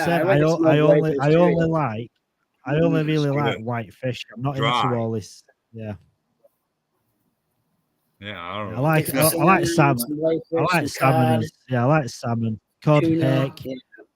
Salmon, big time. Yeah. Mahi, Black and salmon. Usually, if we ever go out to eat, Crypto, that's usually what I order. Salmon. I get salmon. I get the salmon dinner. Nice. You can't go wrong with salmon. Man, my brother had salmon. We went out once, and my brother had salmon, and he was choking. The dude was choking. He couldn't. He got bone stuck in his throat. They'd not deboned it properly. Oh God. Choking on salmon. Luckily, the bones on a salmon they weren't very big, but. Oh, well, one dream of mine would be go up to Alaska in one of the rivers when they're running and catch one and then barbecue it up. Yeah, that'd be great. That to me, that would be the coolest. Yeah, I've got a friend who lives in Vancouver, and he goes out on this expedition somewhere. I can't think where it is now, and it's they go out catching these like the Alaska. I don't know if it's Alaskan fish or Canadian, like in the ocean. I think it's Canada still, but yeah, I can't remember the fish. I can't remember the fish now what he was catching, but they actually eat them raw. They'll catch the fish and they'll cut it and they'll eat Sushi. it. Halibut? Yeah. What is it? Halibut. Halibut. What you say? Halibut? Yeah. Halibut? Yeah, halibut. It's halibut. It's halibut. Are you talking about? Yeah, I know you're talking. Yeah, Yeah. it's halibut. I remember that. Yeah. Yeah. Literally, the fish is that nice that they can't even wait to get it back. They'll cut it. They'll cut it and eat it on the boat while they're still fishing. It's supposed to be really nice. It's supposed to be really nice fish. Some of them fish, they're huge. Like Quite expensive, £300 yeah. fish. It's very expensive.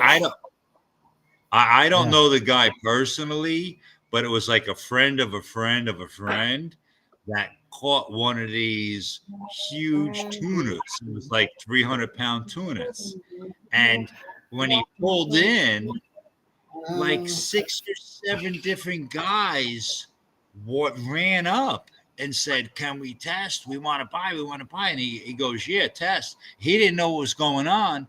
And they come up with these tubes, and they go in, turn, pull it out. Like 3 of them, they start chewing them. And then all of a sudden, they turned around and handed them like fucking $6,000 cash right there. Damn.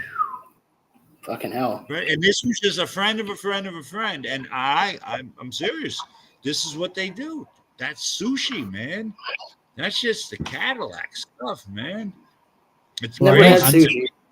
I know where like off because Western Australia, there's a lot of crayfish. So people do a lot of crayfishing, and they'll literally make a fortune. Like I've got a mate, he'll go out and he'll catch like 100, and he'll sell them all day long for $25 each.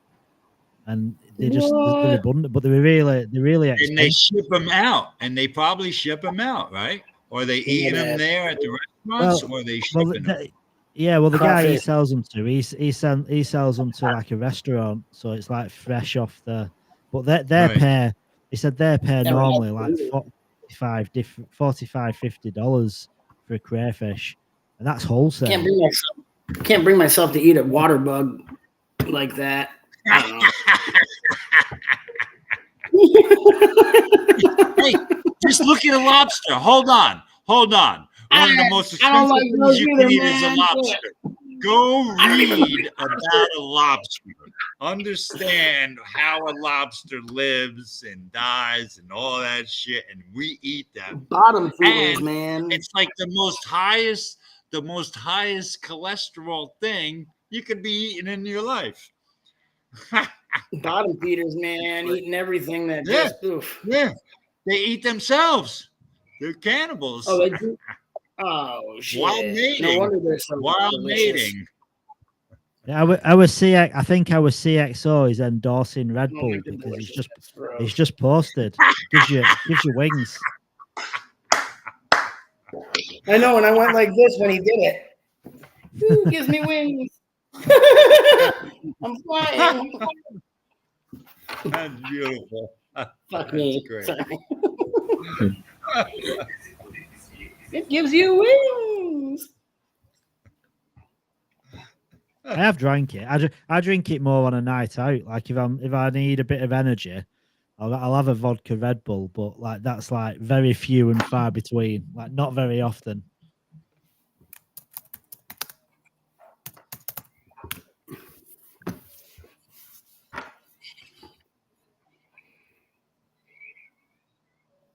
Ronak's in a noisy place. It's the only thing when you've got noisy background with your mic, you can't really. It's like sometimes when I want to do a Twitter space or something, it's a nightmare because of the audio. Yeah, it's good and quiet here. I was thinking there weren't long left in the 24-hour live stream, but I've realised it's not 24 hours. It's 25 because the AMA starts at 10 o'clock my time, so I've got to run it till 10. So I've still got 21 hours to go. Oh, I was thinking 20. Oh man, another hour. 21 hours. 21 hours to go. Not long. Not too long.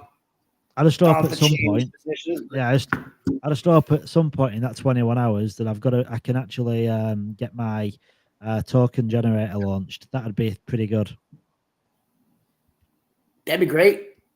Yeah. Oh, yeah. For anyone, I'm just going to post in the chat as well. So for anyone that's not already engaged with that tweet, don't forget you want to be winning. You want to be winning. Well, you can win some L1X, but also bring I some haven't eyes done it yet on. either. Thanks for reminding me. Yeah, I'm just going to post it in the chat. I don't know if this shows up everywhere, but First ONX transaction with Bitmart Exchange. Distributor released the ONX coins to holders in less than 46 hours before trading begins. That happening. Oh, that was 14 hours ago. My bad. I'm late. yeah, that's so good. So I've just posted that link in the chat. So I don't know. It shows up in YouTube and Facebook. Obviously, Twitter. It's already on Twitter, so it doesn't matter. So anyone that's watching this, if you go to that tweet and you just need to like, retweet, and bookmark it, you make sure you use all the hashtags. The L1X. Oh, I've actually done a typo. Yeah, just use all them. Use all them hashtags. And it's 800, not 600. No, it's 600. No, you said 800, and this tweet says win 800. Oh, yeah. Change that. Yeah, I don't know if I can actually. Oh, yeah, because it says 600 down here, but in the tweet, yeah, you wrote 800. So, yeah, you might want to take that down and fix it, and then redo it. Luckily, I've just edited it. I must have just been within the time frame. Yeah. Good deal. In fact, the hashtag, it's L1X May 7, not A7. So, yeah, if you go and engage with that, tag your favorite influencer or KOL below, which is one of the same thing, if you wasn't too sure. KOL is just a fancy name for somebody that apparently has a specialist higher level of knowledge about a certain subject. KOL stands for Key Opinion Leader.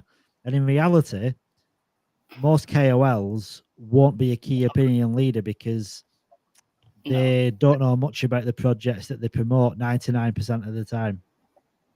It's true, but you're different from that. You're an up and coming one who started here. He's like king of the land. Yeah, he is. This guy brought me into it. Well, I was talking. I just sent you some more photos of my mate that went fishing in Alaska on your phone. Ah, nice.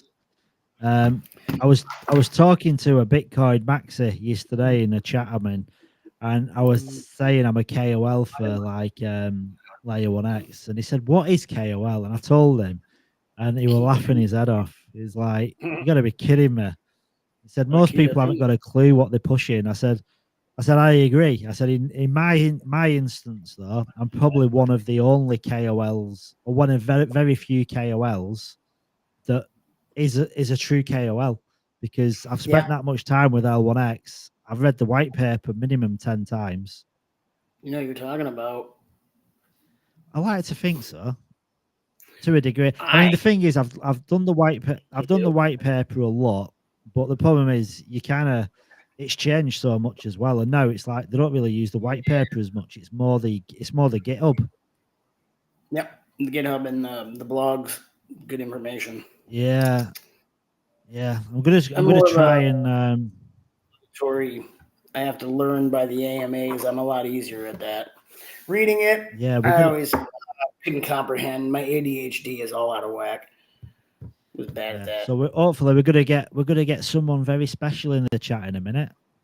So, fingers very crossed. Special or very special or extremely special. Let's see. Well, I don't really want to put the person down. So if I say, well, it's pretty special. Amazing. It's pretty special. Is he very special? Is he ultra special? Is he alpha special? Uber I'd just special. say he's very special. And I'll give you a clue. Grandma loves him.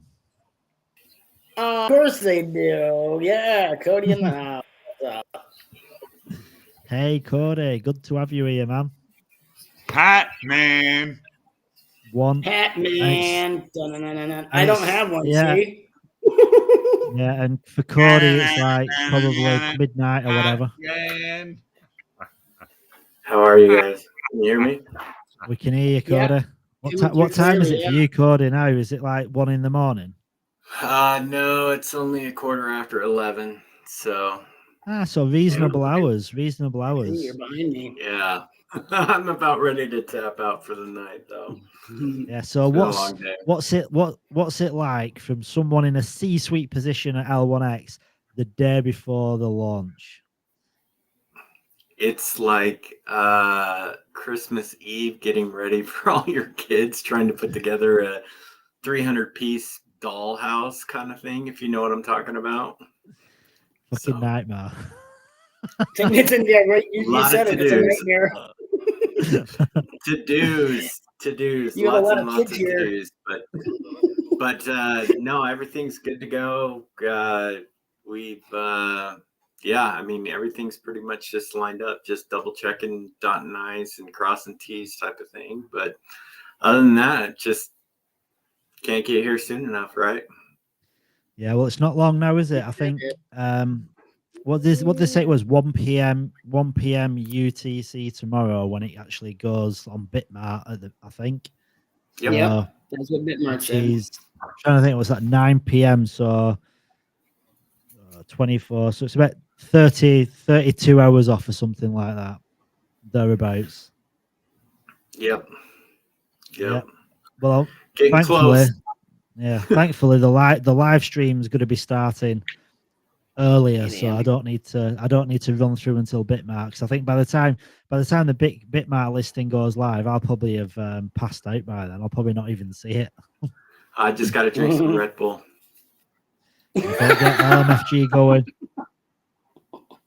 That's why I'm laughing. Don't get me started on that shit, Corey. Come on now, Cody. I said, Cody, that shit's no good for you. Chill out. I see you with that. Hey, that L1X hat, that's all you need. There's your energy, brother. Unfortunately, sometimes you just need a little extra kick every once in a while.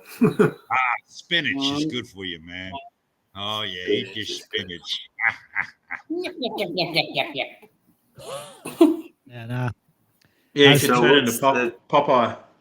What's the topics for today that you guys are talking about? Just about anything. I heard Red Bull and then I had to jump on. So It's been all over the place. It's a miscellaneous Yeah. adventure. It's been Miscellaneous. it's been everywhere. It's been everywhere. We're talking about We're talking about dried possum. To in me, a that's tin. the best part. The Dried community, possum, yeah. all of this bullshit. Dried possum. Have you got any dried possum? L1X and everything else. Dried possum, huh? Oh. Dried possum, some Jarrah honey. Apparently, if you're in some parts of the US, you can buy that stuff in a can. Not. Oh, possum in a can? Yeah, I've Yeah, seen yeah, that. yeah. You've You've seen seen it? it, so it is. So it is I a thing. actually have a can of it. Shut up! Oh, God. You have a can of dried possum. Yeah. It's a joke. There's nothing in it. There's nothing in it. It just says canned possum on it, and it's this like old 70s style can. Dude, is that it? One of my clients gave it to me as a joke. Okay. I can't see it.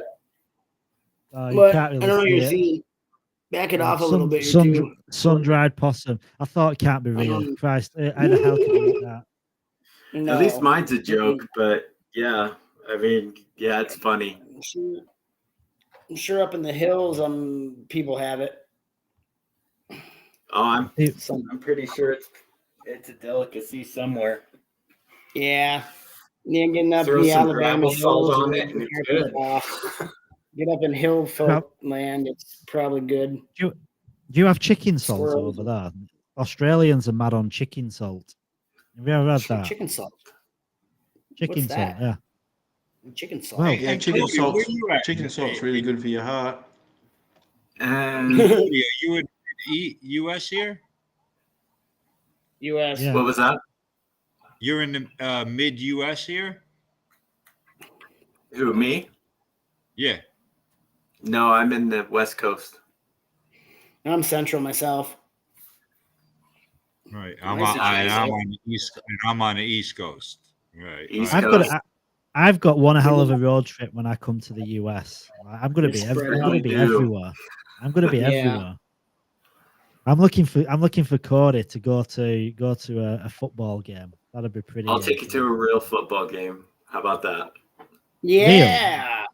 Real. What, a So jet? football. Real football. Don't handle it with hands. It's called football for a reason. It's your feet. They kick it. Yeah. I mean, You're talking about handball. Handball? No, I'm talking about kick it, football. though. You're referring to soccer. Kick So they kick the football though. They have a kickoff. Yeah. To be honest, I was into when I was younger. I think obviously anything being American, I don't know about Australian, but when you're English, you've always got this draw to American sports. So I was kind of always like fascinated by basketball, baseball, and American football. And I used to support, like, I don't know if this is a good team or not, but I used to support the Dallas Cowboys. They were when you probably supported them. They were around the same time I supported them, probably back in the Troy Aikman days. I had the jersey, and I had a little shitty little helmet as well. I used to love them. I was a Jets Nice. ticket holder for 17 years. I put out a spreadsheet. I made it. There was 5 of us. We had 5 tickets. We each spent $25,000 over those 17 years holding those tickets. And I tell you right now, and it was the Jets. We lost every friggin' season. I would do it again. The partying. It was 10 games a season.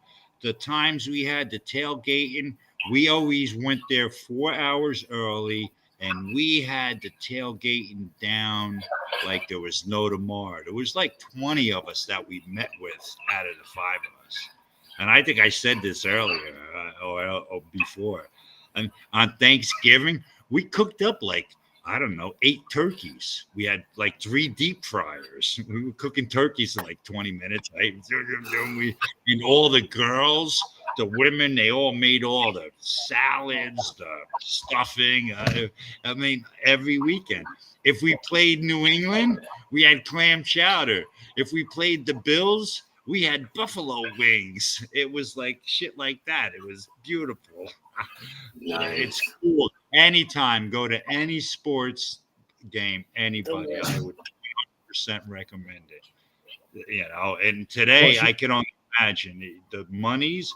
When I first started that shit, it was like $30 a ticket. So the whole season was $300, and we had a season ticket. Now I think a season ticket costs you $1,500, and you got to get a license. That's why we all dropped out. They tried charging us $25,000 each for the 5 tickets, and then we would have still had to pay $1,400 for each season ticket. Oh, and we all said bye-bye. Sorry with that. That's nice, but and guess what? They sold out anyway. They're still sold out. It's crazy. I don't know. But hey, I enjoyed. I had that time, man. Sorry for you young whippersnappers. Now you go to one game, it's going to cost you $1,000. Sorry, man, because it is a good experience. $1,000. Oh yeah. I was going to take my family to a basketball game over the holidays, and just for basically 8 of us to go, it was going to be like $1,500 to $2,000 depending on where we sat. Can't do it. And that's like in the middle of the arena too. It's not the nosebleeds, but it's not the floor. It was kind of like right in the middle. Jesus. I was like, I got other places I could spend $2,000 on. Yeah, so like your average working class person can't even afford that shit. Nope. No. Yeah, how much is the nosebleed section? Nosebleeds Hey, They can you run know you who's about games? 45 to 50 Guy bucks Paul a ticket. Castleman. Yeah. Paul Castleman's at that game, and all his buddies. And you know who that is, right? Everybody knows who Paul Castleman is. I have no idea. No. That's Hello Labs. He's a producer, director, and that's who's running Hello Labs Killer Whale Show. Hello Labs. And Okay. so all of that Hollywood elite are the ones that are sitting at all those games, and that's why they're all sold out. And I don't care where you go, and that could be in Chicago or New York, wherever it is. It's that elite, that group. That's it. Have a nice day. Elite. What football team is it that you support, Cody, or which is it the one that is near you? I don't like football. Hey, You know. all right. What sport? I don't. Well, what sport do you like? Me, basketball. I'm basketball all the way. I used to be in the basketball team at school. I loved it. Back in the day, where you'd wear like Converse basketball ankle boots, but now they all seem to wear sneakers. Nice. I love it. Yeah. I used to have my socks up to my socks up to my knees. I mean, I was shit at basketball, but good thing is, in England, everyone was shit at basketball. So as long as you played it, you got in the team. This fucking ginger running around playing basketball. I bet you looked amazing. Yeah, I used to love it though, going to all the different schools. Because the thing is, even though like basketball wasn't a major sport over in the UK, every single school's got a basketball court. So yeah, I loved it. Good game. But so does every prison yard too. Every prison yard. Yeah. Yeah, you would have been barefoot as well. The thing is, when you see all these like I don't know, like watching all the basketball, like the TV in America, you see like college basketball, and like they've got full on supporters and cheerleaders and stuff. Like you play basketball in the UK, you don't have anyone supporting. There's no one. You got literally just the players and staff, and that's it. Like that over there, it's full on. That's all you need. Most of the players zone out that other stuff anyway. So yeah. Did you used to play? I moved into a new neighborhood, and I go into the high school for the first time, and I'm in 8th grade, right?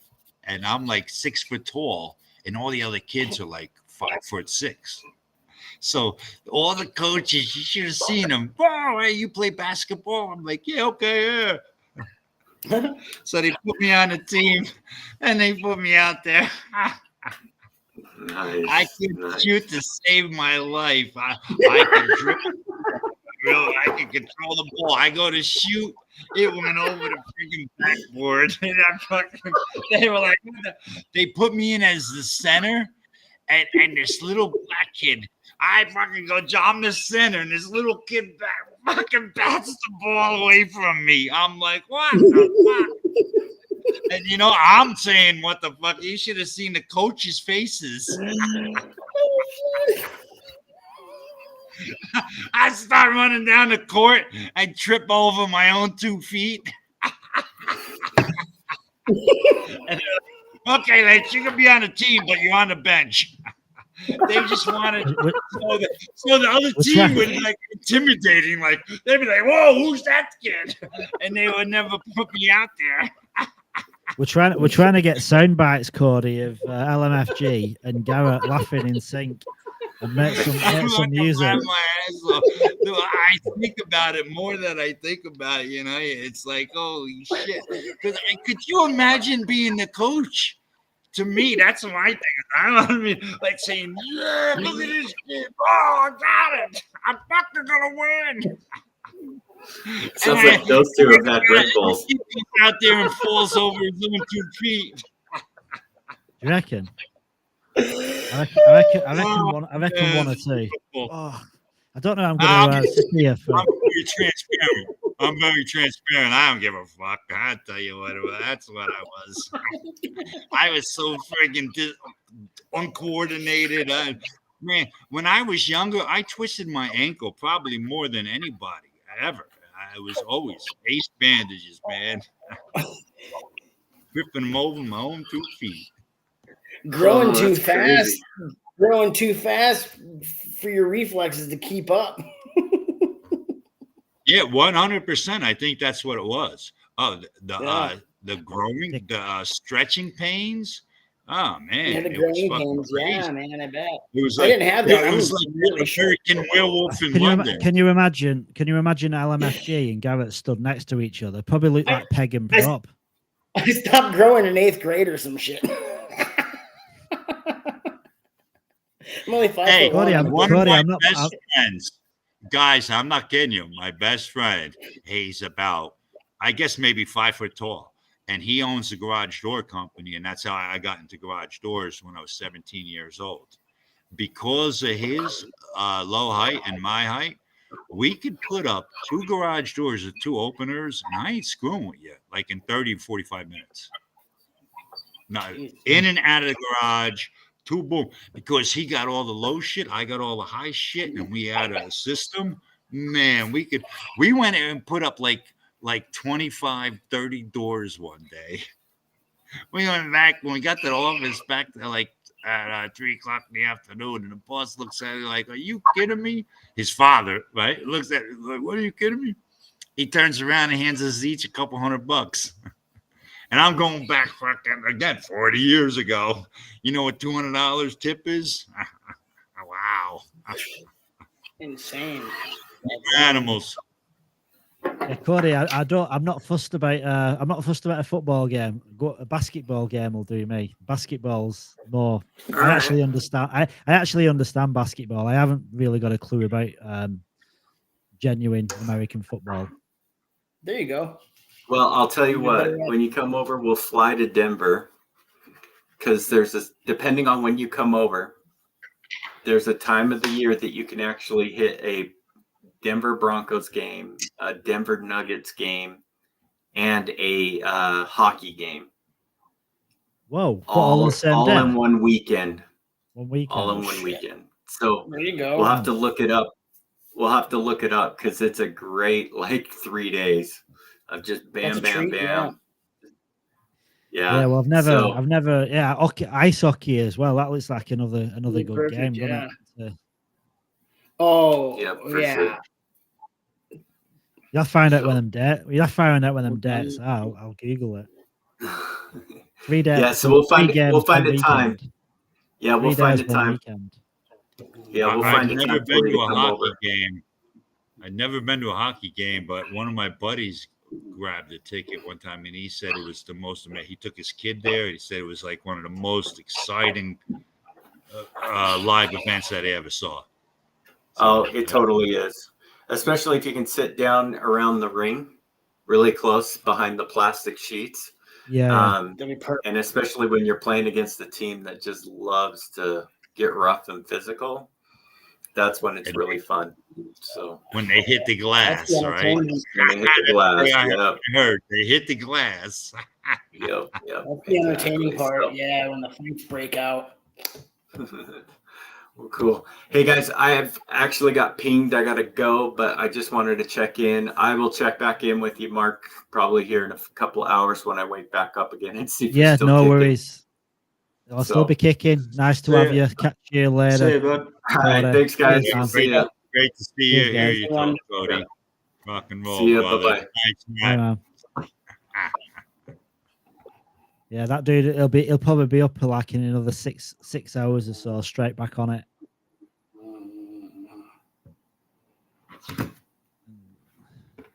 Ronak, you're on camera, brother. You've got your camera working. I didn't realize. Yeah, he's been here. Good deal. No, he's on his mobile camera. I'm using my mobile camera. Well, it's a good picture. I need to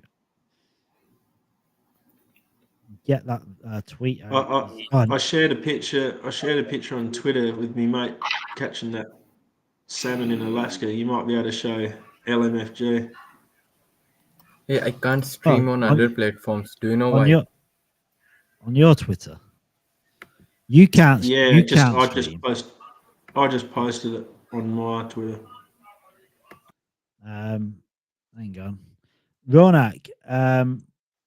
I don't know, because normally you can post out the restream unless it wasn't preset when I did it, because I know there's something you have to do, and I'm not sure if I did it or not. I know when you start a stream, you can allow other people to stream, and I thought I was 100% sure I had done that, because I know there's two Yeah, settings. I think you didn't done that. There is no option for streaming. Yeah, there's two settings. One option is to stream before the stream starts, so you have to be in. But then there's another option where you can allow people to restream it. And I was pretty certain that was active, but it mustn't be. I'll be right back. No problem. I don't know. Yeah, I don't know if there's a way to do it after the fact, because I know we had I had a problem yesterday, 2 days ago.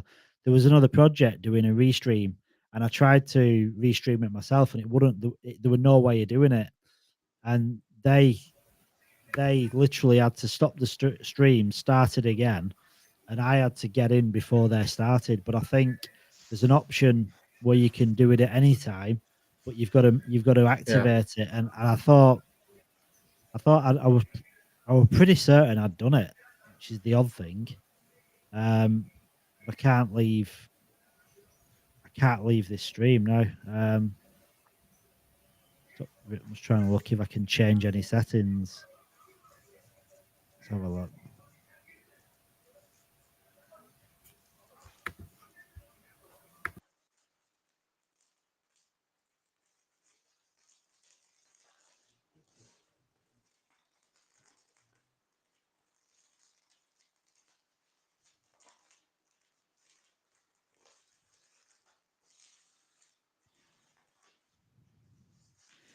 I mean, I can do embed stream. Oh, that's not. Oh, might be able to. Oh no, I can't do that. You got to pay extra for it. Engage website visitors.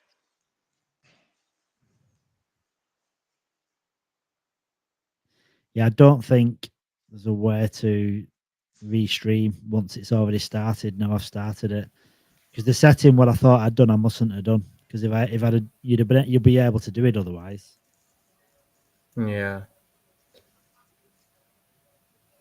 Never mind. Never mind. It's a shame though, because it gets you. It also brings you followers as well, doesn't it? Because people see that you're streaming too, so it gives you follower count. We were doing it the other day. We had like 5 different accounts streaming the same service, and the amount of people that come into that could stream do was one ridiculous. thing. I could do full screen and do the screen recording, I think, for the live stream. Ah, yeah. Do you use OBS? Nah, I have to download that. Ah, yeah. Well, yeah, probably a bit much, but yeah. I mean, if you can live stream, screen record, and live stream your screen, then that'll work. That'll work as well.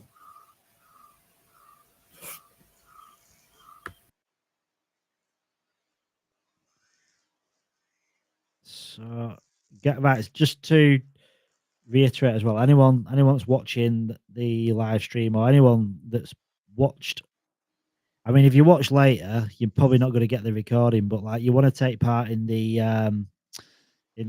just a tweet as well, because literally all you need to do is just retweet. Well, where were we? Can you please give me the name of the best stream? OBS is what I use. OBS. Yeah, OBS.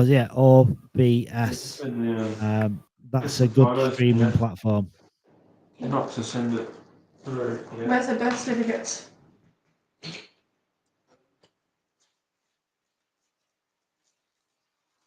Are they both? I'm trying to actually find. Garrett is back in the house. Back. Yep. Yeah, this I'll just time when mute. I I'll walked just away, mute. didn't die. Yeah, I'll just mute. I'll just mute Crypto Walker because he's just talking to his missus. I don't want him to.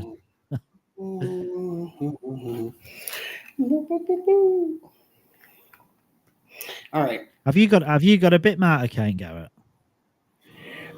No, I don't. Yeah, I've not I got got one one. yet.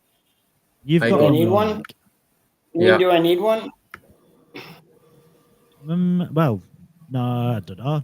I mean, I was thinking of, and then I started thinking, why do I need one? I ain't selling, and I ain't getting any money to buy, so it doesn't really matter, does it? I'm not gonna buy I it. don't like their Google two-factor authentication. If you lost the Google account, you will never get it back. The authentication key. Oh, what on Bitmart? Jesus Christ. Yeah. I'm not using that platform. Just have an account. Yeah, I don't. Well, I don't. I mean, in all honesty, like it's for people to buy, in it, but I don't need to. I don't need to buy it. I've already got it, and Yeah, and I'm only gonna sell when it hurt. Like it's a. I mean, like when it's worth it. I mean, it has to be extremely worth it. yeah. Garrett, look here, right? Four event listener notes. I know, and I'll be the fifth one. 4 event listener nodes. You got the have four? 4 event listener Or notes. there's 4 that were bought. What are you talking about?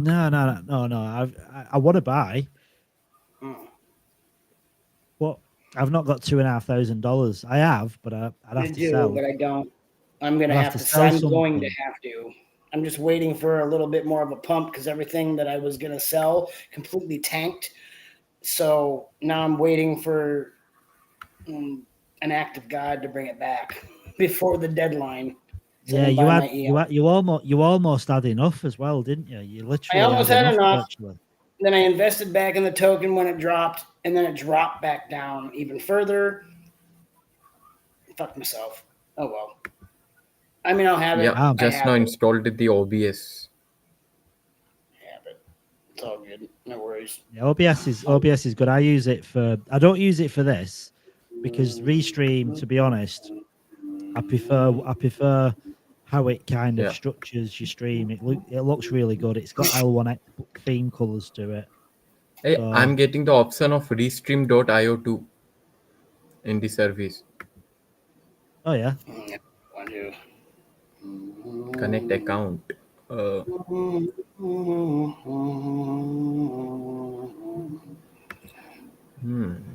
What was the account? 19.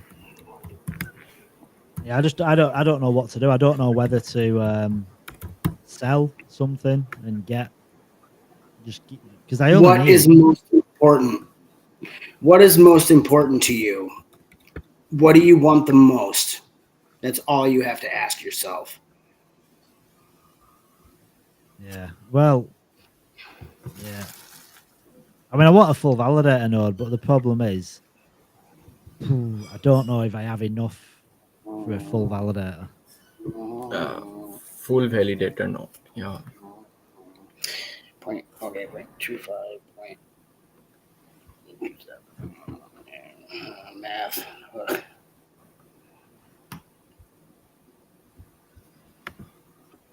I'm actually degenning right now, trying to make some more money.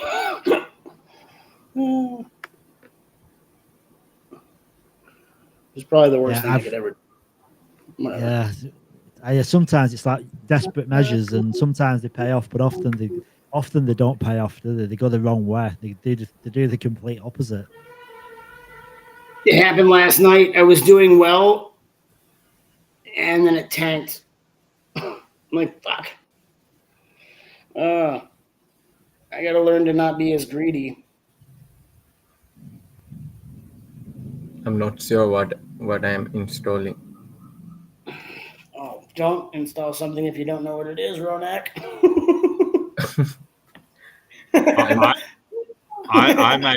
I'm at the point only DCA into the projects that I hold and that I believe will do good Yeah. and survive. Just Same here. DCA. Don't get Yeah. copied and get into all crazy stuff. And don't get me wrong, and yet I still do. And I may throw $50 into some crazy thing I just did. for a lottery ticket. You know, a couple did. lottery tickets. Don't worry about them. Don't do what I did 3-4 years ago and just went nuts. I put $7,000 into crypto, and I've traded over 70,000, and over 60,000 of that was lost. Right? Yeah. Oh yeah. I Because lost the was first stupid. $5,000 I put in. I got so much garbage, it's not funny, you know. Now I know what the hell I did, and I see this and what's coming. And Hell1X is one of those projects where you need to just sit back, relax, and let this ecosystem build.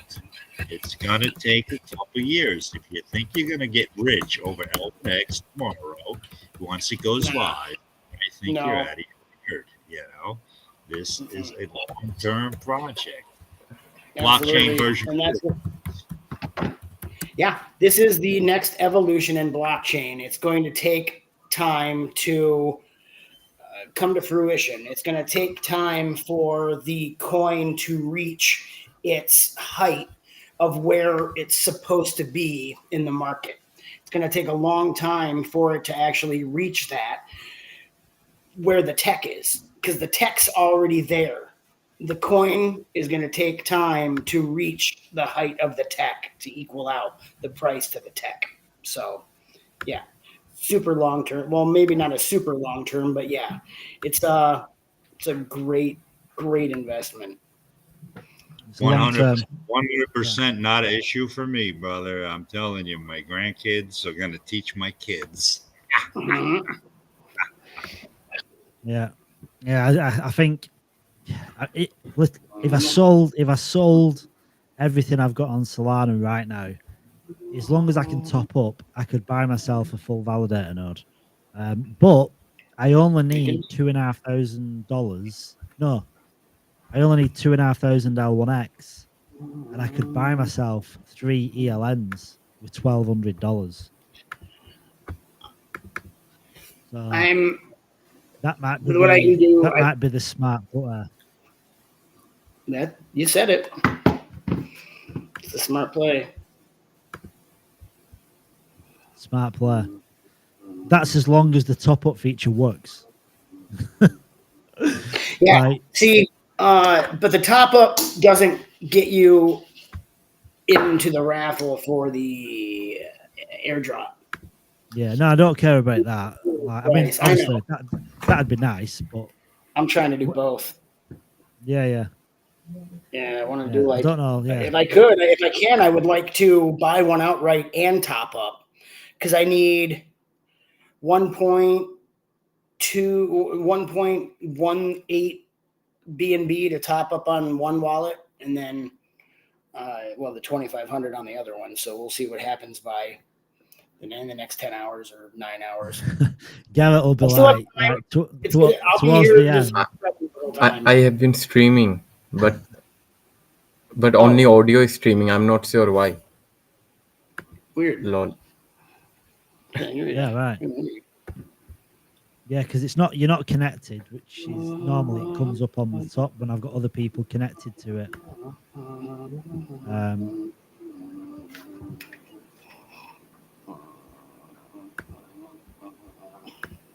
Well, it's not connected to LinkedIn for some reason. I find that a bit weird.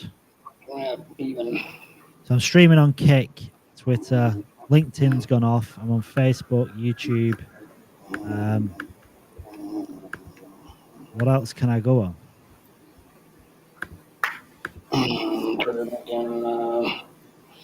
Twitter, YouTube, LinkedIn.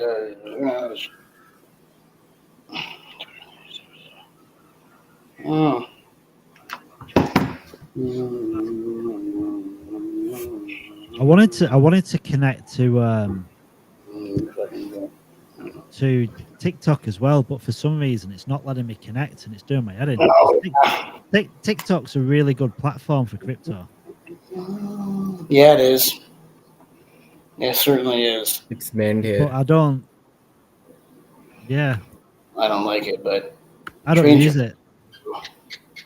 I do a little bit just for a couple things, but not really just one. It was like really one project I use it for. The thing is, to stream on TikTok, you need 1,000 followers, and I only have 560, so I can't stream, which is annoying as hell, to be honest.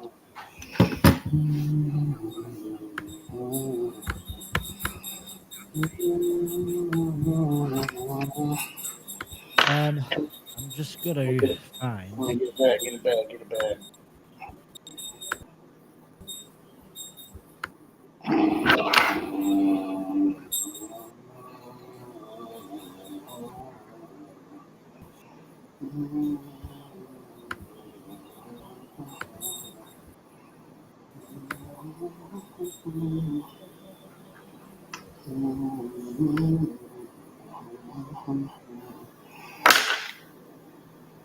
You did it, Garrett. You did it.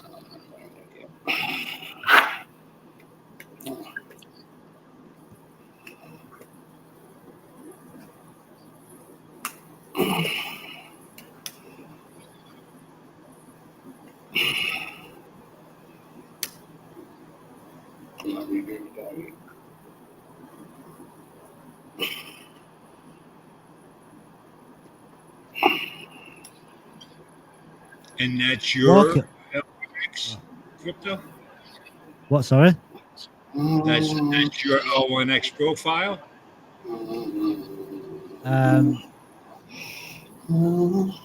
No, this is the L1X app. I've not got my profile. I don't think I might be logged in actually. I'm not too sure. I think I am logged in. That's what I'm saying. Yeah, I seen what you just scrolled down on the bottom, the home, the profile, that little bar on the bottom. That's why I was saying, is that your profile? Yeah, that's my profile. And I think I am logged in as well, because that little green thing is indicating that I'm connected to. That you're there, right? Yeah, my X wallet. I was looking for a specific video, but I'm trying to find it. No, I've watched some of the examples that you put out there, and as I'm saying, it's hard as hell, man.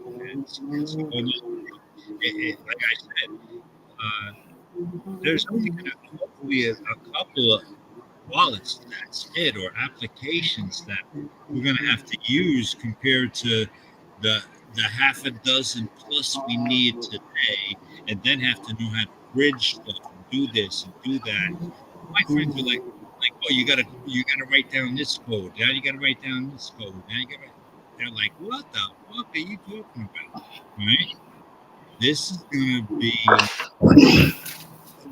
gonna be the Web 2 where everybody else saying, okay, no problem, because all they're gonna need is the Web 3 LED, and they're in. And they have everything one-stop shop. That's what it is. One-stop shop. That's what people want. Yeah, that's exactly it.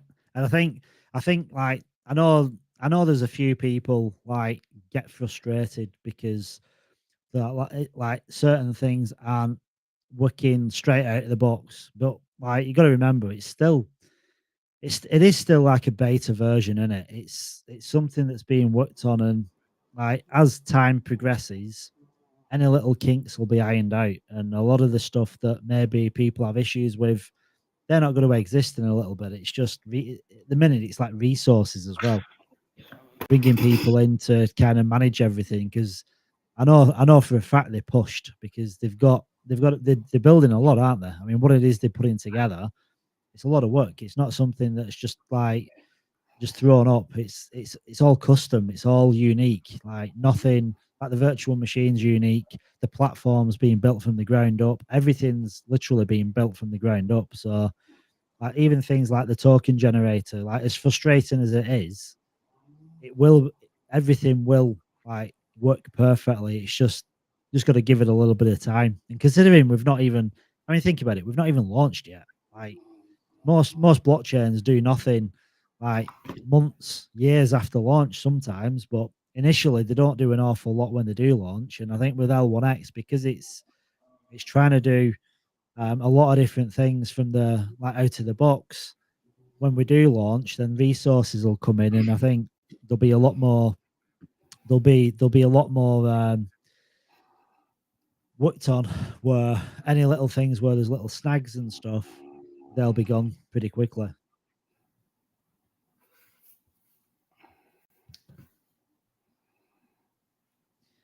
I was actually looking for a video that I wanted to play, but I can't remember which blog it was in. It was in a specific blog, but I'm like, I can't find it.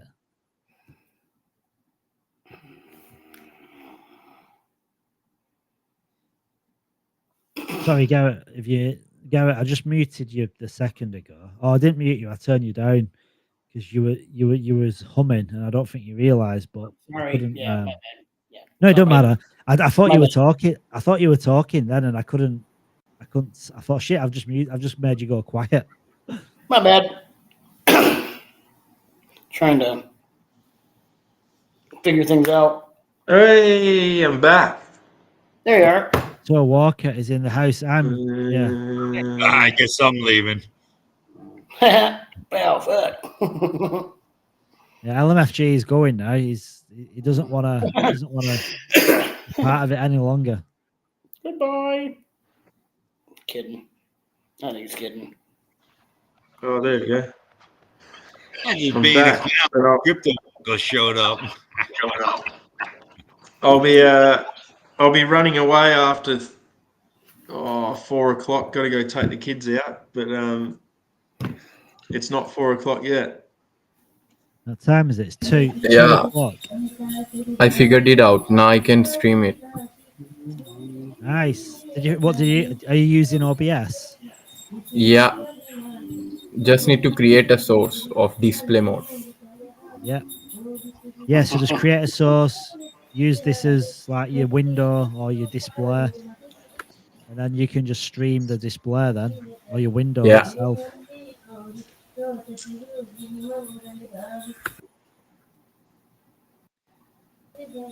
Thanks for the suggestion, Mark. There you go. The shiny shed's back. Yeah. Shiny shed. Shiny shed. Shine bright like a diamond. Like a diamond. Oh. There we go. I've got the old Coratiner. What is that car?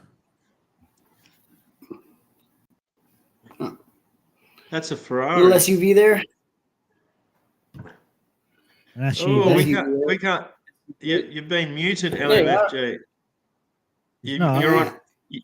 You're muted. It's a nice color. Yeah. Yeah, we can't hear you. Yeah.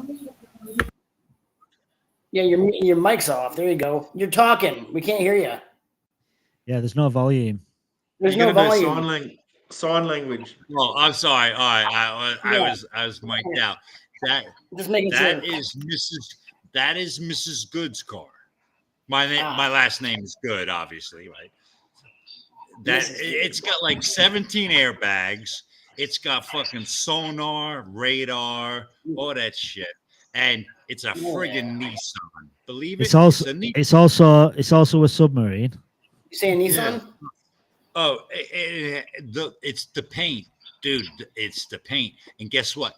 I bought a 2018, a silver one, and I didn't like it. And I thought it had all the automatic high beam stuff, and it didn't. So I was pissed off, and I wanted to get rid of it. Nissan came up because I owned that one, because I had bought it cash, right? They gave me like $8,000 off on this one. And I went to them and I was like, "You really got to do this?" They said, "Yeah." So I went and bought this thing for like $36,000. It's like a $47,000 car. It's got the radar, like I said, 17 airbags, automatic braking, the stopping distance, actually, to me, I don't like it. I told my wife, I said, you be careful. If you get emergency braking, look in your rear view, because nobody's going to stop as fast as you with this thing. It really is. It's that beautiful of a car. When I opened the door, if she was driving it, I opened the door, the seat rolls back and the steering wheel goes out of the way. And then I get in the car and it droop, and then it moves me back up into space. Yeah. It's Imagine when all that shit doesn't work and the steering wheel doesn't come back down when you hop in. I go over to Nissan and tell them, give me another one. Yeah. I give them about 1/3 of my fucking L1X coins. I'm covered. Yeah. I'm serious, guys. Fuck this shit. You just get a new one. Just get a new one. Screw it. You know what I mean? And really, the best thing is you get the one that's 2 years old, so you get the 100,000 mile warranty and all that stuff with it. And screw it, and keep on getting the newer ones, guys.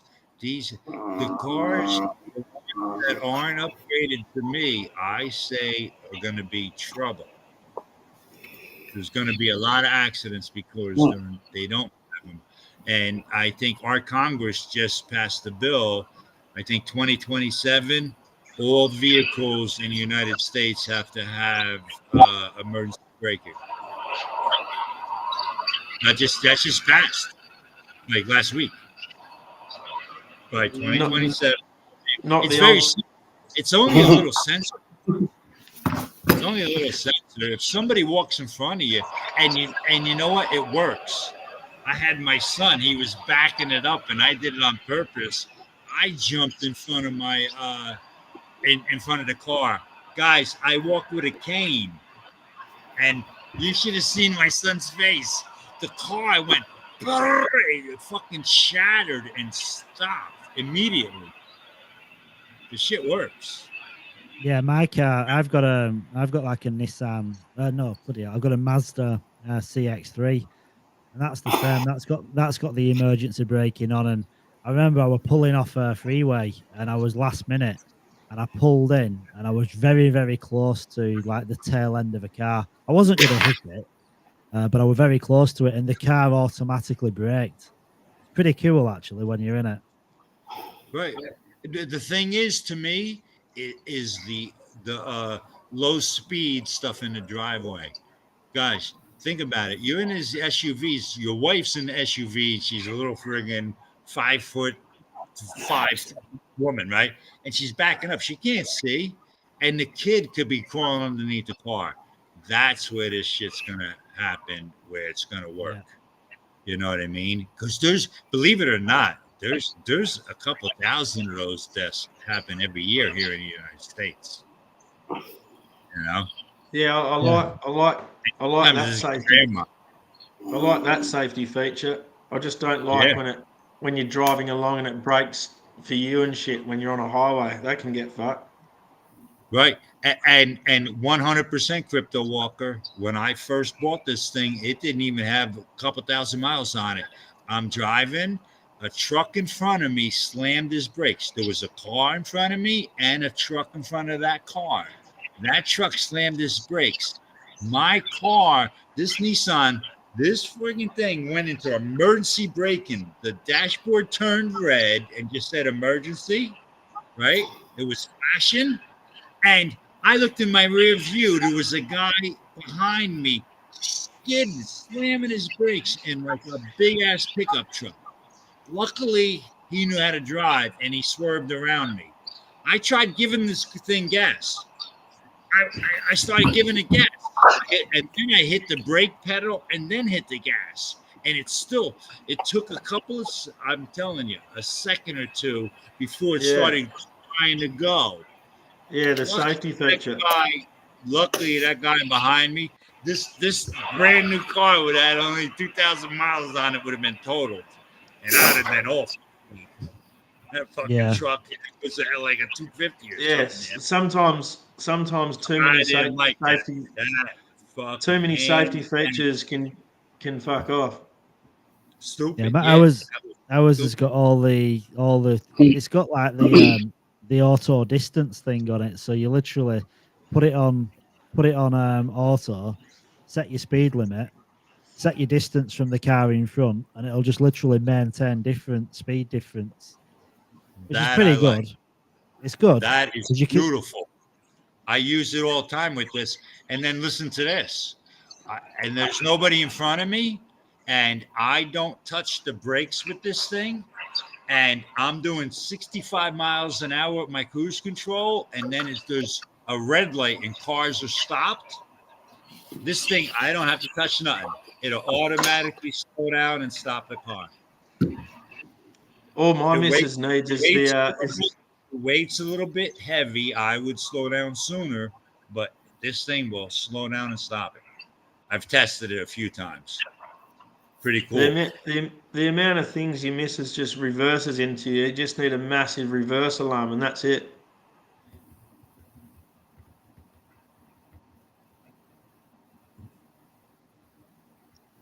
I didn't catch the gist. The amount of stuff my missus reverses into, all she needs is the reverse camera and the alarm. Yeah. I've reversed. Like how many poles she keeps reversing into and shit. That's what one time she reversed into the trolleys in an undercover car park in the fucking children's the closer parking. I want to say women drivers, but that won't go down well, so I'll not say that. Hey, Or guys. did I just say that? Did I just say that? Let me tell you, and this may even be NSFW, but for one, with the garage doors. Remember, I told you guys, I stood 6'5" and I weighed another 50 pounds. I was real healthy. And these women, a couple of them, they would actually, I really, this is what I thought, because I would go there, fix their garage door and have a good time in the afternoon. And my boss would be pissed off because I didn't come back. And these women would just drive into garage doors. Like crazy, all over the place. Maybe they were doing it. Maybe they were doing it on purpose. Well, that's what I'm saying. Some of them that did it on purpose, guys. I had a good time, man. You have no clue. There was like 3 or 4 of them over those 4 years. It was beautiful. But then there was at least 100 over those 4 years. That just women just drive into the garage door, back into the garage door. I don't know what it was. My mate's missus done it. My mate's missus done it. She just didn't select the brake pedal, selected the accelerator. Oh, the other pedal. Yeah. It's like, no, you should have used your other right. Yeah. So I didn't slow down. A girl I used to know back in the UK, called Wendy, and she worked at the same place that I worked, and she was parked down the Market Street, going to the bank, and her boyfriend had literally got out, and it was in between the car she was driving and an SUV in front of her, and I don't know how, but she basically slammed on the accelerator and crushed his legs. Literally, she broke his legs, and she meant to brake. She just accelerated and crushed him between tailgate and bumper. And have we got any? They separated not long after. And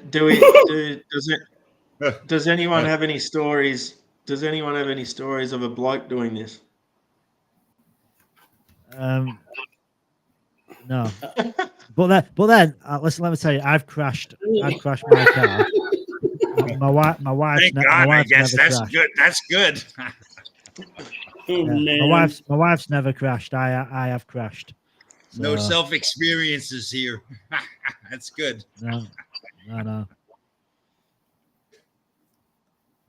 I don't. I've seen crazy shit, crazy shit, especially with the tow truck stuff, accidents, and just crazy stuff, man. Life is life, man. Be So happy. Now I'm like, I'm so happy every day I wake up. Have a nice day. I'm up. Hell yeah, right. I'm when we alive. say Hell yeah. Yeah, When we- man. Rock and roll.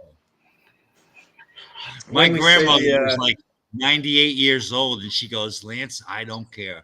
The sun comes up, so do I. It goes down, so do I. And I'm hoping I'm getting up on the next sun up. 98 years old, that woman told me that. that's a goodie. Yep. I ate heaps of cayenne pepper. Cayenne pepper for the health. Yeah. Yeah, that's supposed all to the be really time. good for you, isn't it? All the time, man. Hey, my wife makes these French fries. You take your potatoes and you cut it up like the 4 or 8 slices, right? And she puts in a good oil, right? And then all your seasonings, cayenne, a little pepper, a little bit of salt, garlic if you like it, and you throw that stuff in the broiler. And here's the gig: you got a microwave, cook the thing for 2 minutes first, so it's almost all cooked. So now when you put it under the broiler, it only takes a minute, and then she likes cheese. Drink a little cheese on it. Holy shit! Oh, can we? Damn surprise you ever That had your sounds life. nice. Can we get that? Yeah. Can we get that when Those we come sound good. over? Hey, actually, there's some in the refrigerator, and I'm gonna go Ooh. heat them up when I get out of here. And it's gonna be Got the munchies. some of the eggs and some of them potatoes. No, because when she makes them, she makes extra. She does extra, so we always got Extra. Hey. We're coming around to LMFG's house for his cayenne pepper, Spicy chips. cheesy French fries. Oh, hey, we also got I always got at least 2 racks of ribs in the freezer. Ooh. There you go. There you are. It Right takes there. a- So. In fact, the last Strip the time, membrane and then I rub them love down. the ribs. yeah, the last time me and Walker went out to the pub, that's what I had. Yeah. I had a rack of ribs. I love a rack Oh, of they're ribs. tasty. Rack of ribs and a good barbecue sauce. They're delicious, aren't they? Yeah. Hell yeah, they are. Picture here. Pork or beef, either one. Yeah. Do you know what I love as well? Pulled pork. Pulled pork is Oh, yeah, I so love nice. pork. Yeah. With a bit of That's kimchi. big time on that. Hey, when L1X launches, do you get to see it on CoinGecko as well, or a bit later? No, well, yeah, I think it'll be on CoinGecko straight away because they've already signed up with them, haven't they? So they're already on CoinGecko. So I presume the chart thing will probably be pretty streamlined. It'll go. Yeah, it should go live. I'm curious. Right at the same I'm curious, like seeing it on like Dex Screener or Dex Tools because that's what I use. If I want to look at a chart, I'll be honest, I don't look at Cointelegraph. I want a proper trading view style chart. Yeah. Same here. Which one's the good one? Well, the Dex Which one Tools. do you like? I prefer like Dex Screener, You're but the I also like CoinGecko Terminal as well. Oh yeah, Gecko Terminal. Yeah, Gecko Terminal. Yeah. Yeah. Dex Screener. Yeah. Dex Screener. Is that an app or just the web? It's an app. It's an app as well. You can do both. But, You can do both. Yeah, I have it on my mobile and on my computer. You know, there it is. if you want. I don't know. Dex Screener is good because you can put the amount of tokens you've got, and it'll have like the stable like L1X and the dollar sign, so you know what you've got. But it doesn't have the total supply of the token. I don't think it doesn't always matter to some people, but I still prefer. Just have to go further in. Yeah, like it doesn't display it on the main page. You just got to go into the Explorer from there, and you can find it. But that's the one thing I don't like. But I like it otherwise. It's a great tool. Yeah. I am so hungry. I'm starving. So what do? It says connect your wallet or sign in with Google. You don't have need to connect. You can sign in with Google. Yeah, you don't have to connect your wallet. Yeah. Yeah. I don't like connecting my wallet with anything. Neither do I. Do you guys do that? No, sir. No. Oh yeah. We've got it now. Oh, yeah. Nice. Fuck. Sorry. They're beef ribs. You see it? I see it. You see it. Yum. Making you more hungry. They look good. I've got some Scotch fillets in the freezer. They look real good. I'm on my way now. Yeah, we're coming. We'll be there in a minute. Oh, cool. They look nice. Yeah, man. Yeah. Well cooked one. Oh yeah. There you go. And now, yeah, what you do with them bad boys? That they sat overnight, for like 12 hours. They look good. And then what I do is I leave it open like that, and I put them in the smoker for like a half hour or 40 minutes, right? Then I close them. Then I close them, wrap it all up, and it takes about 3 hours, but real low heat, not even 200 degrees, 180 degrees, 3 hours. That's some good eating. Yeah. Off the bone. Yeah, I don't know. There's nothing when you get a rack of ribs that's cooked good and they've got a good sauce as well. Nothing tastes better, does it? Especially when you bite into it and it's just so tender. Oh yeah, it just falls right off the bone. What I do is I mix a couple of different rubs. Like I'll do a spicy rub and a sweet rub, so it's not too spicy, and mix those two. And then once they're cooked, then I bring them in the house, and then I make my own barbecue sauce. It's not my own, but take like a honey and a smoked and a garlic and an onion, right? Take all 4 of those and out of those 4 bottles, a quarter of each. Mix that up. And then on top of that, if you like garlic, put more garlic in it, and then put some spicy brown mustard. Yeah, and a lot of pepper. Do you rub the whole meat in mustard or Vegemite first? None. No. Oh, orange. That's a right. and I know. All right. So now you want to get into layering the ribs themselves before you smoke, right? I understand that. And me, I think this is good. To me, it's amazing. It's amazing. Yeah, do you use anything acidic, orange juice or anything? No. No. Nope. No. Not on me. Need all that.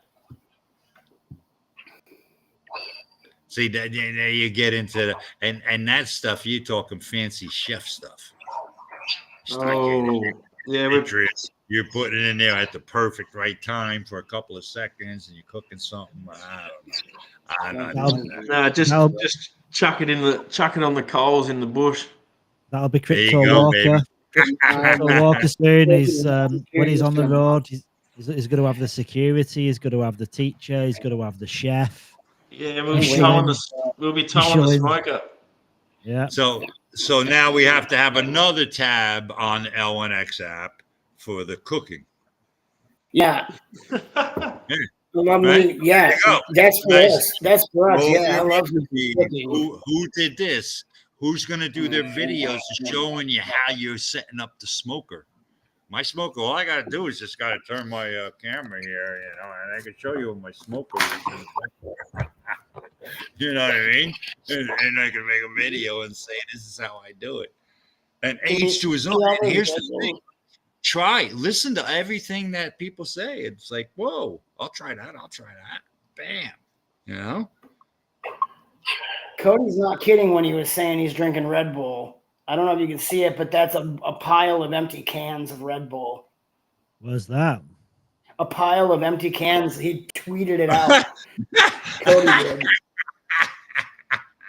And he's got, I mean, there's like, I can't even count them, man. There's like dozens of cans of freaking empty cans. Oh, good, man. I don't envy his kidneys, boy. Those kidneys are some hardworking kidneys, I bet you. Look at the state. Hey guys, you want to hear something? When I'm going back when me and my wife at first got married and stuff, and I was real healthy looking, but all I ate was meat and potatoes. That was it. I didn't even eat the vegetables, nothing. I go to the doctors. I'm one of the healthiest looking guys you ever seen in your life. My cholesterol rating was like over 300. It was like 320 or something. And the doctor said, you're a walking time bomb. You're going to have a heart. You need to have Lipitor, right? This is impossible for you to have that high. So she made me go in another fucking test, right? And she's like, yes, you have a problem. And they wanted me put on Lipitor. And I'm going back 36 years ago, I guess, right? This is a couple of years after me and my wife got married. And so I look into Lipitor. I'm like, fuck that. I ain't eating that shit. What kills cholesterol? Oh, pistachios. I'm not kidding you guys. I ate fucking pistachios. I ate a fucking half a pound a night, maybe more, every night for like over 3 months. I go back to the doctor. My cholesterol was down like about 120. Does cayenne pepper clears your arteries too, eh? Huh? Cayenne pepper. Well, and back then I was actually eating jalapenos and I wasn't into the cayenne. But the cayenne now clears your jalapenos kicked my ass, and I said, I'm going to cayenne. So I wasn't even eating the cayenne pepper back then. But, so pistachios are good for cholesterol. Oh, 100%. The problem was expensive, but I was in the beginning of me into the telecommunications, so I just rolled up the ladder so fast, and I became the big shot and high dollar guy. So, dude, I got a $20,000 a year raise at one time, and I was only there for about 4 years. That's crazy. I took the roof off my house. I put in 2 bedrooms, and I put a 15 by 30 pool in the backyard. Nice. I was like, thank you. And then I got the strength. I got my strength back with that pool. Serious. And that strength, maybe I was able to go out and buy that bike. You know?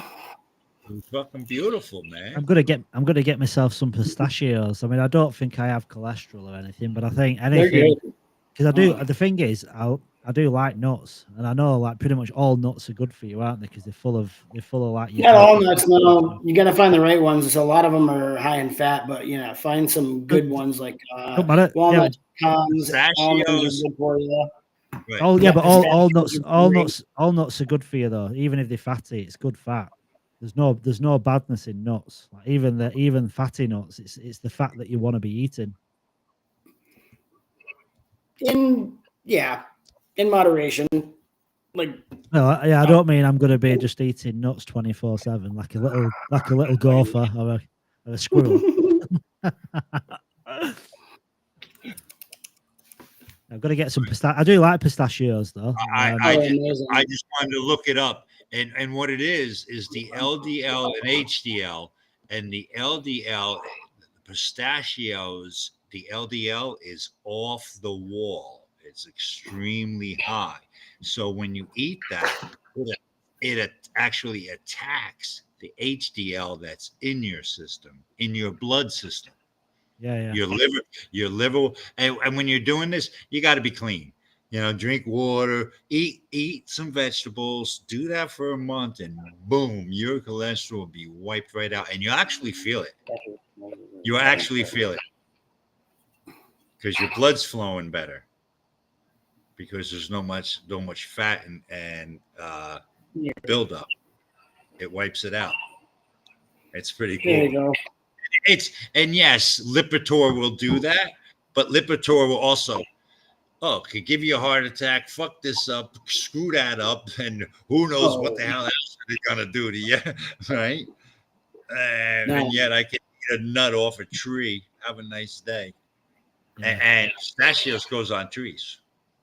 Yeah, if you can take something natural over a medication, I'm all about it. 100%, brother. But 100%, that's the way to go. I don't take any pills. I don't take any vaccines my whole life. I do a little bit. I eat my string beans and my spinach. Yeah, I got some blood pressure meds because I got high blood pressure, but the more weed I smoke, the lower my blood pressure is.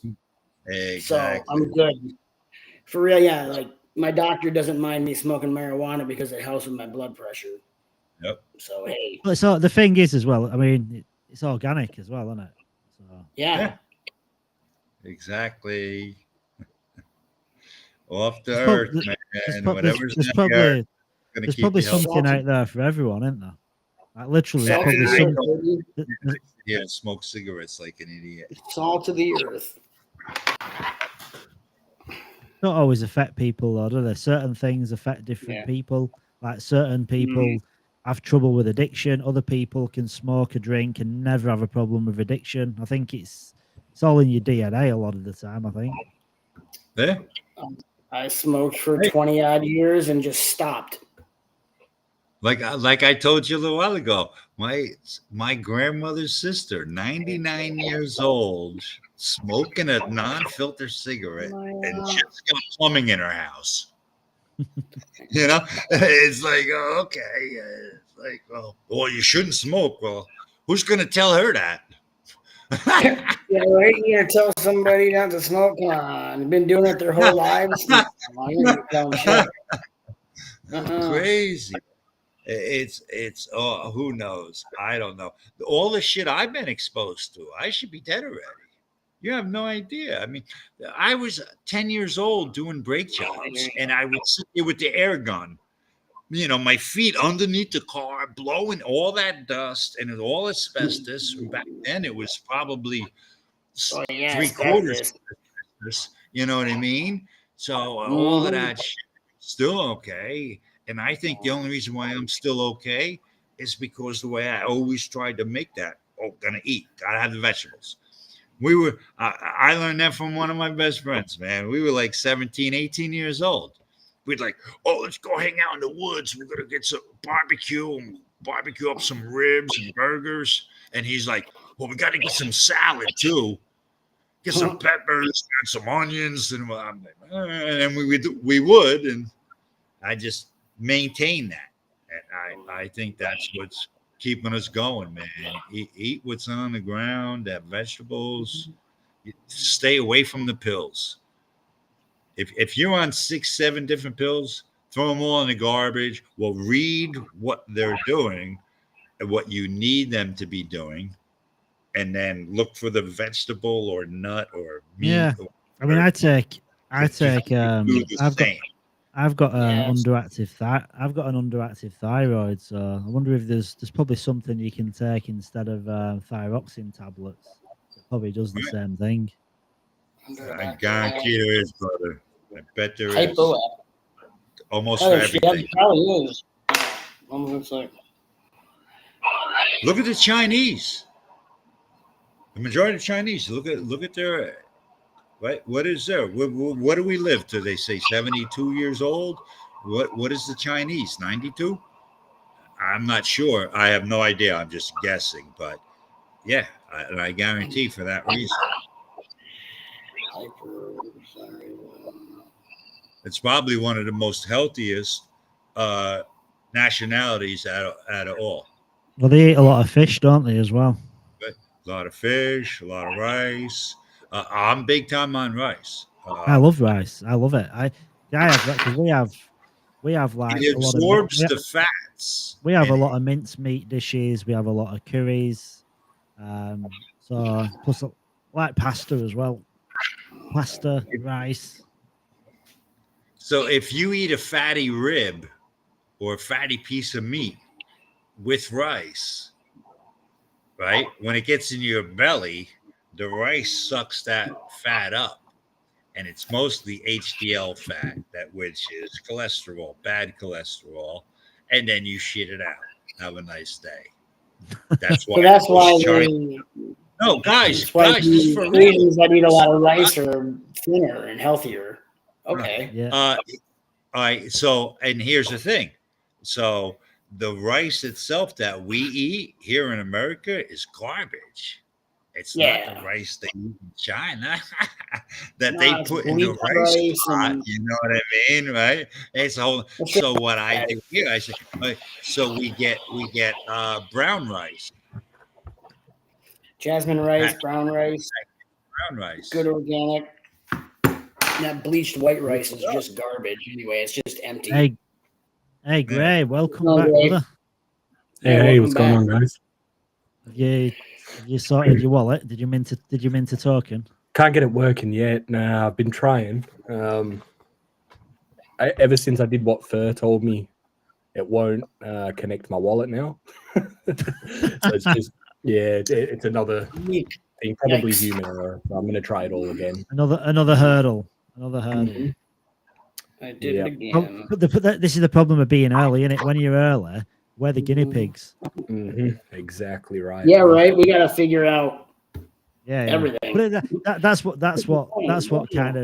how they get around it, though, isn't it? Like things are launched, and then the hiccups you've got. That's why you've got the feedback thing, the question thing, where you can then submit your issues, so then they can actually see what's going on. Like you've got all these different. Yeah, I like that little feedback tag. Here, aren't you? Then you got the feedback tag right on the side there. Then you don't have to write a ticket if it's just something that you come across a bug. I like that. Yeah. Smart. Yeah, I'm not sure. I keep forgetting I'm connected. I want to try it myself, but I don't want to try it when I'm like live on air and share my wallet and everything. And if I start doing it on another screen, it'll just go wrong. I'll end up making a mess. I know I will. Imagine that. Yeah. I'm just debating, Gray, whether to sell some stuff and buy another node. You're just as bad as me,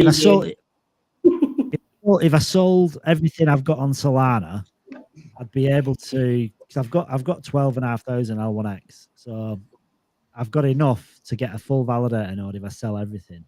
But I'm on a few projects. Well, one project in particular on Solana, I think it's going to do big things, and I'm like, will I regret it if I do it? Because I normally do. Normally the second I sell something is when it moons, and if I keep it, it does nothing. If I keep it, it goes down. And as soon as I sell it, the shit goes off the charts usually. Yeah. So I'll just hold some things. Yeah. I mean, is it the project I think it is, Mark, on Sol, the one you showed me? Yeah. That one. I'd probably sell it if I was you, Matt. I heard some stuff in the pipeline about that one. I was talking to someone about it today, actually. Oh, yeah. About? Yeah, just something about their previous project, that it was a bit of an insider sort of pump to where it got to. So they don't think it was like organic how it got there. I was kind of wondering, honestly. Yeah. Because it was in the when it actually went to that market cap, I think it was in the bear market as well. It was right at the end of the final run, supposedly. Yeah. Like right at the end of the last bull, like. Yeah. So you're saying they might have done some underhanded things to actually get it to go? Okay. Yeah. That's what I was wondering. Heard. Anyway, I was speaking to a friend who was really big on ETH in the last run, and I asked him about that project and showed him it, and he said it didn't make nothing added up with it. You know, it shouldn't have. At the end of the day, they still got it to where it went, so it might be worth holding, Mark. But It wasn't organic, supposedly. Yeah. What project? What? It was a project that's on ETH, that's now on Solana.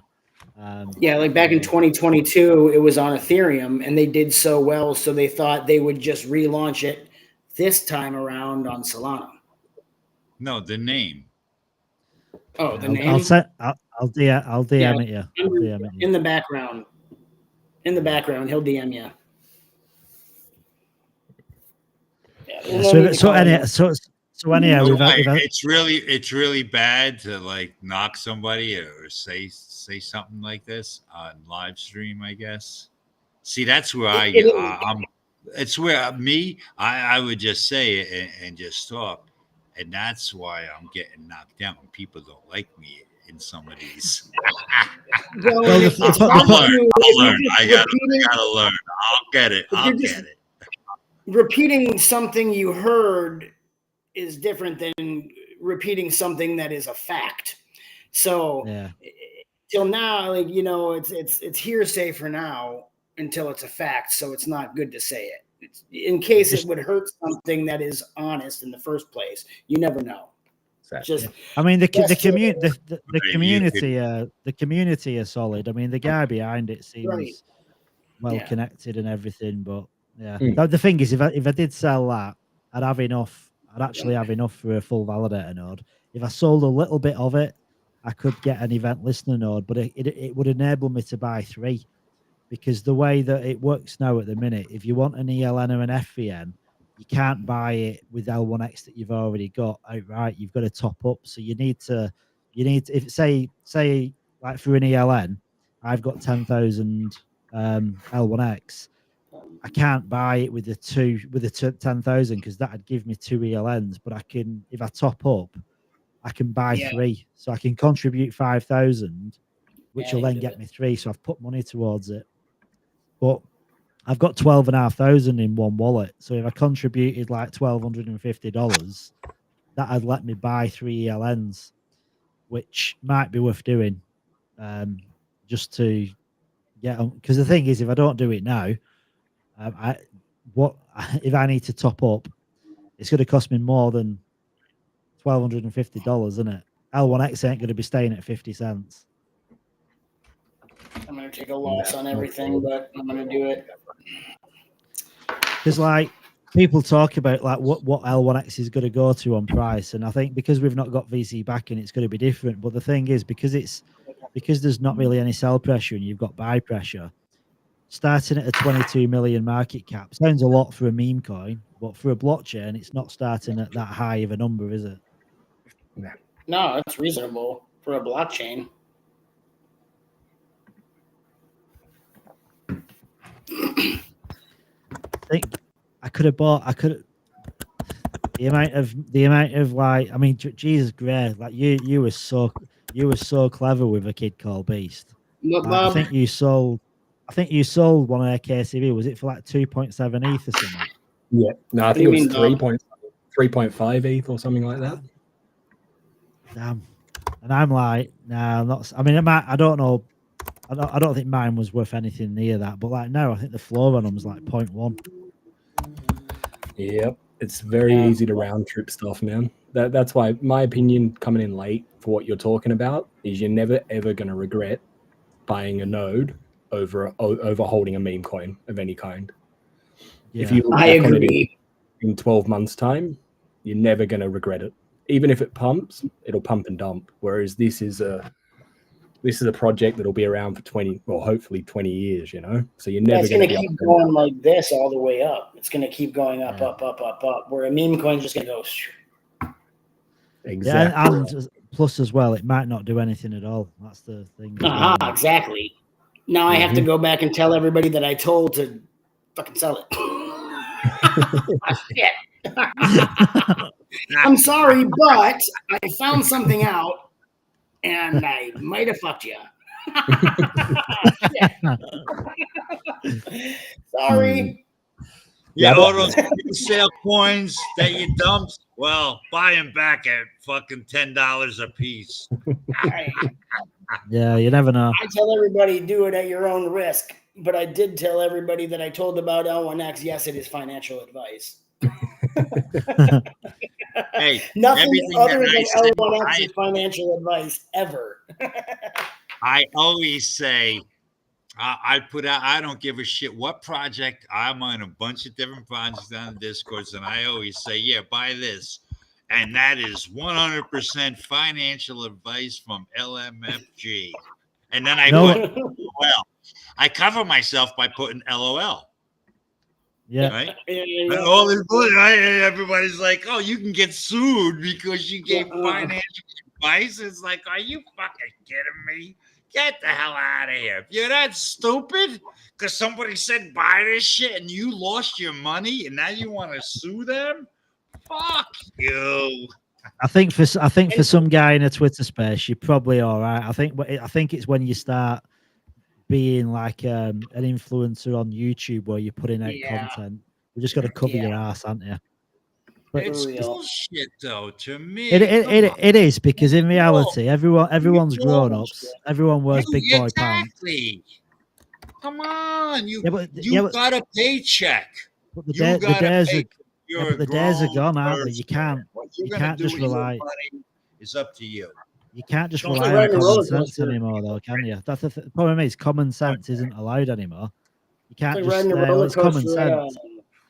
A shit carnival, and enter at your own risk type of thing.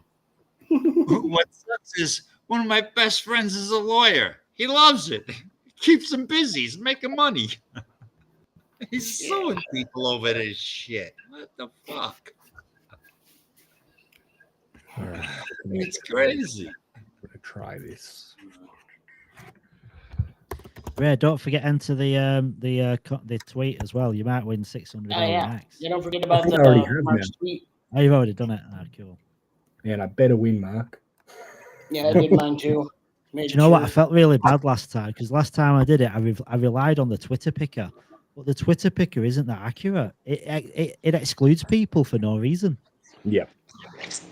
Yeah, you're better off.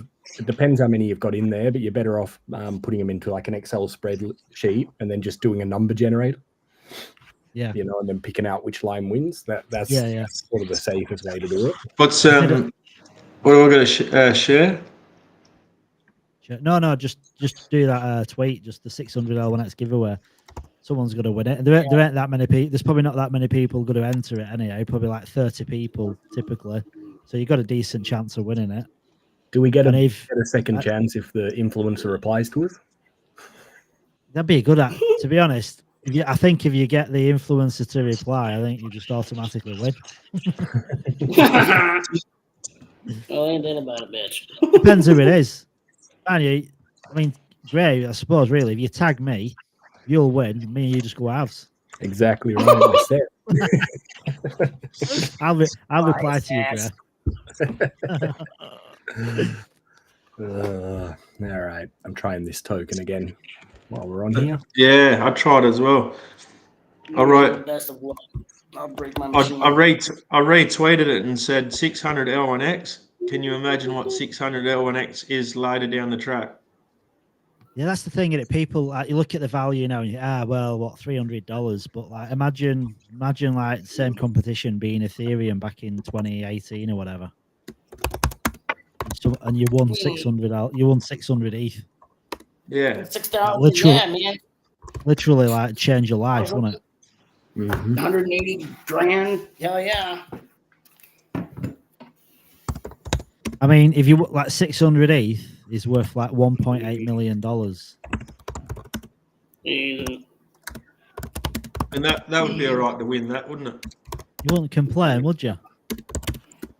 Like, in all honesty, now, if you could win one ETH, you'd be over the moon, wouldn't you? Insanity. Crazy, right? Yeah. Yeah. Fuck. I talked a little bit and Mike was off. This is what people aren't realizing, that the market cap grows in here, and the single coin for all transactions. This is what is going to make this just snowball to do all transactions to all chains that are connected to AWST. You got to use And L1X. And cheap AF too. I mean, the gas fees are the cheapest around. You're still going to deal with the gas fees that are on those chains, but anything inside the L1X stack, you only pay then L1X fees.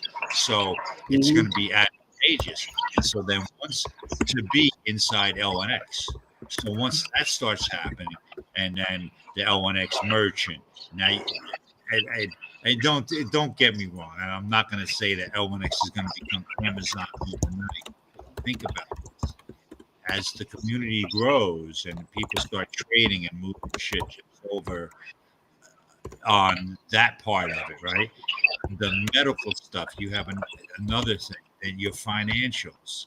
And now I can use L1X for my Facebook, and I believe people pay for Facebook, and you pay for YouTube posting stuff, right? Now you're not going to have to pay that because it's all inside L1X. To me, the L1X operating system. That's why I'm looking at this.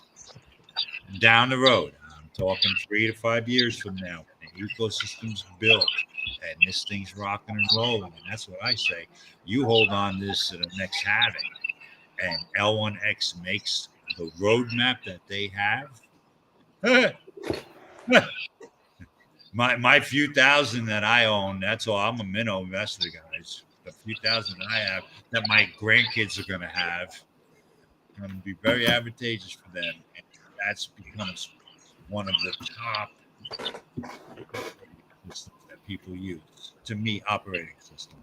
You want something that I can go to.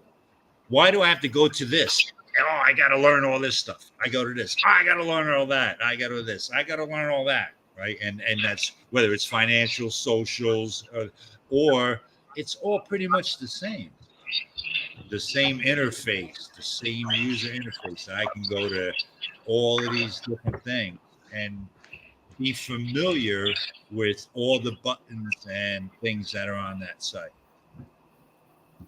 That's what I'm looking at. That's what gets me so excited about L1X. Big time. Yeah, well, it's going to be pretty. It is going to be pretty big because the thing is, like, when people start using the L1X app, the L1X app has actually been designed with a user interface that kind of resembles an operating system anyway. So it's basically like drip feeding people into the experience without officially releasing it. And by the time the operating system's out there, people will already be familiar with it because I think this app is just going to get more and more like an operating system. I mean, it already looks vaguely like an operating system anyhow. Oh, you've got like the little taskbar at the bottom. It's kind of got that Apple-esque kind of vibe to it already. So slowly, people will just get used to it. And as it starts, obviously, any bugs that get ironed out, before you know it, the operating system will drop and it'll be like, oh shit, yeah, we've already used to it. 100%. I wasn't. It's awkward to me. I'm like, what the hell is this? This is now that I've only used it. I still haven't bounced it to the upgrade to the 19.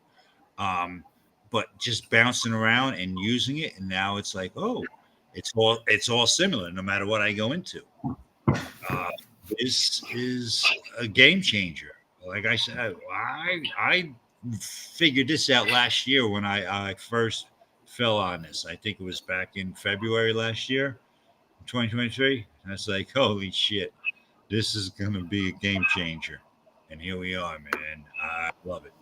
I definitely love it. And I just hope to God this thing get out there and smooth. Let's go, baby. Did you hear that, Gray, about what Cordy mentioned in one of the AMAs what we had last week about any project now can self onboard the blockchain that they're actually on? What do you mean? So like now, if you're a project, say on Near Protocol, or you're a project on Cardano, and you find out about Layer 1X, and you're seeing other projects that have got this increased TVL. You can, as a project, you can onboard yourselves and the blockchain with, I think Kevin said 20 lines of code. So a project on Cardano could onboard itself Easy to L1X. peasy smart contract. Bam. Shit. Yeah, that's huge. Yeah, Cody because Cody only found out. Basically, Cody found out and it jumped in like one of the AMAs that we had, and he just dropped it in there. But he was like blown away by it because he said, like, when you realize how big of a deal this is, you don't need to wait for the blockchain now. A project can kind of take it upon themselves to think, right, okay, I wanna jump onto L1X, add this code, and all of a sudden NIA protocol is connected to L1X. That's insane. Good if you know a project.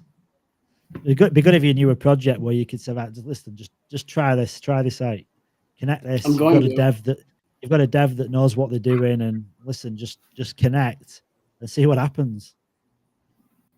I'm gonna, yeah. Well, I recommend you to a couple projects that I know. Yeah, I mean, especially for like projects that aren't connected. I mean, because the thing is, a lot of these projects, like you look at NIA protocol, they are big, but they're not adopted. They've not got a huge community yet, have they? They've got like, it's their own little ecosystem where they're all believers, they're all NIA addicts. They use the Rainbow Bridge. They really believe in it. But in reality, you've got to be on NIA to use NIA. Whereas same with Cardano to a degree, innit? A lot of people that use Cardano, you can't just use a normal wallet, can you? You've got to figure it out.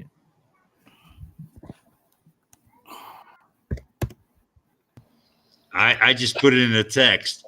Fucking crazy beautiful. Easy peasy onboarding to the L1X blockchain. That simple. Just a couple of codes. And here's the gig. The biggest thing is liquidity, guys. And that's what I think there has to be more. And to me, no. Chill out on the marketing. Don't worry about it. Let it go. Wait till this thing's running and up there. And then put the money into the marketing. Because once this thing gets out there, it's going to be a snowball of oncoming. I'm telling you, there's going to be an explosion. It's going to be fast.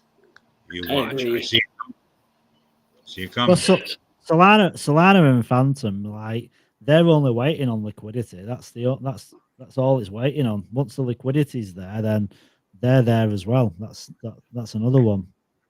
Bitcoin, I don't think Bitcoin will have problems getting liquidity. I think people will be putting the Bitcoin into. That'll be pretty straightforward. Hey, Bitcoin, everybody, be careful. I'm telling everybody right now, or at least my family and friends, you guys all take it with a grain of salt. Be prepared.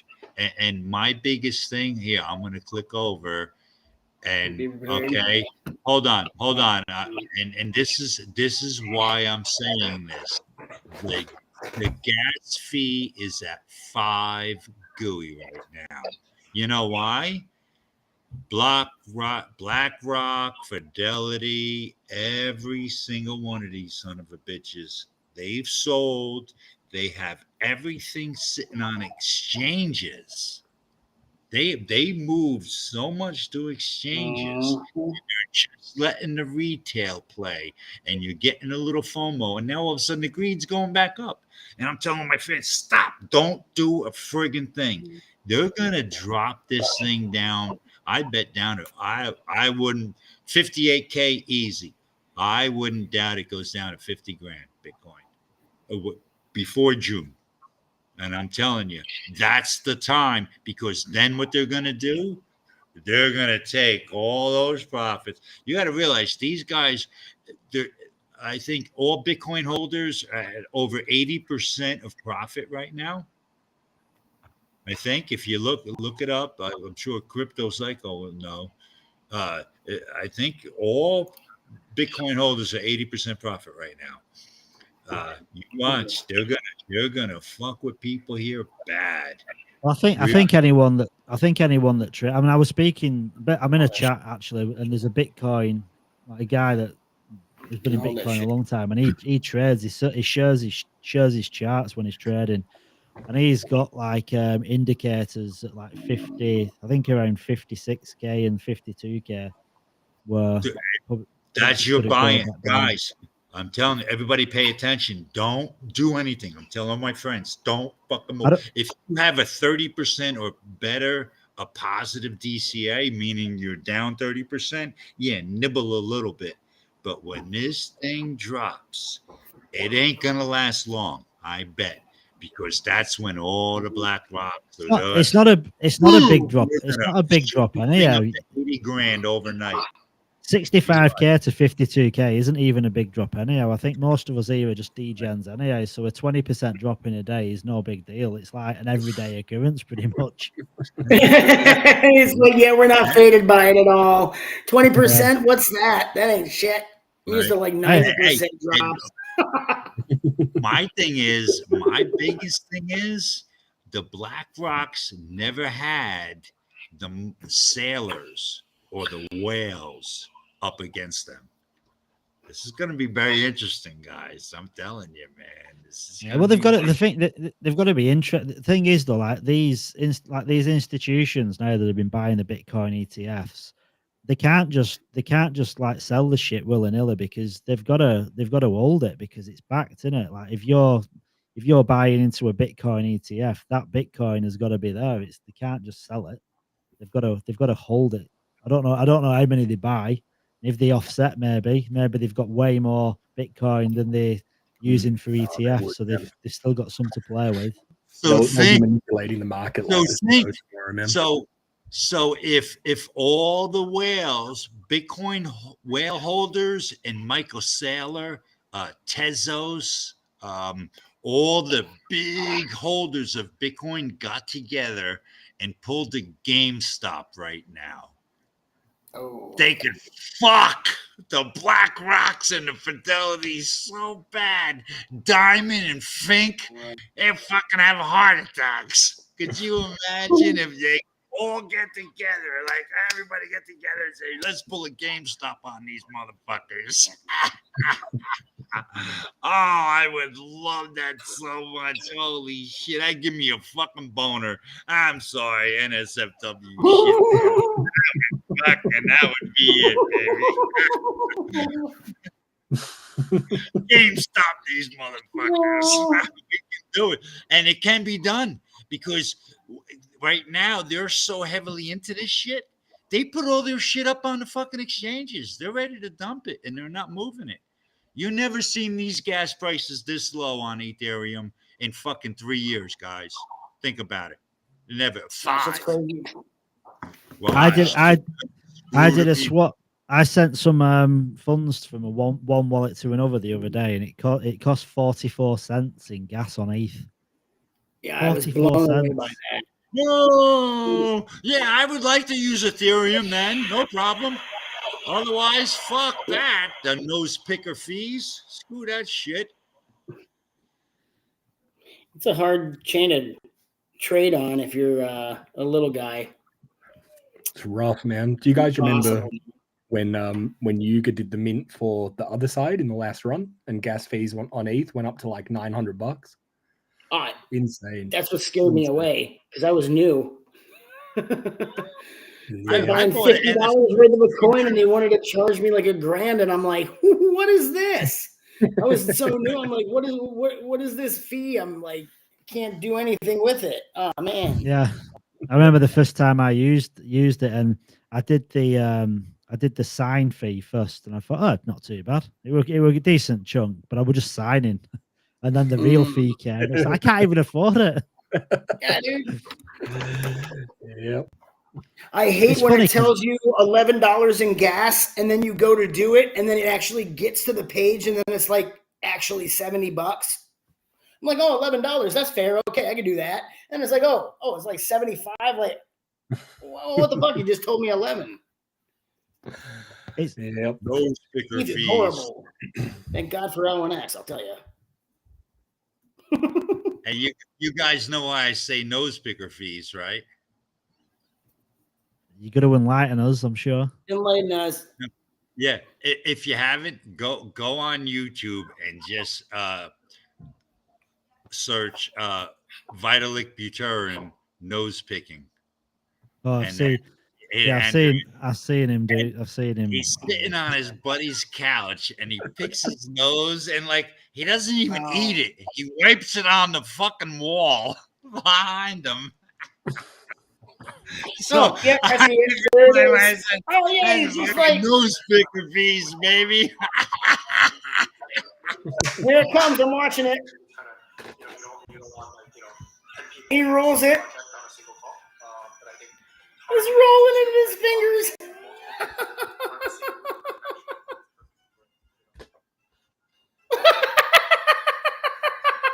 He's stuck in the fucking, what the fuck?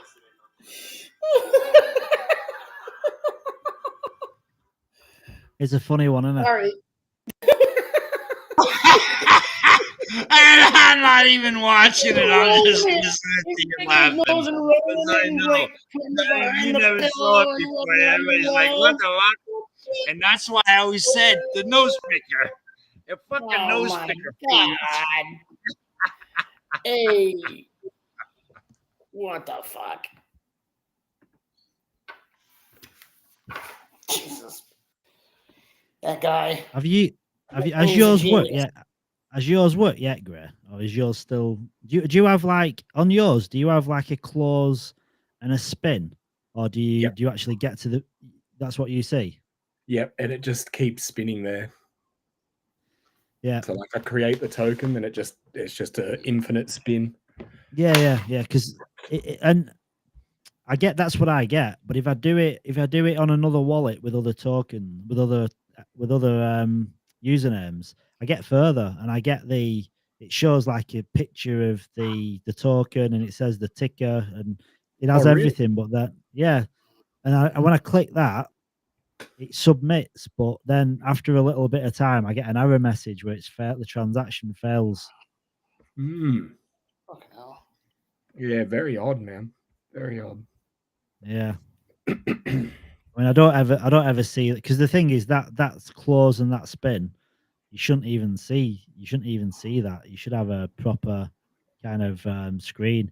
I'm just going to see what the version is. Because if they do another update, the version should be different. Because we're at 19 now, so I'm presuming if they're working on the wallet, there'll be a version 20.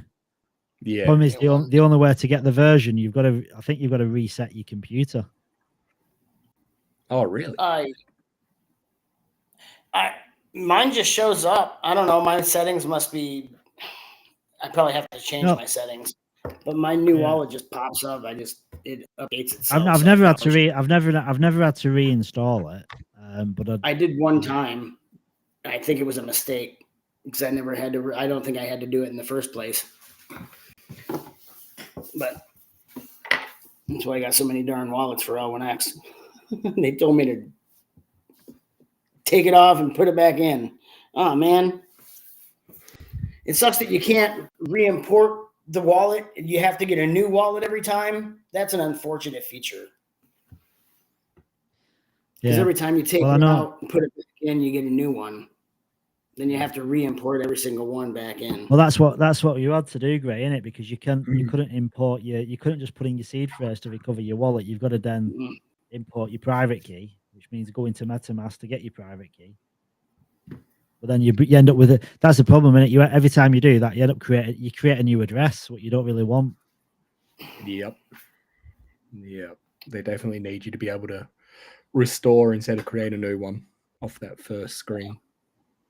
Yeah. Agreed.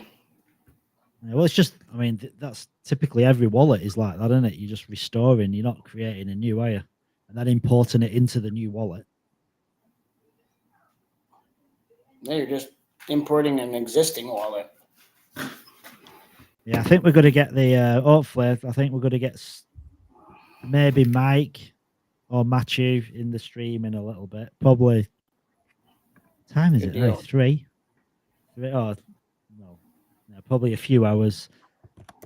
They said they're going to come in today, which presumably isn't going to be too late because it's obviously all evening time for them, so they'll probably not want to be on too late.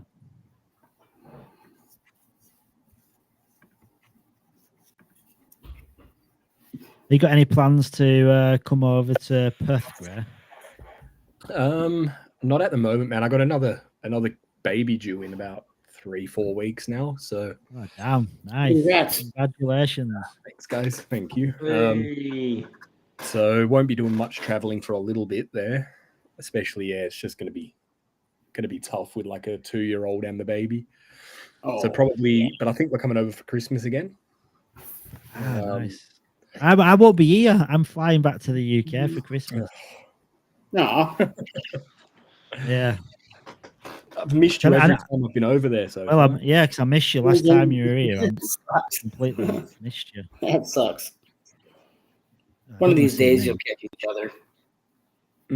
Yeah, for sure. Well, it's weird because like I've met people that I've met online, I've met in real life, and it's weird because like there's no like weirdness about it. There's no awkwardness. It's just like feels normal, doesn't it?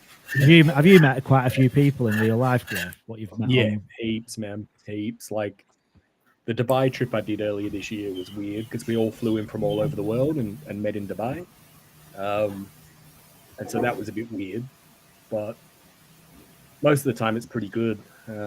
Like at events, it's a bit weird when you meet someone that you've chatted to heaps online and then they walk up to you at an event. It's a bit, I don't know, it's a bit strange, but it is normal, like I say. Who has LMFG got the hacksaw out or something? Oh, is that him over there, or is that Fur? Or who is that? What is that? Sounds like maybe Fur's working in the shed.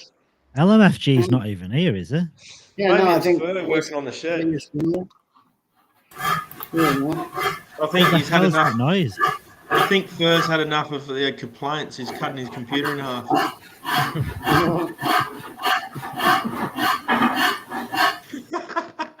He's cutting his computer in half. No, it's Ronak. Definitely something. It's Ronak. Yeah, guys, that's not me. That's Ronak. So my camera's still off. Yeah, that's right. I was basically going through everybody, muting them. I thought, who the hell's using a saw? Yeah.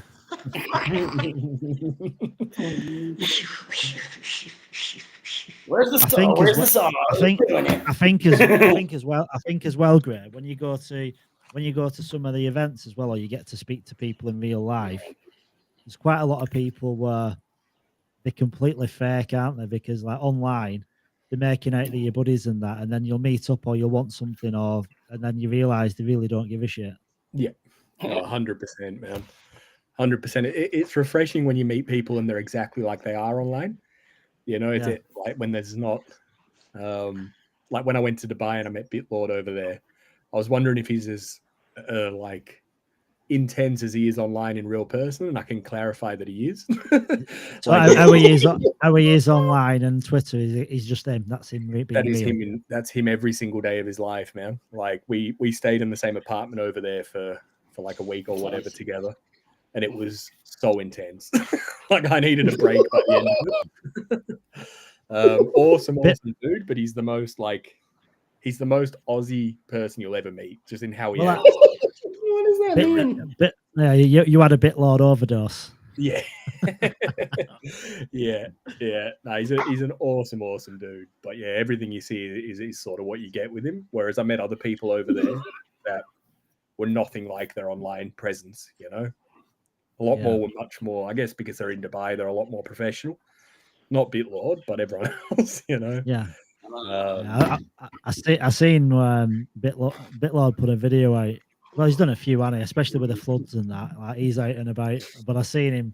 I think he was driving his. I don't know why he's got a Lamborghini or whatever. But I think he'd curbed it or something and just completely ruined the underside of his car, and he didn't give a shit. No. Yeah, it's like Bull B&B as well. He was in like a really serious accident. Rode off his, I think it was a Rolls Royce he was in, $1.2 million car, rode it off, didn't even care. It was, it's just a different world over there, man. Very different world, but just wasn't bothered at all. No. But yeah, it's interesting. Did you see Bitlord's video in Thailand about a month ago where he set the fireworks off on his leg? No. No, he was on a jet ski in the middle of the water, and he was launching a new product, and he set off these big fireworks on his lap and burnt all of his legs up. You got to watch the video; it's hilarious, man. Like he lights it and just jumps off the jet ski in the water, and then he posts the photo afterwards, and he took all the skin off his legs. Oh my god! Yeah, when you listen to him speak, he's 100% Aussie, you know. Oh, he is, man. He reminds me of all the people I went to school with in Perth. You know, he's that same person. He just got into Bitcoin really early and made a lot of money. But he's still that same person, you know. Yeah. Just wait till you meet me in real life. I'm a complete asshole. Like, this is not me at all. Yeah, that's what I've heard that on the grapevine. Actually, people are saying just be wary if you meet him. He's pretty shady character. So gets up to some dodgy stuff. The thing is with me, I'm too open. I share too much, and you don't really think much of it. But then at some point, it probably come back and bite you in the ass because it's weird, isn't it? But there's some very odd people in these circles, and you wouldn't think it, but there's people that literally record every telegram, record every video, record every bit of content that anyone does, and they catalog it just in case it can benefit them down the line. I know. I've been on the receiving end of that before, man. I know exactly what you're talking about. Real snakes in this space. You just got to be wary of, you know. Yeah. I was in a Solana project, not in it, just like a community member, and I mentioned this other project, not in a bad way, but it was taken in a bad way, and then I got like attacked and like people posting ridiculous stuff, and I'm what the hell? And it's just people are just twisted, aren't they? And the problem is there is a lot of toxicity in this space too. So true. And sometimes I think when you're a good person, sometimes it can get to you, can't it? Yeah, it can. It's unfortunate. Yeah, because like when I mean that's the first time I've ever experienced it. I'm like, shit. I'm trying to do good. I'm in a VC. I'm on a video chat. I'm just being myself, and then you get like this shit, and you think makes you want to walk away. Yeah, it's like even trying to bring eyes to that project that you're talking about. Like you're trying to help them out, but it's like an attack. Made no sense to me either. Yeah, some people are just I don't know. I think it's like that keyboard warriors, isn't it? People think they can do and say what they want. Sometimes you might have to be like V in Discord and be an absolute jerk. Yeah, it's hard though, isn't it? Do you know when it's hard to not be yourself when you. I don't know. You can't fake. You can't fake for too long, can you? Your true colors always come out eventually. They sure do. We just saw that recently. Yeah. Gray, have you still got any like really good NFTs? Yeah, I've got some, man. I sold quite a lot of them when the market crashed. But still got a good few Yuga assets and stuff like that.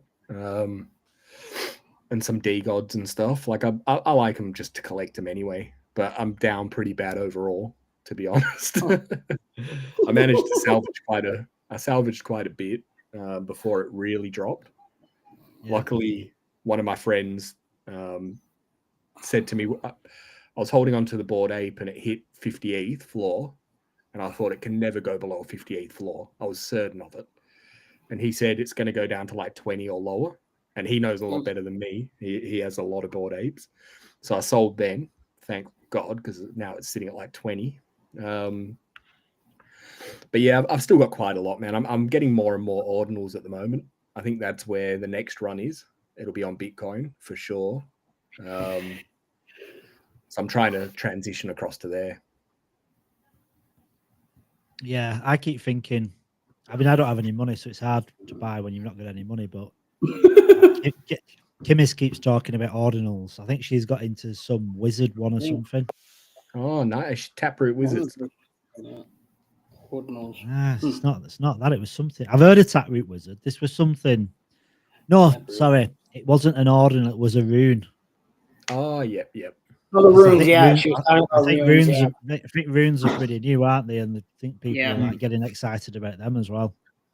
Yeah, runes are cool, man. Like Casey, the guy that created runes. I don't know if you know much about ordinals and runes as a whole, but the guy that created them, Casey Rodemore, he's just this gigabrain. Like the way that he's done it, man. It like you start off and it has to be a 13-letter ticker for the name, and then it's over the space of 4 years where it gets down to 4 letters. And he did that so that people couldn't just steal all of the best tickers for things. Basically it's going to run for 4 years no matter what. I think runes like could have been a bit overhyped pre-launch. You know, it's sort of, there's a lot of hype around it and then it sort of flopped a bit. But if you get in the right ones now, you're going to make a lot of money. Definitely. Yeah, well, she's got into a rune. She didn't pay a lot for it. I mean, it was something that she bought it, and I think they were transitioning to a rune or something, or I don't really understand it, because I don't really get what an ordinal or a rune is, to be honest. So kind of confuses me when I think about it. It's just a meme coin on Bitcoin, man. That's all it is. Runes are, it's the first fungible tokens on Bitcoin. So basically you can make like your rune is basically, it hasn't got all the limitations that BRC20 had. So you can have however much supply you want. You know, you can basically treat it like a smart contract for a meme coin on ETH or whatever. So that's fundamentally what it is. So is it like is rune? So that guy developed runes. Is it like another layer on another layer on Bitcoin then? It's not a layer, it's like a protocol. So basically it's a way that the chain can read information, if you know what I mean. So like you basically mint out, like if you did any of the BRC20 stuff, where you'd sort of have like you do an inscription with the ticker and the amount and all of that, and then basically you could launch like a BRC20 token, and then every time you wanted to trade it, you had to do a new inscription with the amount you wanted to trade, and it was really clunky. And he's basically taken that and done it in a cleaner, easier way, where you don't have to inscribe every time you want to trade. It just means that like exchanges and stuff can pick it up and make it tradable straight away. It's pretty cool, but he's only just scratching the surface at the moment. Like it's still got a long way to go for sure. Yeah, so that's going to open things up for a lot of people that have got Bitcoin then, huh? Yeah, man, definitely. I think Bitcoin's going to be, you just got to think like Bitcoin it's the king for sure, but it's also by far got the biggest market share in Asian countries, and they love memes as well. So like what the Chinese market will do with runes will be incredible, just like what they did with Audi. You know, I don't know if you saw Audi as the first BRC20 token, but that thing went to like 3.5 billion market cap in about a month. So there's definitely a hell of a lot of liquid that'll flow into it. That's why getting L1X on Bitcoin is such a huge thing, you know. Well, I've got and then we'll get our meme coins on it. Mm-hmm. Exactly. Well, speaking to this, what's he called now? There's a guy I'm speaking to. He's got his he's been around Bitcoin since 2013, I think, and he's got his own Bitcoin show. I'm trying to get L1X onto that as well, because like getting on these shows that are Bitcoin specific, when Bitcoin are being integrated into L1X, it's huge. You want to kind of get as much exposure as you can around the Bitcoin community, don't you? 100%, man. 100%. So we could get it. So great. I mean, if you can do your magic and bring Michael Saylor into an X Talks based series, that'd be awesome. And then get the Bitcoin connection. Yeah. I'm looking forward, because I always wonder like how's Bitcoin integrated into L1X, because Bitcoin is a completely different kettle of fish, isn't it? It's completely different. Yep. Yeah, it's interesting, but I guess the Yeah, I won't really go into it because I'm definitely not tech savvy, so I'll just say stuff that looks sounds stupid. But I guess it would just the like VM for L1X would take the slowness and clunkiness out of dealing with Bitcoin, right? So it'll make it a bit quicker. Just one sec, sorry guys.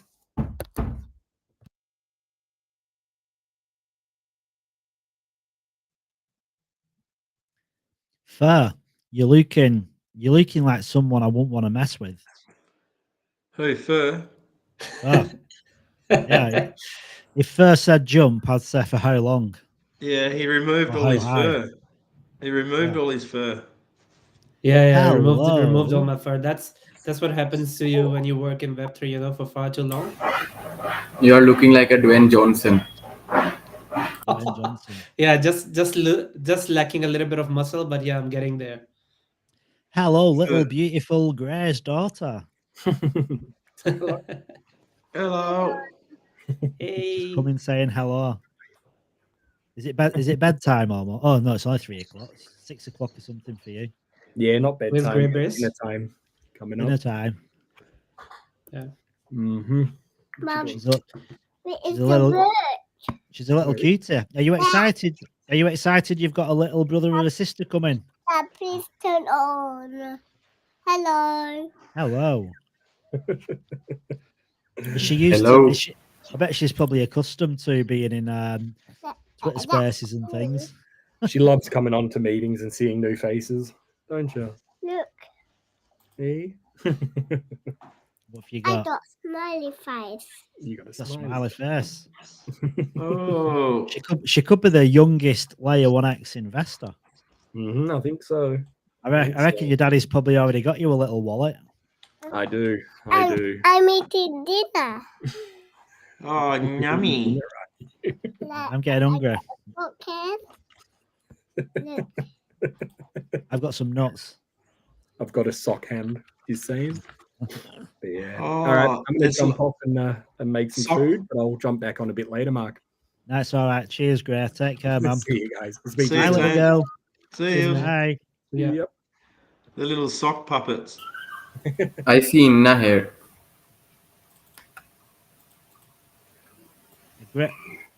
Gray's a Inna really. is on the stream. Oh, nothing on the screen. Hello to Inna. Hello. Hang on. Where's my screen gone? Oh, you're screenless. Yeah, but where's it gone? Yeah. Also, guys Yeah. like Joe and Sam would be jumping on, so we'll do the Zeely raffles as well. Ah, nice. Oh. Yeah, there are 2 L1X caps to give away too, but obviously it's going to be limited to whoever participated on Zeely. So we already have a live sheet that we'll be sharing, but yeah, just working in the background, just getting all the stuff ready. And For you tried to do a token mint thing as well, and it wouldn't work, eh? No, unfortunately not. Which is funny because I mean the entire rest of the team could, and I'm the only one, the odd one out. So I feel very bad. But at the same time, I've been assured that the dev team is like, as we speak, they're working on it. So should hear a positive update soon. Yeah. I specifically obviously put more effort into conveying that too because it wasn't working for me and I'm feeling left out. So yeah, it should be fixed soon.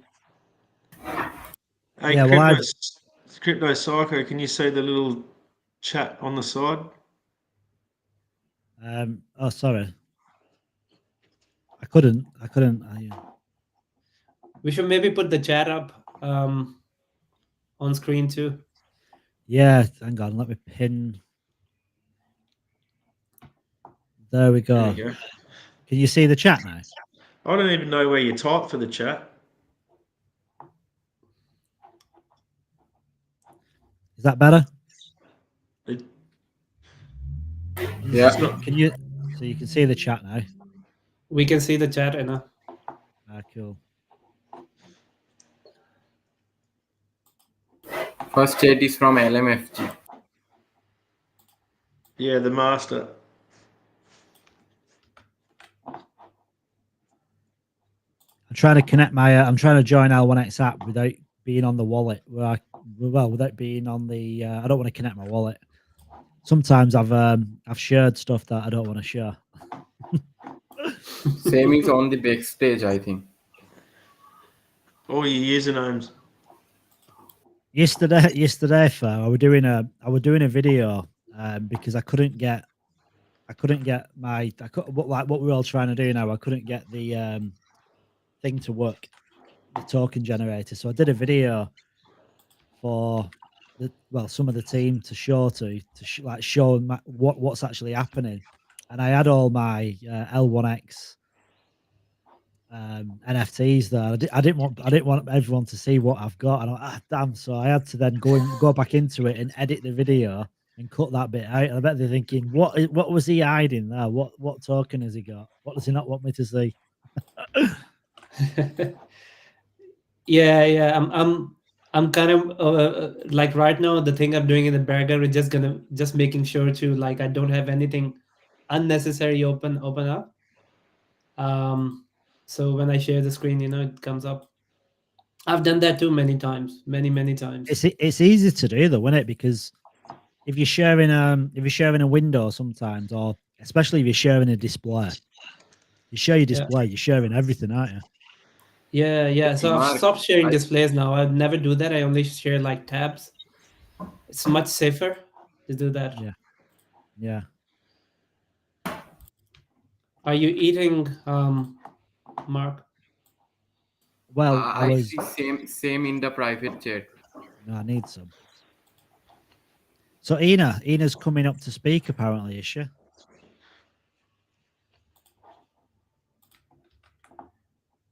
Well, Ina should come on. She's more than welcome. Ina, you've got to come on. You've got no choice. I did send the link to all team members, so they already have the link in case they want to jump on. Yeah, no, Mike and Matthew are going to be jumping on later on. I think they're just finishing up with stuff at the minute, but they said they're going to come on later. So, like, if Joe and Sam's going to come on, you're already here. Yeah, Ina's going to come on as well.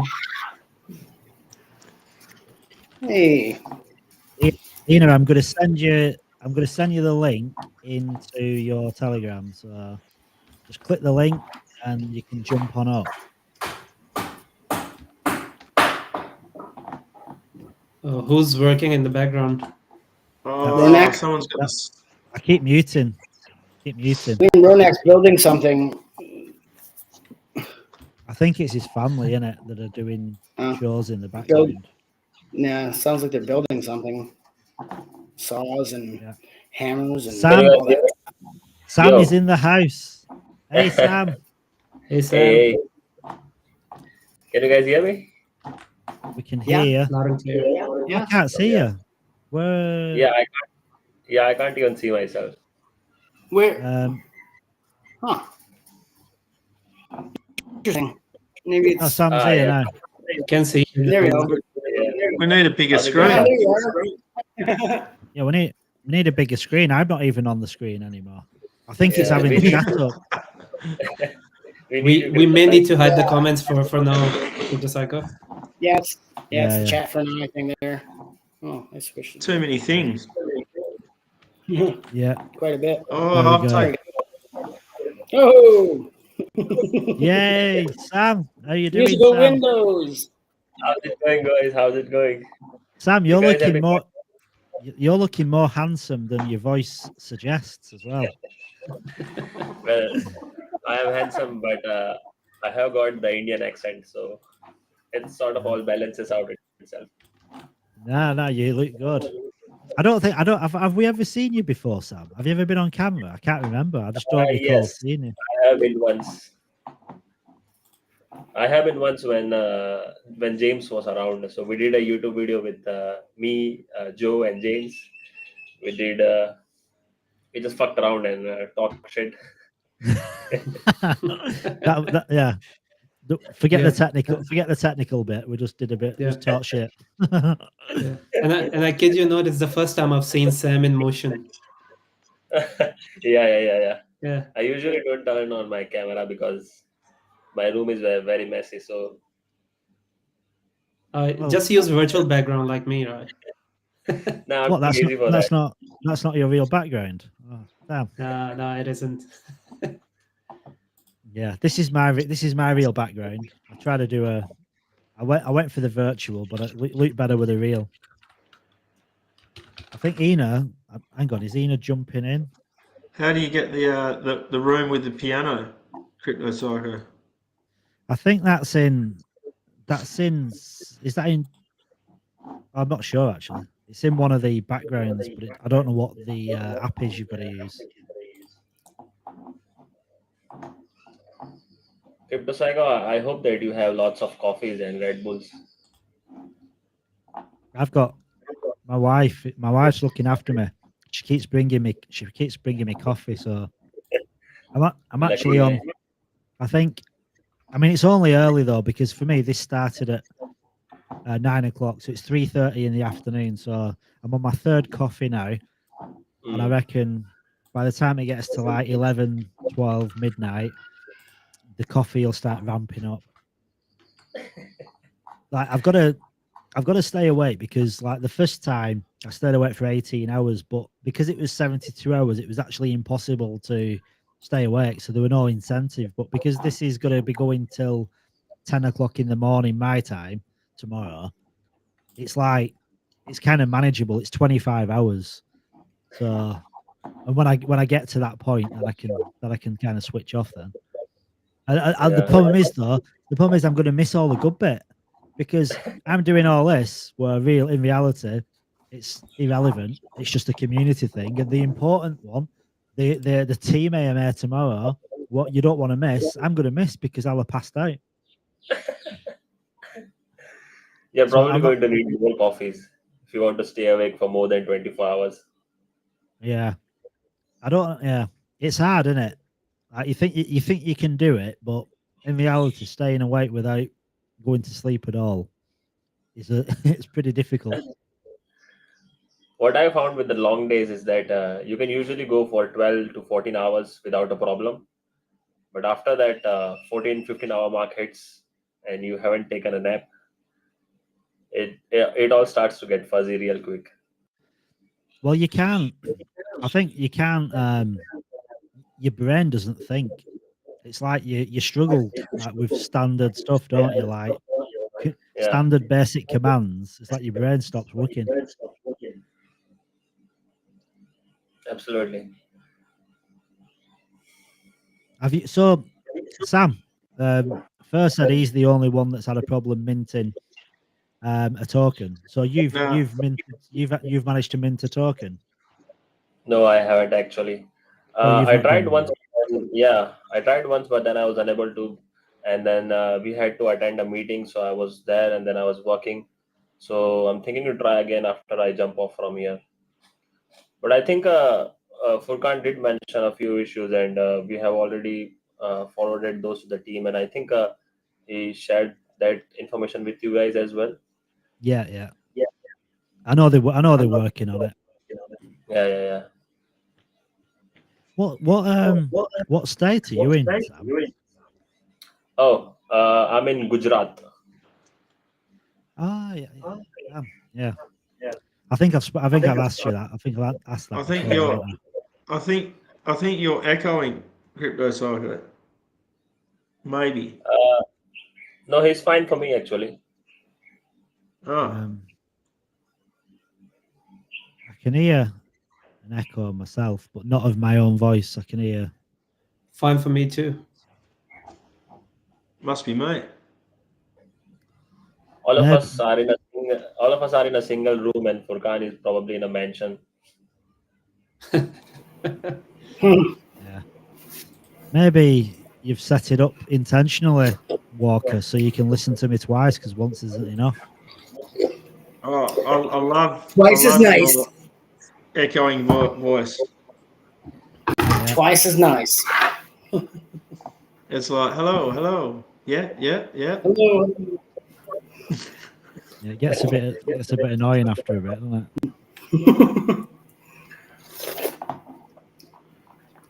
I've managed to kill my camera, guys. Like I'll turn it on back a bit later. Yeah, it's all right. Crypto Psycho and Crypto Walker, you guys really have cool hats. I wish I had one. If you know, They do, you don't they? need, yeah, but this is Crypto Walkers is the better hat because I think his is actually embroidered. Yeah, I had to make it myself. This one is like a print hat. So this is what L1X was. L1X were giving away at the Australian Crypto Convention. I managed to get one of these hats. But the crazy These thing hats- is, right? These are the hats. Crypto Walker has actually got better merch than I think most people. Like, I mean, I've got homemade merch. I've got like a coaster. We got nothing. I've got an homemade coaster. Like Crypto Oh, cool. Walker actually, I think buys L1X merch. He gets it custom made. Yeah. Oh, that's the only way to get it. Yeah, he's got his hat. Right? Yeah. Yeah. I'm just debating, Sam, whether to sell do we some have your cup? tokens. He's got his cup as well. You know you're gonna. I've just got a normal you're cup. gonna- I don't even have a cup. This one tastes pretty good. Yeah. Drop a bit of honey in that one. Make it better. I want one this size. I need one this size with an L1X label. It's like the size of my head. I'm just debating, Sam, whether to sell some tokens on Solana, what I'm down on, and get myself an ELN, which will enable me to get 3 ELNs because of the top-up feature, or just hold off. But it's getting to the point now where if I want an ELN, it's going to cost me about $1,250. Yeah. But if I wait, when it's launched, it's going to cost a lot more, isn't it? Yeah, it is. Absolutely. Difficult life choices, right? It's going to cost a real fortune after launch. Yeah. I was saying to like we're talking before with Gray and like because there's so little sell pressure, like Yeah. there's gonna be it'd be interesting to see what happens when it's listed on Bitmart and people start actually buying it. And be interesting to see from the team as well where else you can buy it on the get-go from the start. Because I just think it's 22 million market cap seems a lot if you're buying into a meme coin, but for something like a blockchain, it's not that big of a starting market cap. Yeah, it's a steal. Absolutely. So usually, I think with new launches of layer 1 blockchains and layer 2 blockchains, so because I have farmed a lot of airdrops from these guys, what I have seen is usually for layer 2s, achieving $200 million and up to $500 million worth of market cap is quite easy. And for a layer 1 blockchain, believe me or not, but $1 billion market cap is really achievable. So I think we just need to do a few things that work together. We need to click a few gays, and then I think we should see something interesting. I'm not giving out any price predictions or stuff like that. I may be biased person, but yeah, just discussing a few things. Dude, you're the airdrop king. Yeah, I do a little bit of stuff, but yeah. Well, it's free money. I don't know why anyone shouldn't participate in airdrops. Yes, it does take a lot of time and research, but it's all fun and games. Well, have you did you take part in the first round of the Jupiter airdrop? No, I missed out. But Are you I doing the farming. second round? Or? Maybe, yeah. I think, but I am participating in other Solana ecosystem airdrops. So the recent one is Sanctum. I don't know if you guys know that one or not. And then I also participated in Camino. I have yet to check where all my funds are, but it's all really distributed across all of the blockchains, across lots of wallets. So maybe a few $100s here and there. I need to check. Thank you for reminding.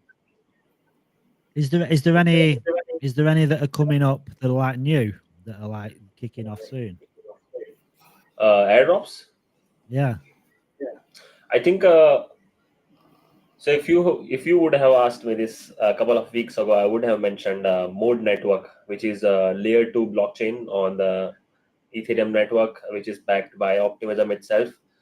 They are going to be airdropping around 550 million tokens. But the issue with that is that the snapshot has already been taken, and that one was pretty underfarmed. You could have gotten with a few $100s, and you would have made easily, I think, anywhere from $700 to $1,000. But if you want to start out now, I think Sanctum on the Solana blockchain, it's an easy one. So it's a liquid staking platform. You need a few Solana. I think even one Solana would be more than enough. You can play around. Yeah. Right. Okay. So how does that work? Is it just through like transactions or like utility of it? Yeah. So you're talking about Sanctum? Yeah. Yeah. Yeah. So it's a liquid staking platform. You have to stake your Solana, and then in return you get, I think it's ST Sol or something like that, and then you can use on other DeFi platforms. I think you can also farm INF, something Infinity, or it was the name I forgot. So you can farm 2 airdrops by farming just one airdrop. Just take your Solana, and then you qualify for the INF token as well as the Sanctum token. But as far as I think other airdrops go, you can also check out Tyco, but it's pretty heavily farmed by airdrop hunters because it's a free one. More recent one, I think you can also check out GRVT, which is backed by ZK Sync itself. So the parent company of ZK Sync called Matter Labs, they are building it. All you need to do is use an email ID to participate for their airdrop. You get a couple of points. So I think that one is a really easy one. It's called GRVT.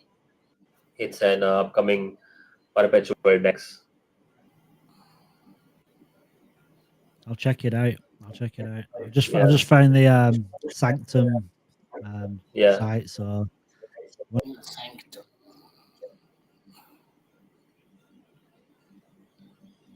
I did make a lot of videos for farming these airdrops, but unfortunately, YouTube decided that my channel was violating their harmful and dangerous policy, so they removed my YouTube channel.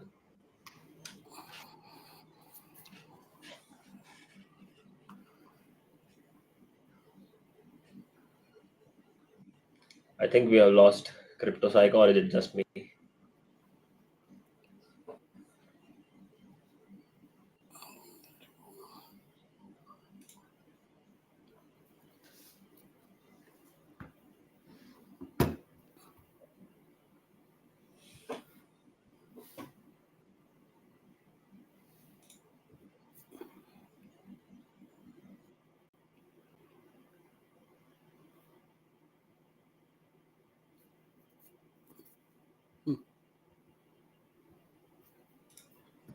Can you guys hear me? Yes. Yeah. Can you hear me? I think we have lost Crypto Psycho. We have lost Crypto Psycho. Yeah. Maybe technical issues or a restroom break. One of the two. I hope it's the second one.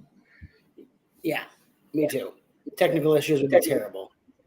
Yeah. You guys have been going pretty strong. 6.5 hours. Yeah. Not too bad. We'll see how it's going in another 6 hours. Yeah, it'll be all right. Yeah, I hope that we see either Mike or Machu or anyone else from the team so that we can get some juicy alpha. Yeah. I would love some juicy alpha. You guys would love that, don't you? Yeah, anytime the team drives by and drops little tidbits, it's a wonderful thing. This is why I love being on the Restream as an admin, because my internet is not the best. So if hadn't been there, this stream would have terminated. So thank you for having his back. Yeah. We are going to have to donate some of our tokens to Fur. Donate some to Fur. Oh, where's Fur gone? Fur is here. Did you kick him off? What happened? Oh, is he on the main screen? Oh no, he's right above you. There he is. No, yeah, no, I'm listed as Fur because when it kicks you off, it brings up the person that had you on. Well, hello, Fur. You're the opposite of Fur. You're balder than. I'm just playing. Trying to bring up the time is counting down for us, Mark. That's what you're talking about, Sam. Is it Sanctum? Yeah. This one. Holy shit. To sell or not to sell? Yeah, I'm gonna get into that. I've actually closed my screen down. Damn. Yeah. I'll have to check that one out too. The amount of times I have shared my screen where there was something sensitive is I always have to think twice before sharing my screen.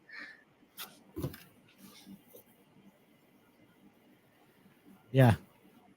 Some people the problem is as well, sometimes you've got multiple tabs open or multiple windows open, so you never really know which one you share.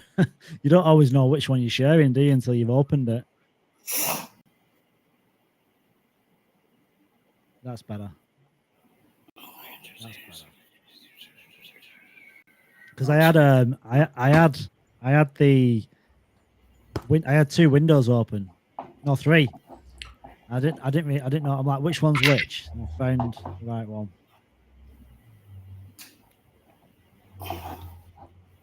I reckon because Bitmart says, like, on the website it says Bitmart exclusively launching L1X or something. So you know that they're 100% the first one, but I think MEC-C is going to be pretty close by as well. I don't think MEC-C is going to take that much longer to list L1X either. I think it'll come pretty quick. Mm-hmm. Yeah, I think with exchanges, we just need to get the ball rolling. Once we get that, it's like a snowball effect. So one after the other, one after the other, one after the other. The first one is always the most difficult one because there are lots of things that you need to discuss, lots of agreements, legal stuff. It's a difficult process, but yeah, once the ball gets rolling, I think it's gonna be easy. Yeah. Good.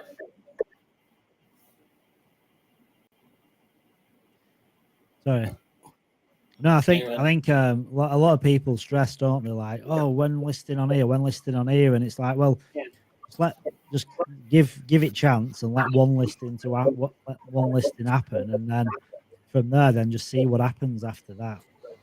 If the volume's there, isn't it, and the transactions are there, and the community's there, it doesn't take much then to get onto another listing. Yeah. I think as far as the community goes, we do have a quite strong community, a very vocal community, I would say. I would say so. That's what I was going to say. We definitely have the community part for sure. We have the tech and the community. Great team. I mean, Alex has everything going for it. Honestly. Yeah. Just need to click few gays, and then we are ready for Moon. Yeah. Yo, LFG. Joe is in the house. Somebody say Moon. Moon.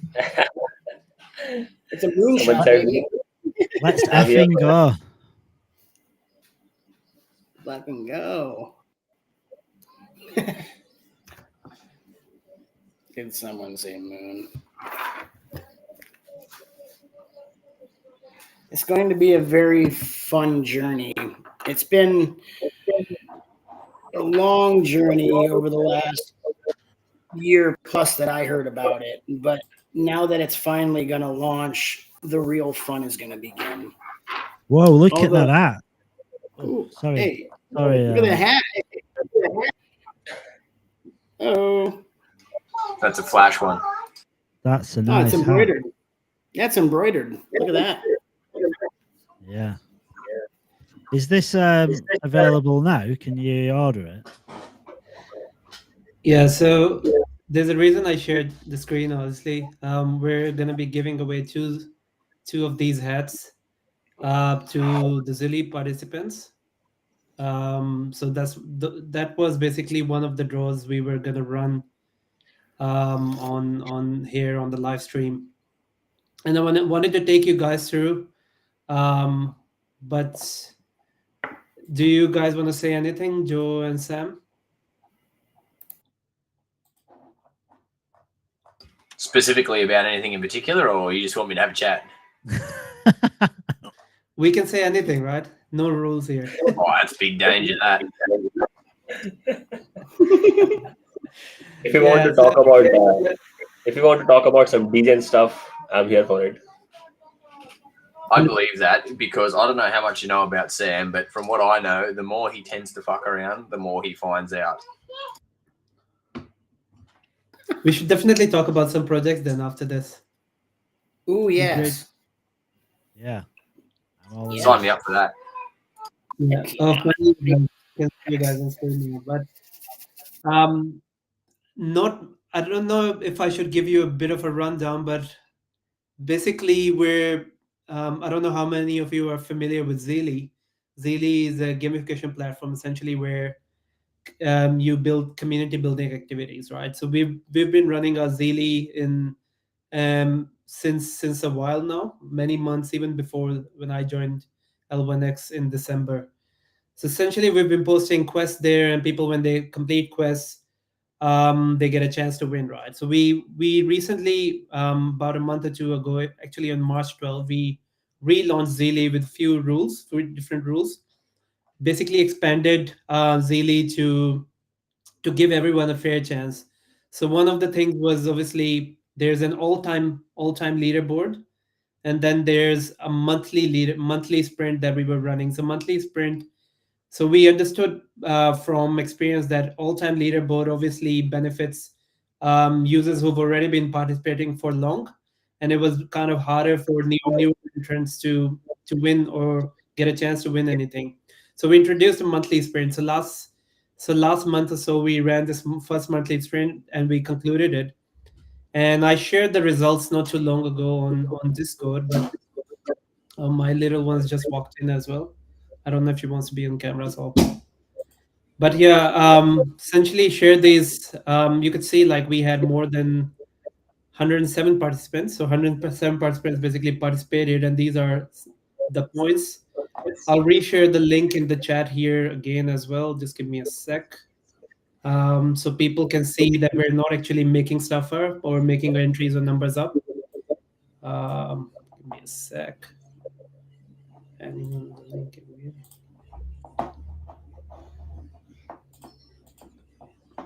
Am I okay to share in the chat here? Yeah. Crypto Psycho, or do I share somewhere else? I don't know. Share it in here. I think it won't show it in Twitter, but it'll post it out to Facebook and YouTube as well. Facebook and YouTube, okay.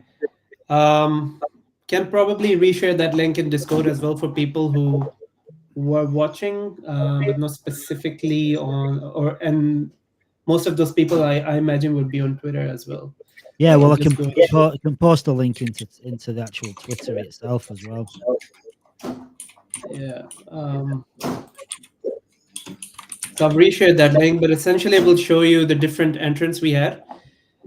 So we had 4 streams. 2 streams were part of the monthly sprints, and 2 streams were part of the all-time leaderboard. So the all-time leaderboard raffles run exclusively within Discord. We already ran the first one about 2 to 3 weeks back. We already have the winners. Then we have the monthly sprint, for which we said we were going to announce winners after a month. So two streams here. So the top 20 triumvirate basically benefits the people who are in the top 20. And as you can see, we have their entries in the descending order, starting from whoever was at the top with 20 entries, going all the way down. So this is one of the draw we're going to run today. So let's take an example. Escobar has 20 entries. Dennis, which is our very own Skippy, has 1 entry. He was the last one to make it within the cutoff. And then also on the side, we also had some guaranteed wins as well. So whoever has won however many Onyx coins. And monthly sweepstake was the other category within monthly sprint, which basically made anyone eligible who did at least 75% of the sprints within Zealy.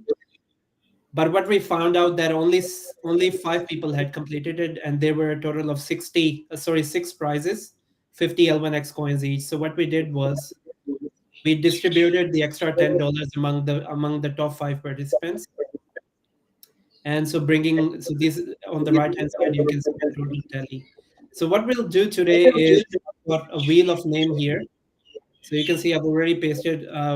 Didn't work out quite well the first time, but I'm going to be placing the names of all the people, the top 20 people over here, and basically going to be doing a draw and just taking everyone through basically what they are in to win as well. So the top 20 trial, I'm on the blog right now.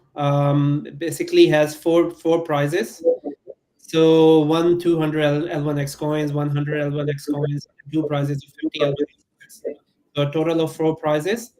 And in addition to that, we're gonna give away one L1X cap to the people who are eligible within that stream. The second one is the monthly sweepstakes.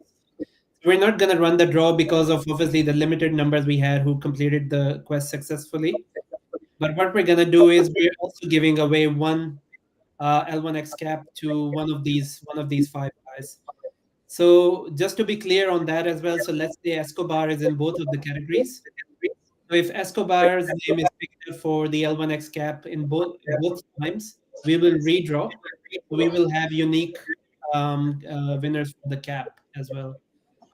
So I don't know if you guys have any questions. Probably would be good. So I can obviously, if I've missed any details, I'll be able to add in as well. But Joe, Sam, Crypto Psycho, anything you guys want me to add or have confusion on from what I've explained? Yeah, please do so now.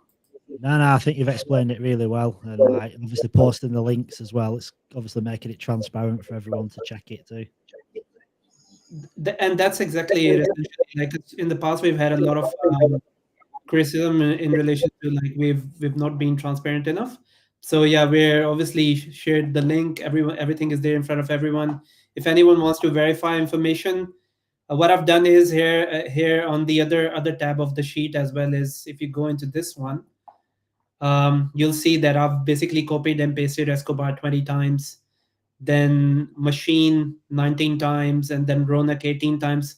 Our very own Ronak is part of the draw as well, so it'll be exciting if Ronak wins one of the things.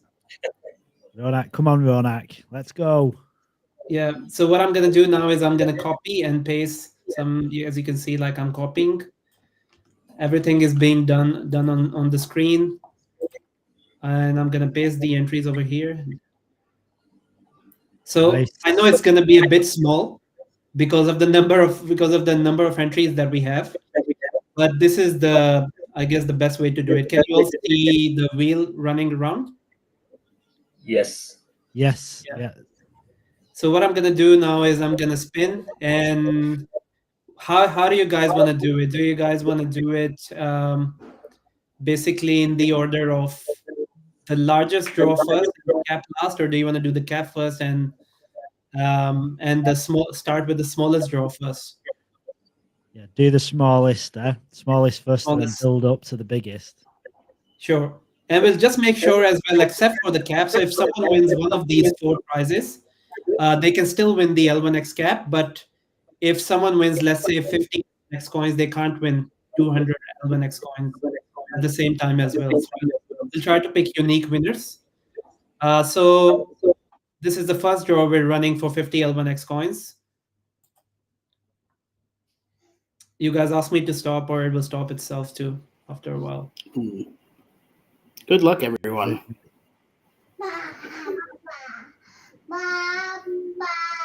So V591 has actually won 50 L1X coins. Congratulations. Nice one. Congrats. Oh, that's V. He's going to be so unhappy about that. You're going to be so upset.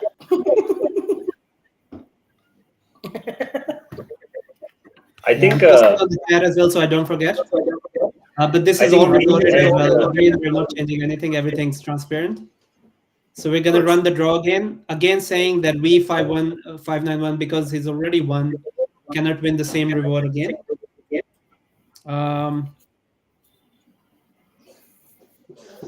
So that's for 50 L1X coins as well.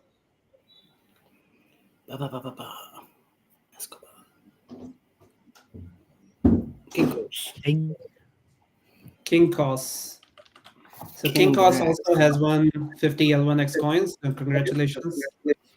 Nice one.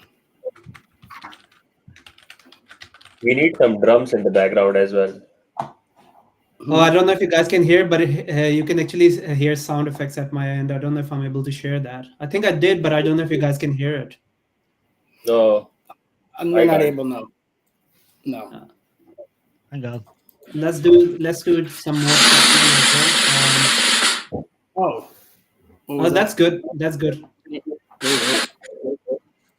That's a lot of We've already drawn. We've already drawn 2 550 L1X coins, so now we're gonna draw for 100 L1X coins. So on the count of 3, 3, 2, 1. Good luck.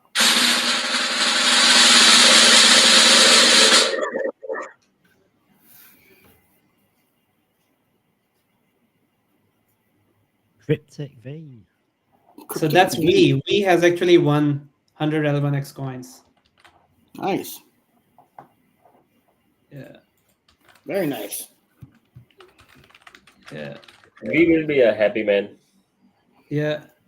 That should definitely make we happy. So for the final one, I'm gonna do a reshuffle again, and then the final one is amongst the L1X coins wins is the 200 L1X coins. This is the big one. Big one. So 3, 2, 1, go. Good luck. Drum roll, please.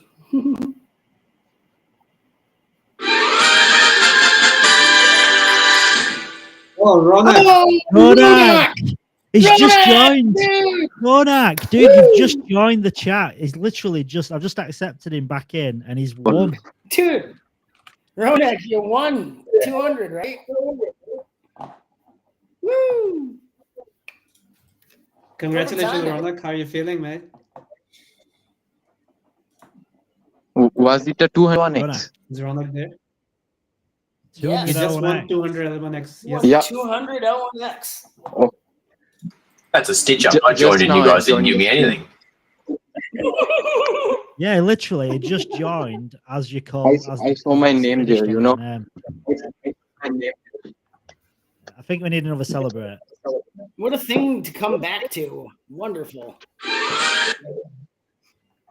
So that's basically the coins draw done already.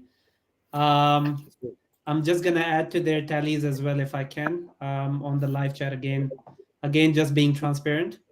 So we have Ronak who just won.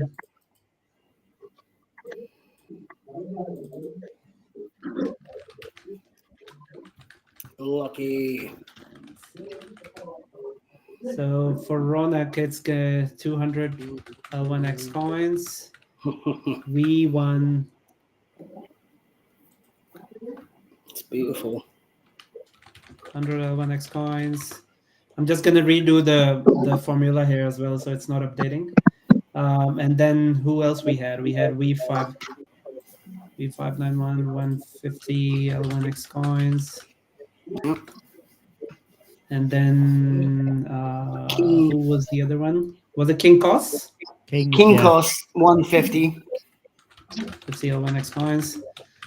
I think I've done this manually because obviously I've written L1X next to it, but it's no problem. I can do it. I'm sure I can do math. Then you had Cryptic V 100.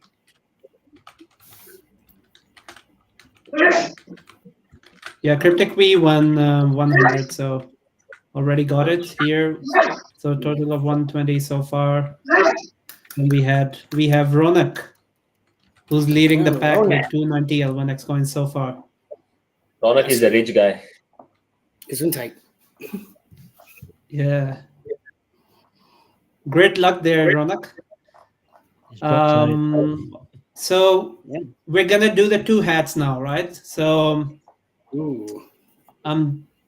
so one would be from this pool. So I'm just gonna shuffle. And just to be clear as well, any of these guys who have already won, they can win that. If their names get that's gonna be fine. I'm just gonna redraw. Tanking. The one extent.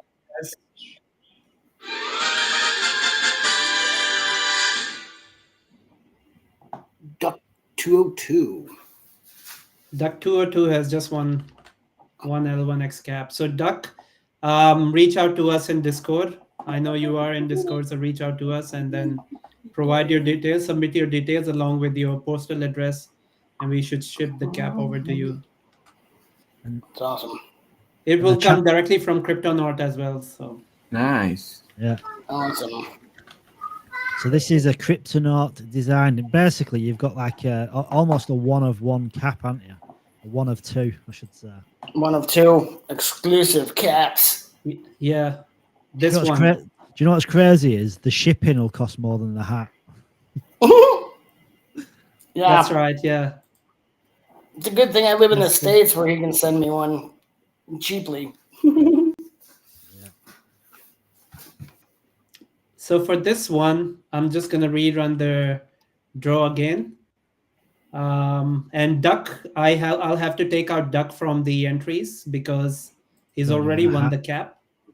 Yeah. So I'm just going to take him out. Just let me remove the list.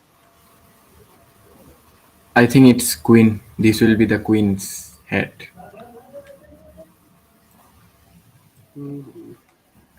So four guys now. 4 guys. This is so who's in it? Who's in it all together then? Lucius Suspicious. Lucius Suspicious is Escobar. Machine is Elvita, and then there's Ronak. Imagine if Ronak wins again. 25% chance here. Not bad. Yeah, I will jump off the show. I like Escobar. Right. I like Lucius Suspicious. Yeah. Ronak. Come on. All right. Good luck, guys. I'm luck, gonna run it everyone. now. Good luck. Yeah. Good luck, everybody. Dun, dun, dun. Have time. And it's Escobar. Escobar has won it. So Escobar, congratulations. You've just won the L1X cap. Great wins, guys. Like it was also exciting because we had 6 unique winners, right? Yeah, that's nice, isn't it? Yeah. That's cool. It wasn't rigged. It wasn't rigged, guys. Yeah, it was all transparent. You can review the recording later. I had already shared the Excel sheet with in advance as well, just for the public to see. So yeah, nothing's rigged. Everything was transparent. So yeah, congratulations once again to all the winners. Happy days. We didn't bribe fair enough to get the competition to be winners in the chat. So. We do have an. No, that were good. Yeah. So there is one more competition to be had, but that's not until probably tomorrow at some point, because that's like everyone that's engaged with that tweet. So yeah, it'll be a while. however many people that is, like, get more people. In fact, I'll probably share it again in Discord to get people to engage with it, because I can't do that until the end of the space, which is not going to be for quite a while yet. And I think at that point, I don't think I'll be mentally coherent to do a a draw or anything like that. I think I'll be passed out. Just mix some coffee with Red Bull, and I think you should be fine. Yeah, have you ever had that? Coffee and Red Bull. When you did your 72-hour one, when did you get a sleep with your 72-hour one? I just after 18, I only did 18 hours straight, and then I actually passed out. I slept in the spare room because my wife didn't want me in bed, so I think I got about 5 hours, and then I come back. They think I'm going to work tomorrow. That ain't going to happen. How can I go to work on no sleep? Impossible. Duck 202 wins the cap. Escobar wins the cap. I'm jealous of the cap. I'm going to be honest, because these caps are these are like factory seconds compared to Cody's embroidered caps. Yeah, I wish I could keep a few caps for myself. Yeah. The only thing is with me, I don't suit the flat build caps. You know, like when they're like that. This one can be the launch cap. Yeah. We can win the launch cap. They don't suit everybody, do they? I like the curved peak. Like yours, Walker. You've got the curved peak.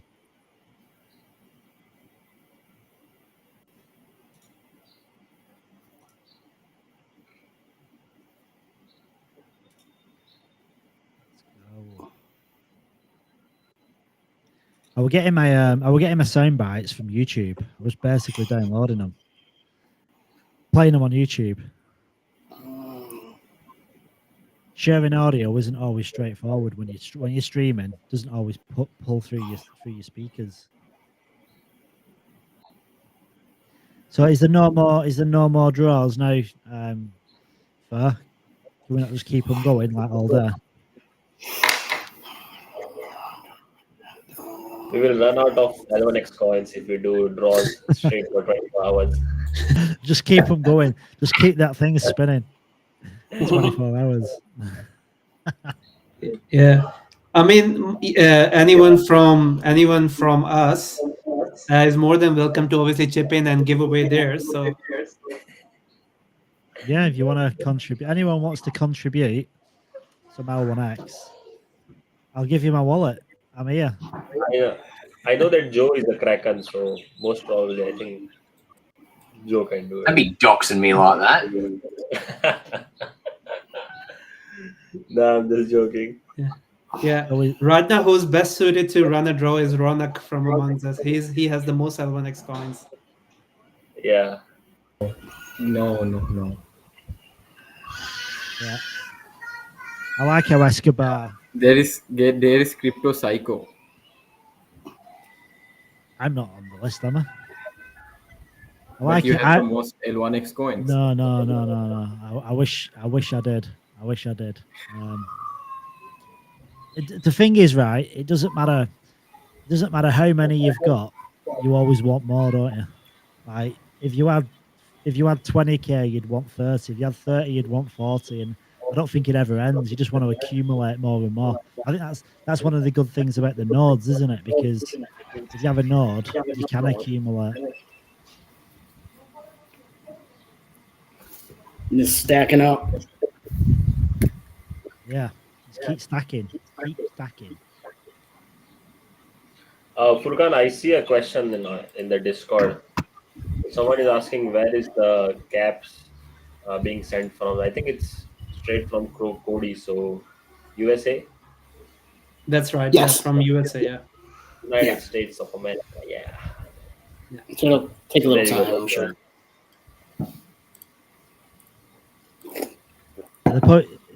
I think typically it takes a couple of weeks, doesn't it, when you send internationally, depending on what carrier you use. Does it? Across the pond. Do you know what? If you order something in Australia, unless you use Amazon, like the post here isn't that fast. Amazon is really quick, but like generally, if I order anything else, it's quicker. I've ordered stuff from the UK and got it quicker than I've ordered it from when it's come from over east.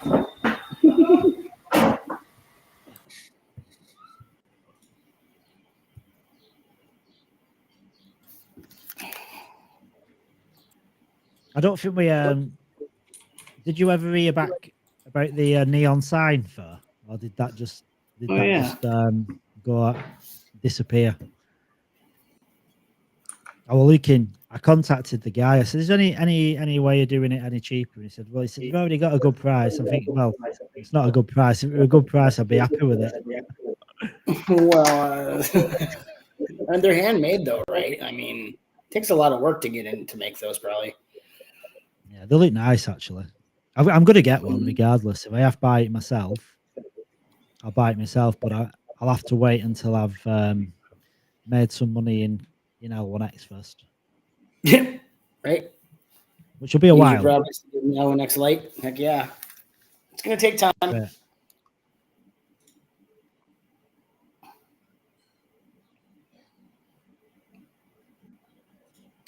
So Fukan, we are already seeing questions regarding the prizes. When are we sending out the tokens? When are we sending the prizes? Which channel is it? Or is it here in the chat? Yeah, it's in the Discord general chat. So we is asking, when do we receive these winnings? I said soon. Yeah, should be fairly soon, because I mean, once obviously with the token has launched on exchanges as well, that makes things a lot easier to distribute. So we would be distributing those rewards, and then there are some pending rewards from the past as well. And we have, as far as I know, and I'm sure that we've already allocated 90% of those rewards, but 10% are still remaining. But those were due to various factors. One was that we received some of the details very late. And as many of the community would already remember, I was pinging the community again and again, just reminding them to send their details. But then there were some, the other factor was that some of the competitions were held later. And then the third and final factor was that we had to go and really find some of the old wins, which we couldn't on our records. So we just had to do a cross check. But yeah, we were able to get to all of them. Yeah, so it shouldn't be very long now. Yeah, happy days. But I believe Matthew already explained how it works as well. So the mega prizes, by mega prizes we mean the prizes, the 50K, 150K, 200K, all those big mega prizes. They're going to be vested with experts, whereas the smaller prizes would have an option to opt in or opt out of experts, right? So if they do opt out, it would be a 4-month graded vesting. So that's how it would work. Has it been clear to you guys? I mean, if it's clear to you, would it be clear to everyone else too? No, I think it's perfectly clear. And also to add to that is some of our developers are working 25 hours a day. So the things are, so we are handling things in the background. Sometimes the things may end up getting a bit delayed, but it doesn't mean that we aren't working on them. We are definitely nudging our developers to send out the rewards as well. And I think after the launch, once the token is tradable, the things like distributing rewards would definitely become more easier as compared to the token wasn't launched, because then we would easily be able to transfer tokens, stuff like that. Yeah. So the rewards are coming soon. Rewards are coming, definitely coming. Yeah. Yeah, they're coming. Yeah, I put out a ticket. I was told in one of the AMAs to put out a ticket, and it said that all the rewards should be paid out by a certain date, which is soon. I'm not going to say the date in case it exceeds that date, like they were saying, there's a lot of stuff going in the background. I couldn't even imagine how much work they're doing. So they're coming. We all just have to be patient. I'm also one of those. Yeah, them devs. I can imagine not getting much sleep at all. I think if they could do a 24 live stream, they'd be happy. Probably less work. Crunch time now. I don't envy any of the team to have to do all the work they are to make sure this rolls out smoothly. I applaud you though, and thank you.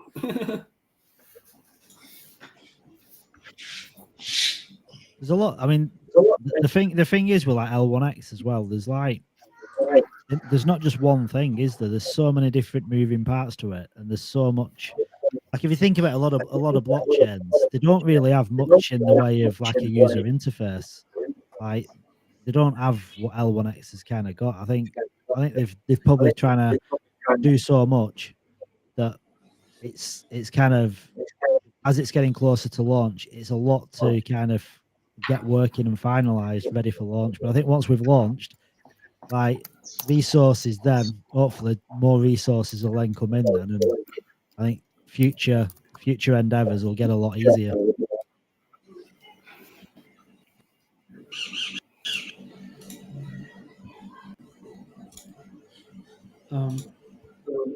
Crypto Psycho, I think you're getting a bit of an echo there. Yeah, I'm getting echo too. Yeah, just a slight echo.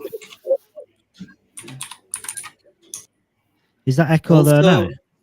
Yeah. Also, Escobar is saying that he no longer can see the stream, advertised on Twitter. You know how it is. You can see like someone is streaming or not. Yeah. Yeah. Do you want me to shut this down and just restart it again then? Yeah, I don't think it would hurt. How many viewers do we have now? 528. So. Yeah, but yeah, I think it's a good idea. If I stop it and start it, it'll put it on the top of the list again, so people can see it. Yeah. Don't forget to share the new link with us, though. Yeah. I'll drop it in. Please do. I'll drop it. To be honest, I think the link stays the same. Like, make a note of that link. It ends in EYU. Yeah. I'm pretty sure we could the just link. stay here and he can restart. I think we could actually stay here and he can restart it with us here. Yeah. To be honest. Yeah. I don't think we actually